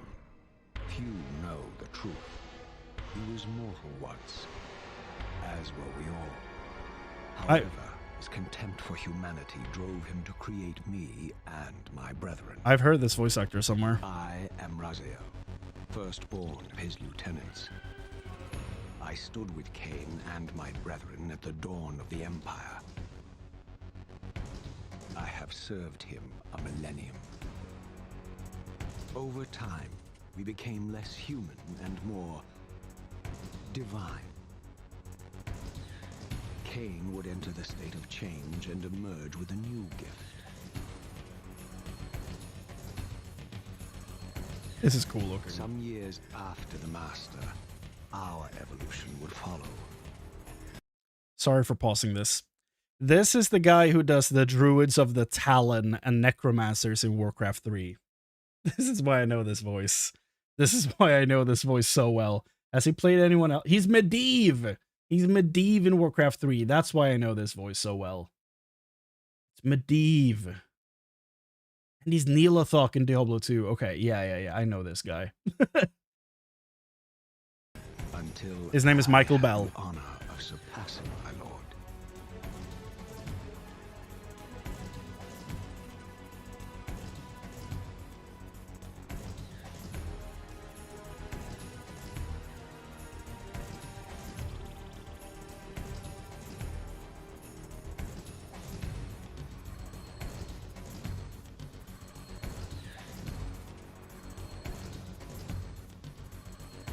For my transgression, I earned a new kind of reward. Metal wings? Agony. Oh. Skinless wings.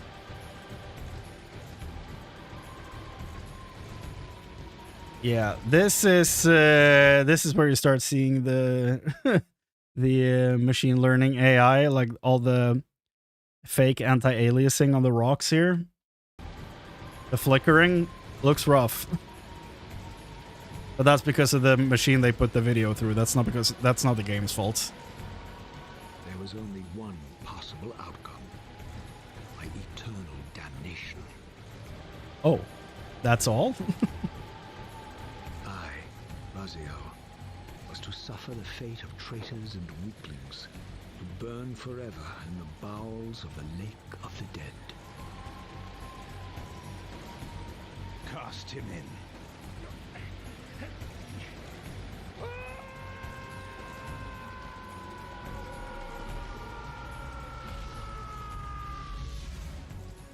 Tumbling, burning with white-hot fire, I plunged into the depths of the abyss. Unspeakable pain, relentless agony. Time ceased to exist. Only this torture and a deepening hatred of the hypocrisy that damned me to this hell. Oh.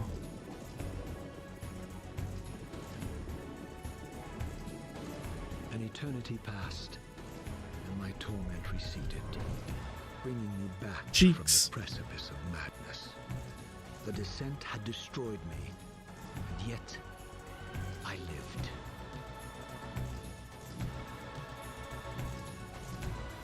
Honestly, it looks kind of cool. Okay.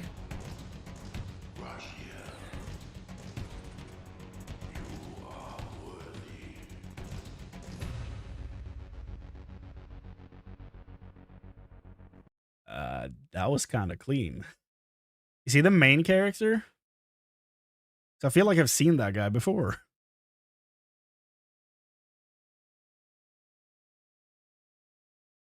Raziel is the protagonist of Legacy of Kain, Soul Reaver, and Soul Reaver 2. Okay. Okay, the other guy is Kain. Okay.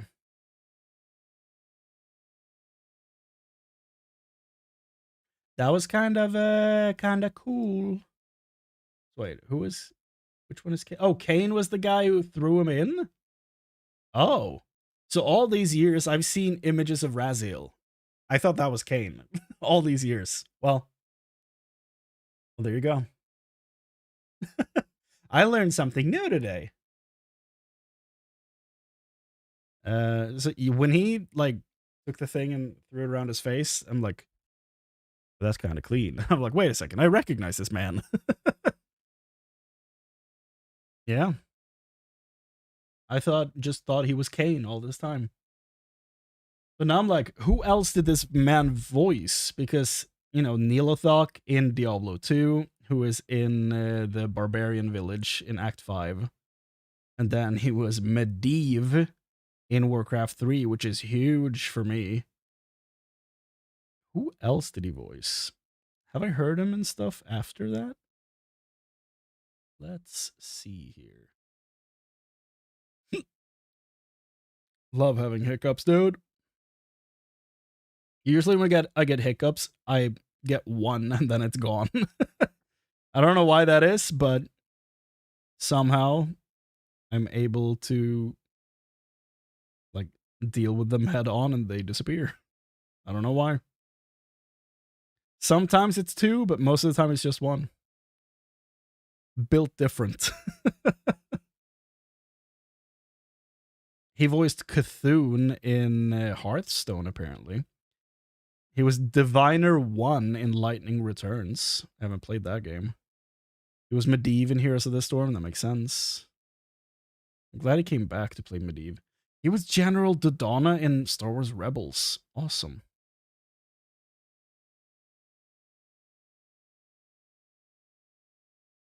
And apparently he's a bunch of characters in G.I. Joe. Like Lift Ticket, Scrap Iron, Duke, Dr. Mulaney, Driver, Viper, Zamet, Eel, and a bunch of other guys. I've never seen G.I. Joe, but, you know. And in the old school Transformers, like 80s Transformers, he's Prowl, Scrapper, Swoop, and Junction. Or Junkion? Junkion, maybe. I don't know. That's cool, though. He was born in 1938. This man is old. But I love his work. He's still voice acting. Madman. Props to him. He's like, what, 80, 87, 88 years old? Damn. That's awesome. Props to Michael Bell. Well done.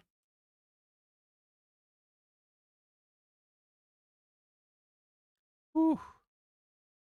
Well, on that note, let's wrap it up. Let's send everybody to bed. We can't keep doing this. It's too late. People should be sleeping. So, everybody, thank you all so much for watching. Thank you for hanging out. Thank you for being here with me and indulging my my hobbies. Been really nice. It's been really fun. And, you know, appreciate you. Thanks for the chill stream. Hey, man, thanks for hanging out, Dax. Appreciate you, man. So, take care, everybody. And thanks for watching. I'll see you next time.